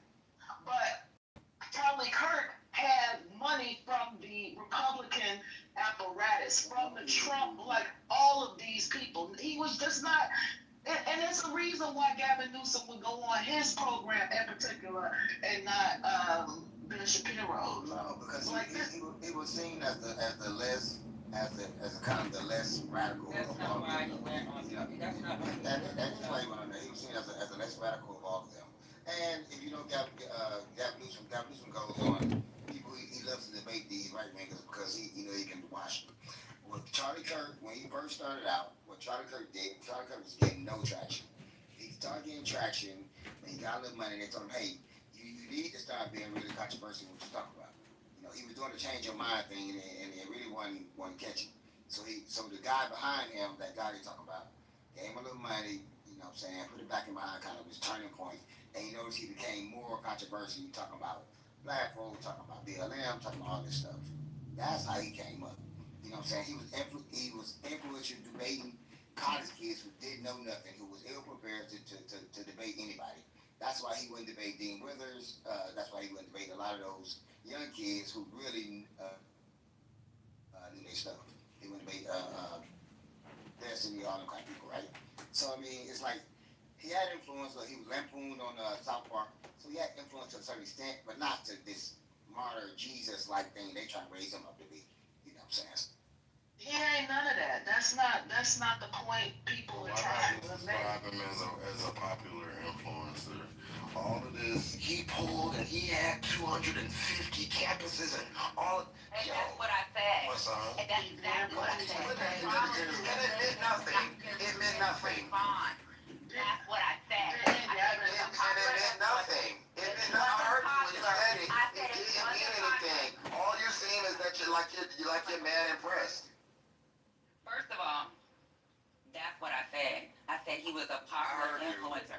I said, how can he not be popular when he has X amount of fucking captors?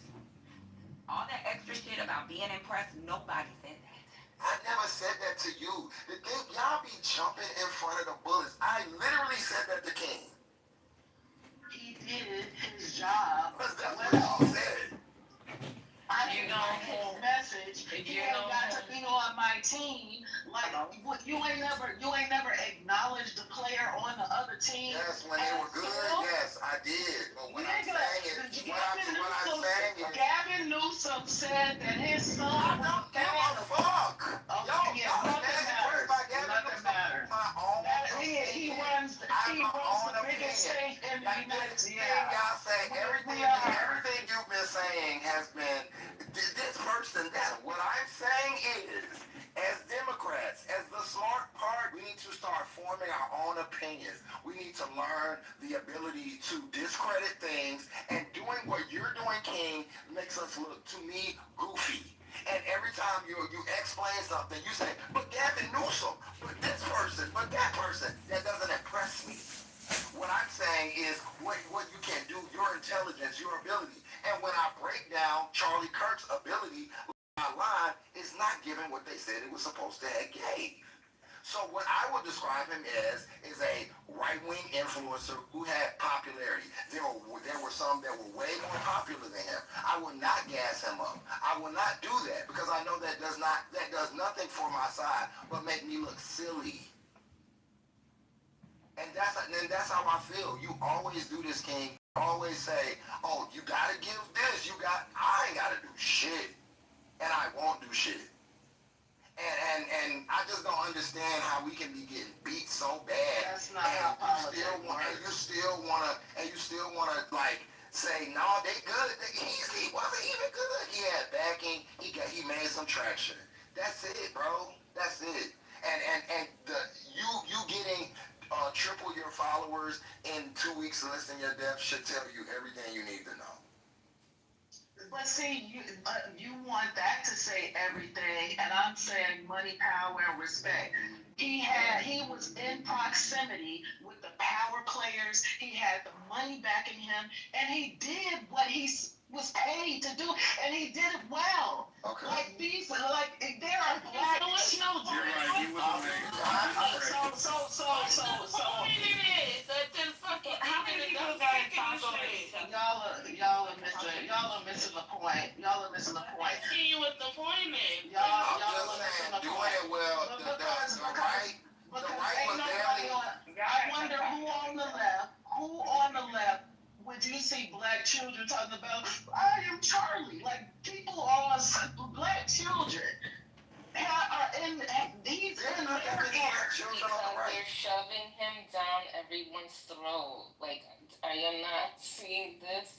They're now because it didn't just start. It didn't just start. You think that I am Charlie is an organic movement? It's not. Yeah, as a PR campaign. We were just talking about him last night. What's going on? No, I Am Charlie just started. I Am Charlie. We weren't. Maybe you weren't here, but we were. No, that's like coming to I Am Charlie, not that. We're talking about the things that they're wearing that says I Am Charlie. That just started. The martyrdom. Obviously, because he died. But that's what we're talking about. We're not talking about him. We're just talking about, that's what she said. She said that little black people are talking about I Am Charlie. So she's talking about the movement, and that did just start. But do y'all realize that the right barely which Kamala is qualified, barely acknowledged her influence, and here we are bigging up an influencer. We are fucked up, yo. We are really, really fucked up. The biggest people, the biggest and the brightest on our side, they would discredit the fuck out of them. And we're still over here like, nah, but we still gotta be fair. Because that's what we do, we being fair. Ooh, I don't get it, but y'all go ahead. Y'all see how well this works out for y'all. y'all are missing the point. But don't worry about Charlie. Worry about the Christians that are behind them, guys. Don't worry about Charlie. If y'all worried about Charlie, y'all got a problem.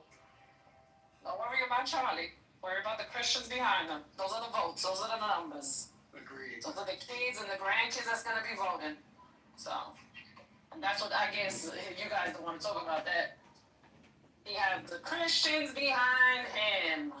So let's do some numbers. How many Christians are in the United States? Y'all want to speak about that? What's the numbers on that? It's supposed to be just as many people reminding everybody of his fucking failures, of how fucking fucked up of a person he is.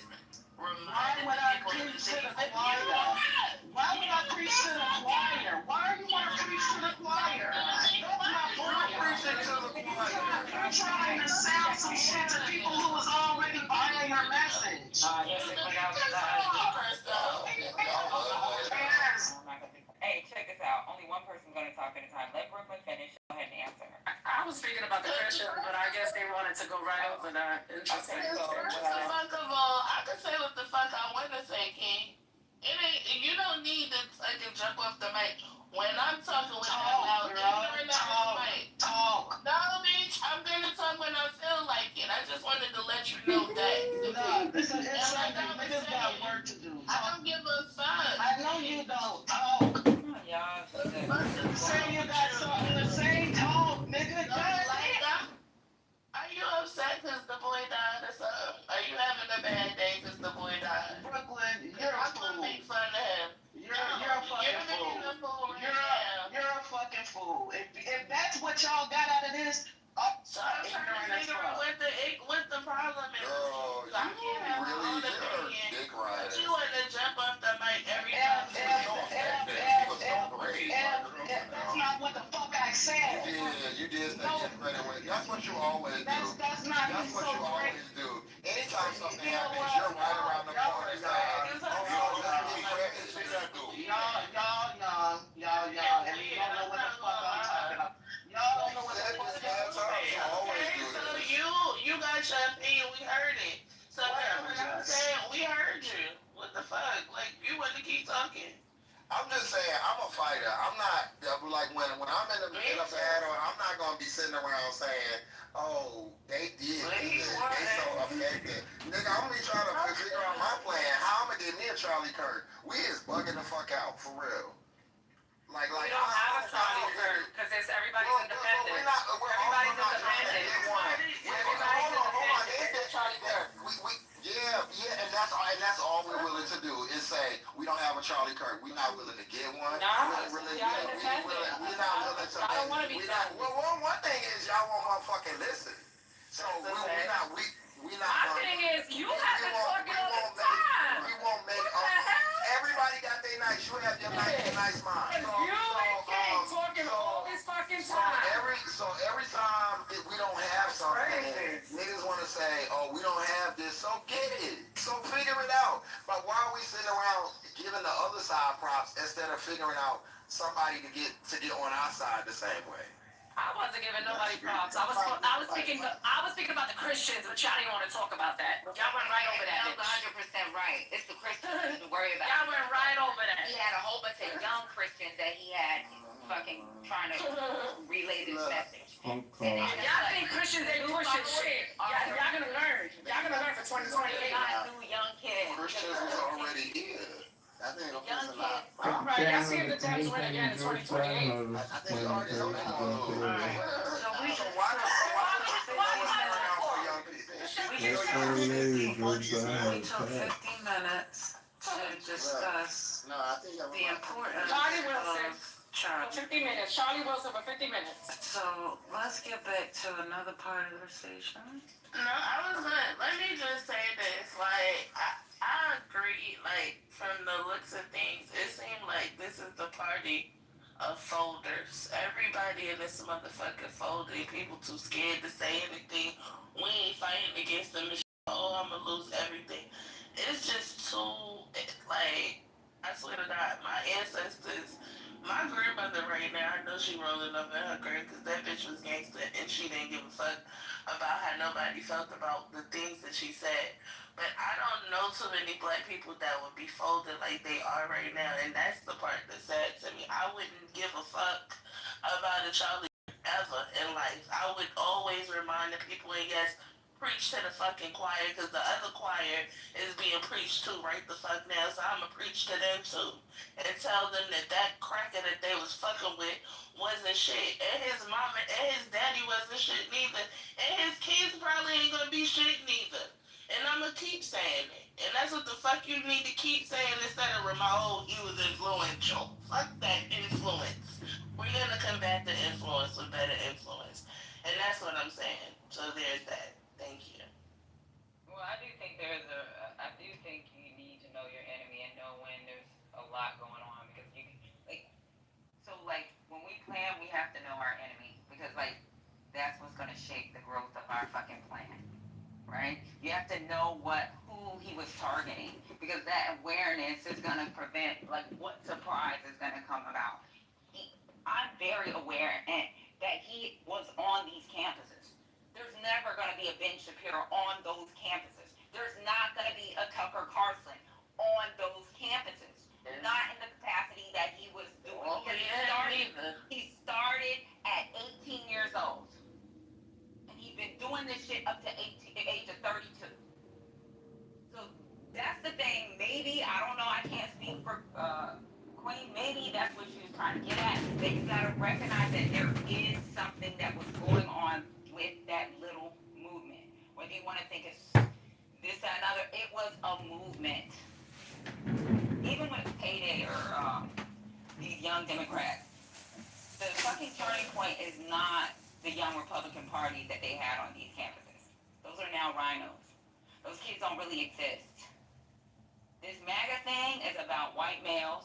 It's about them being left out. It's a whole fucking different type of movement. And they're on campuses. That's all we were saying. Or at least I was saying, and I think Queen may have been saying the same thing too. I don't give a fuck if 3 million followers follow him. I can tell you, when you got young kids following him at these college campuses, that's a problem. Because they've never been like this. Kids always want to save the world. Yeah, this is the lowest voter, college voter turnout ever. Yeah, so I'm saying, I just don't. I can guarantee probably by at the end of the 4 years I'm gonna be the enemy because this shit seems soft to me. I'm sorry. I just, we've assessed the enemy. We've seen who it is. We got it. But to keep saying, going back and saying, oh, they so fuck what? They went on the college campus and harassed unprepared teens. Let's be real about what the fuck happened. And even if we gotta lie about it. They do. They discredit people 5, 6, 7 degrees. But we, Charlie Kirk, a 9-degree dropout, we gotta, act like he had some profound thing, man. Fuck that. Fuck that. Fuck all that. I ain't with none of that shit, man. Charlie Kirk was Charlie Kirk. He passed. Let's move the fuck on. Let's wrap this up by 6. I'm not on that side. When I'm done. And so I feel like, I don't know, we're living a year in and we still doing this they're not playing fair. I just want everybody to understand that. So trying to play fair or trying to play fair with a person who's gonna knock the fucking chessboard over in the middle of the game is very feasible.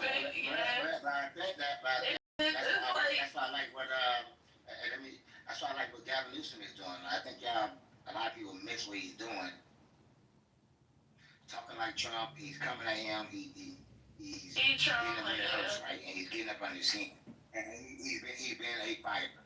And I think that's why a lot of people are kind of turning toward him now, because he's actually the one fighting, talking shit.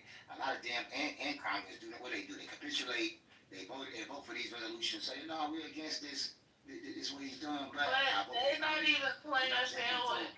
Gavin Newsom is actually out there fighting, talking shit, and doing things that say, hey, I'm gonna push back against this administration. I'm not gonna just sit here and capitulate to these authoritarian moves. But hold up, they not even playing fair with him though, cause he said something the other day, and they tried to call the Secret Service on him, talking about like he was making a threat. Right, of course, though they're not even playing fair, but we see it's like. No, exactly. That's what I'm saying. But we see it's like just said, it's like y'all trying to be angels and you playing against fucking demons. You gotta get dirty. It's no way around it. This nice tiptoeing around. But did you see what he Motherfuckers did? is not gonna be the answer. You gotta get dirty. But did you see what he did? No way. He turned it around and at the Secret Service on what Trump said in 220 about Bernie. So I mean, like I said, he's fighting fire with fire, which is what we need to be. Hey, I agree. He's doing the work. But it's Yes, you gotta throw a flamethrower at that bitch. I don't know when the Dems are gonna wake up and see that this is not your regular rodeo. We are in hell, and you need to suit up, cause this is not regular politics and shit. And any narrative that we help back is gonna slap us in the face. We've seen it happen before. I don't know why we doing it again, but y'all can call me whatever, but I guarantee y'all will be agreeing with me later. And not even that. So you know what? I was thinking about like the fucking Democrats. Y'all really do. Y'all gonna have to do something. But we got a little handful, a little sprinkle of Democrats that's still about that life. Like I said, Gavin and AOC. Like it's a lot of people that don't give a fuck, and they just wanna say or feel about how Charlie Kirk is, how they feel, and that's what they need to focus on. And y'all need to do what the fuck in real life, like the Democrats with some money.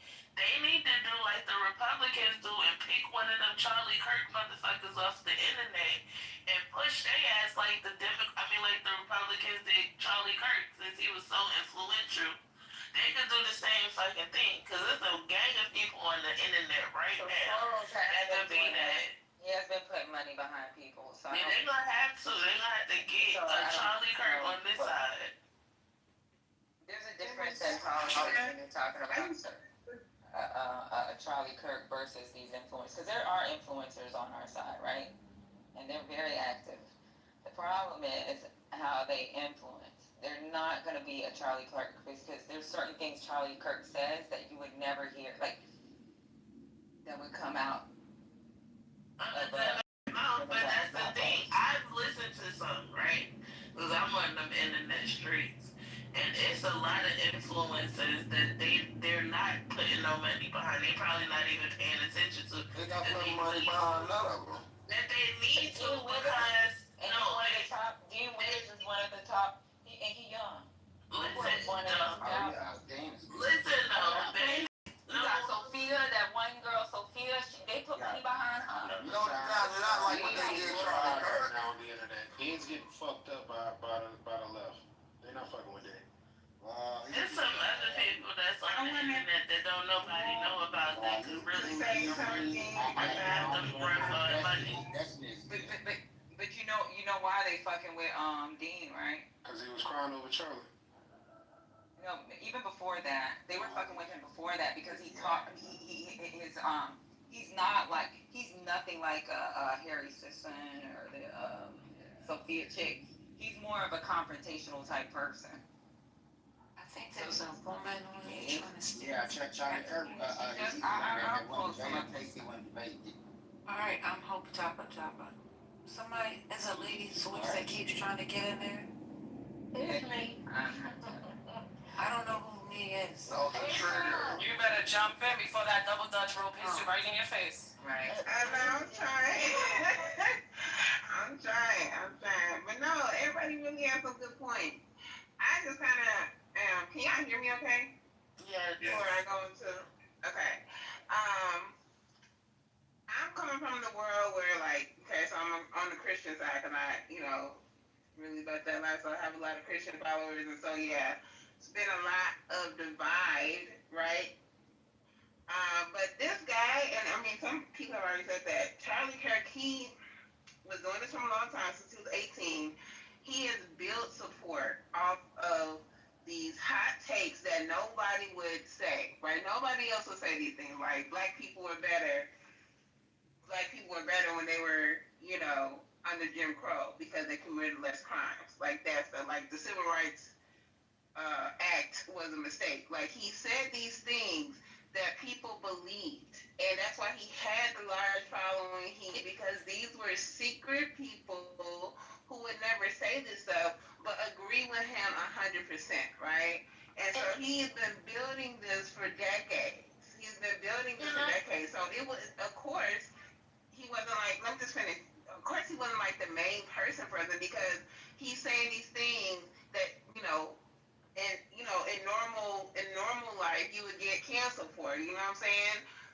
He's saying these things and he's being indignant about it and hiding it behind Christianity.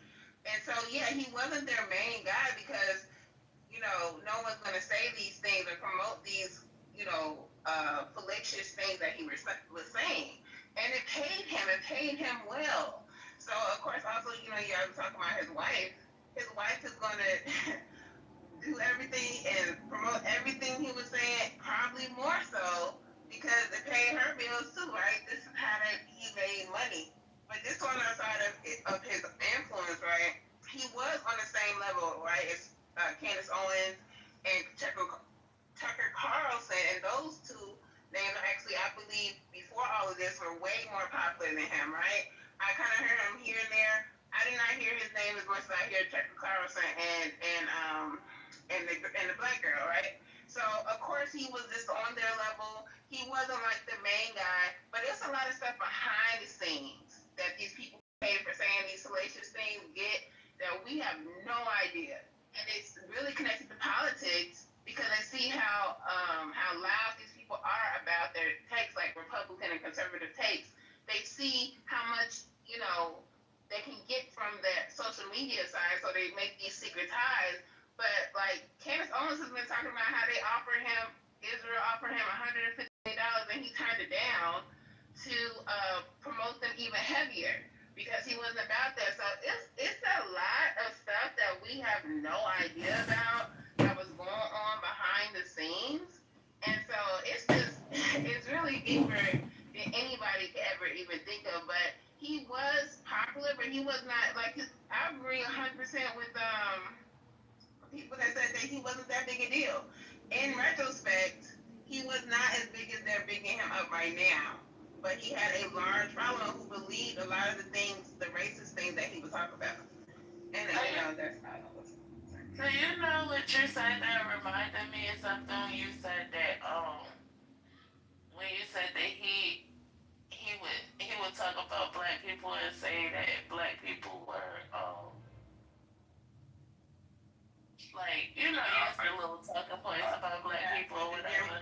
Committed less crime. He would say that black people were the most dangerous people. I just want okay, thank you. So I just want to just point out something because he definitely ain't come up with that, and that ain't even no talking point that they thought was comfortable to say, even though they believed that shit was true. The reason why, and this is, I hate these niggas so much.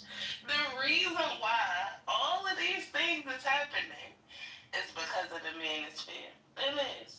Because when you said that shit that you just said about black people, I'm thinking about sitting on Clubhouse for the past 5 years and just listening to the talking points of a certain group of people and the things that they said about women and things that they said about black people being better during Jim Crow and all of these things, right?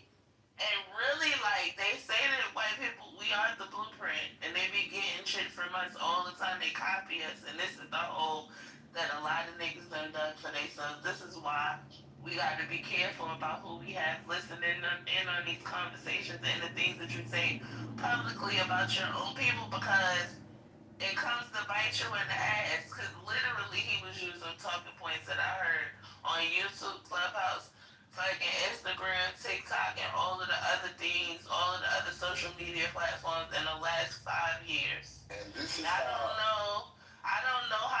he been around. I ain't really hear him until before this, past election season. But it's indicative of the things that he said was very much so the things that niggas said about their own women, their children, and their own community. Yeah, so we keep that in gotta move mind. the mic around because there's other people that want to say. Right, I'm not gonna say anything else. No, you can say more, babe, but like Mari's up here, Alpha's up here. Then before Amari goes, I just want to say that y'all's talking points are gonna sound just like his. And if y'all think that's what like is the move, all y'all, he's about to repeat everything y'all just said. Go ahead, Amari. Man, I need to come to repeat everything. I just got in here, so I don't even know. How do you feel about Charlie Kirk? Man, rest in peace. I mean, that's what else can you? What is there to say? Another one bites the dust. I think he was asking, aside from him being dead, what do you think about his sentiment when he did his college tours? Because that's what the conversation is about. It's about his popularity, his influence. I mean, I think he was a medium. I don't think he was like super popular. I mean, I think you got folks like like the Candace Owens and them that probably a little bit were more popular, but when it comes to, let's see, he's been doing this since he was 18 when he dropped out. So I mean, he definitely, I don't know, I think he read to more young people, I would say, but not that many people really liked him. I don't know. A lot of Republicans did like him. I think until he actually passed away, and then I think that's when a lot of people jumped on the bandwagon. Interesting. We agree. Well, there you have it. Someone live from the right side said he wasn't all like that. He's right. He was a pop. He's saying that because he forgot that Kirk spoke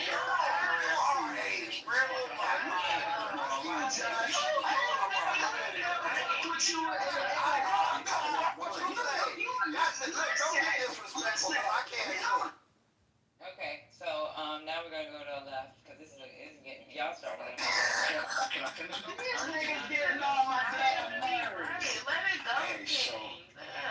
Suck a dick, Brooklyn. Yo, people are allowed to have an opinion. I'm not gonna do this today. Y'all gotta fight on that room because my head hurts. Y'all gonna allow people to have an opinion, okay? We're not doing this shit. Like y'all keep talking over each other. So Amari, If I don't get my fridge, You need to put something in your mouth and shut the fuck up. chill. what is going on? She just said that y'all wild.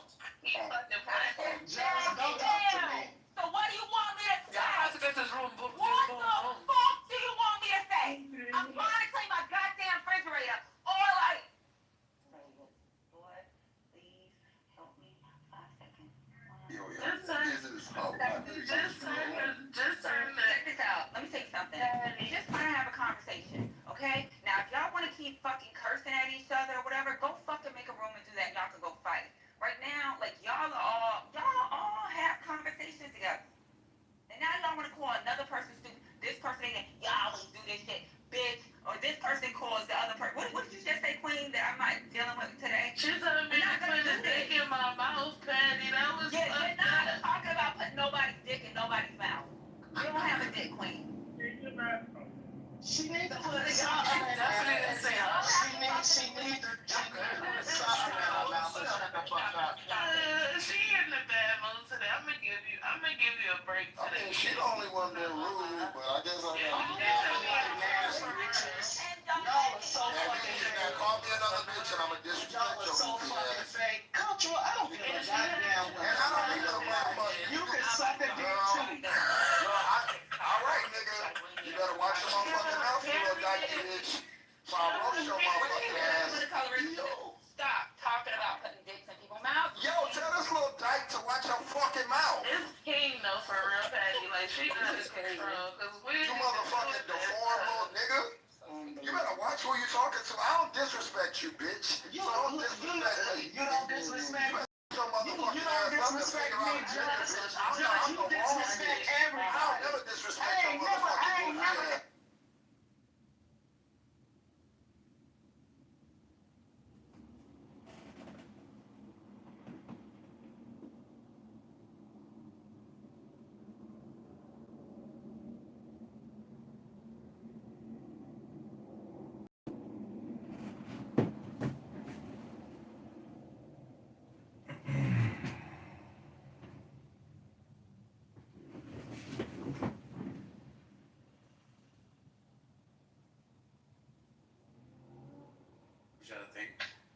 actually think the somewhat the HB1 measles deal is good for some. I've got some friends that have paid off for. So now you're liking the Trump idea, now you're liking this shit, huh?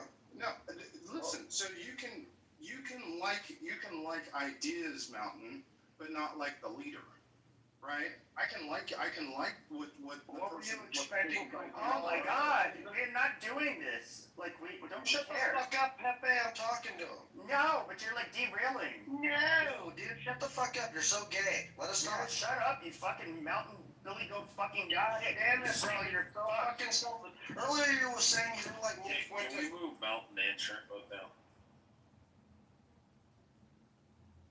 Nick, I think you're trying to get in there. I'm not the one who moved him, by the way. Trent, you work in automotive too, just like I do. We're getting crushed by these tariffs. I mean, dude, like it is really hurting our bottom line. But now we're trying to go to the OEMs. We're trying to go to Ford, GM, Stellantis, Mercedes, BMW, and tell them like, hey, dude, we've incurred all these extra costs. We're raising our prices, but like almost monthly, I gotta meet, or well, twice a month, I gotta meet with the head of purchasing and one of our other business unit controllers, just to like differentiate where these tariffs are going. It's such a bitch to track. Like, you don't know how much extra work this is. It's highly scrutinized because my parent company's out of Germany. They are crushing us on this.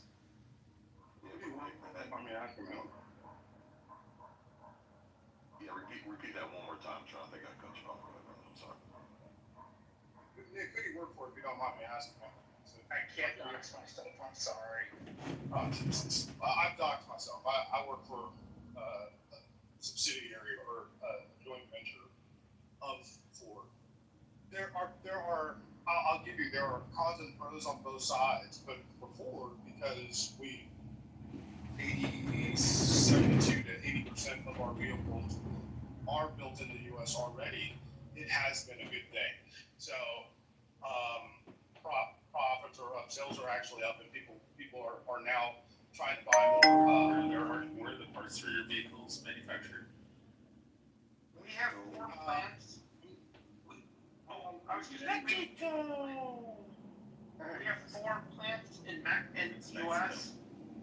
No, we have 4 plants in the U.S. and we have 3 in like the Expedition F-250s, F-350s. Yep. That's just Ford. That's not counting Chevy. I'm in the automotive industry too. I fly cargo for all 3: Stellantis, GM, and Ford, as well as Toyota, all that. But yeah, that's just speaking of Ford. But we're all over Mexico getting parts for the big 3. So in the majority, about a good 70 to 75% of the parts we're pulling from Mexico every single day. We're flying. And from Canada, and a little bit of it's coming from Canada. So we're getting record profits. It's awesome for the country, man. So I do want to, kind of go back to the room. So my question is, I see all of the hate people are getting. There's some shit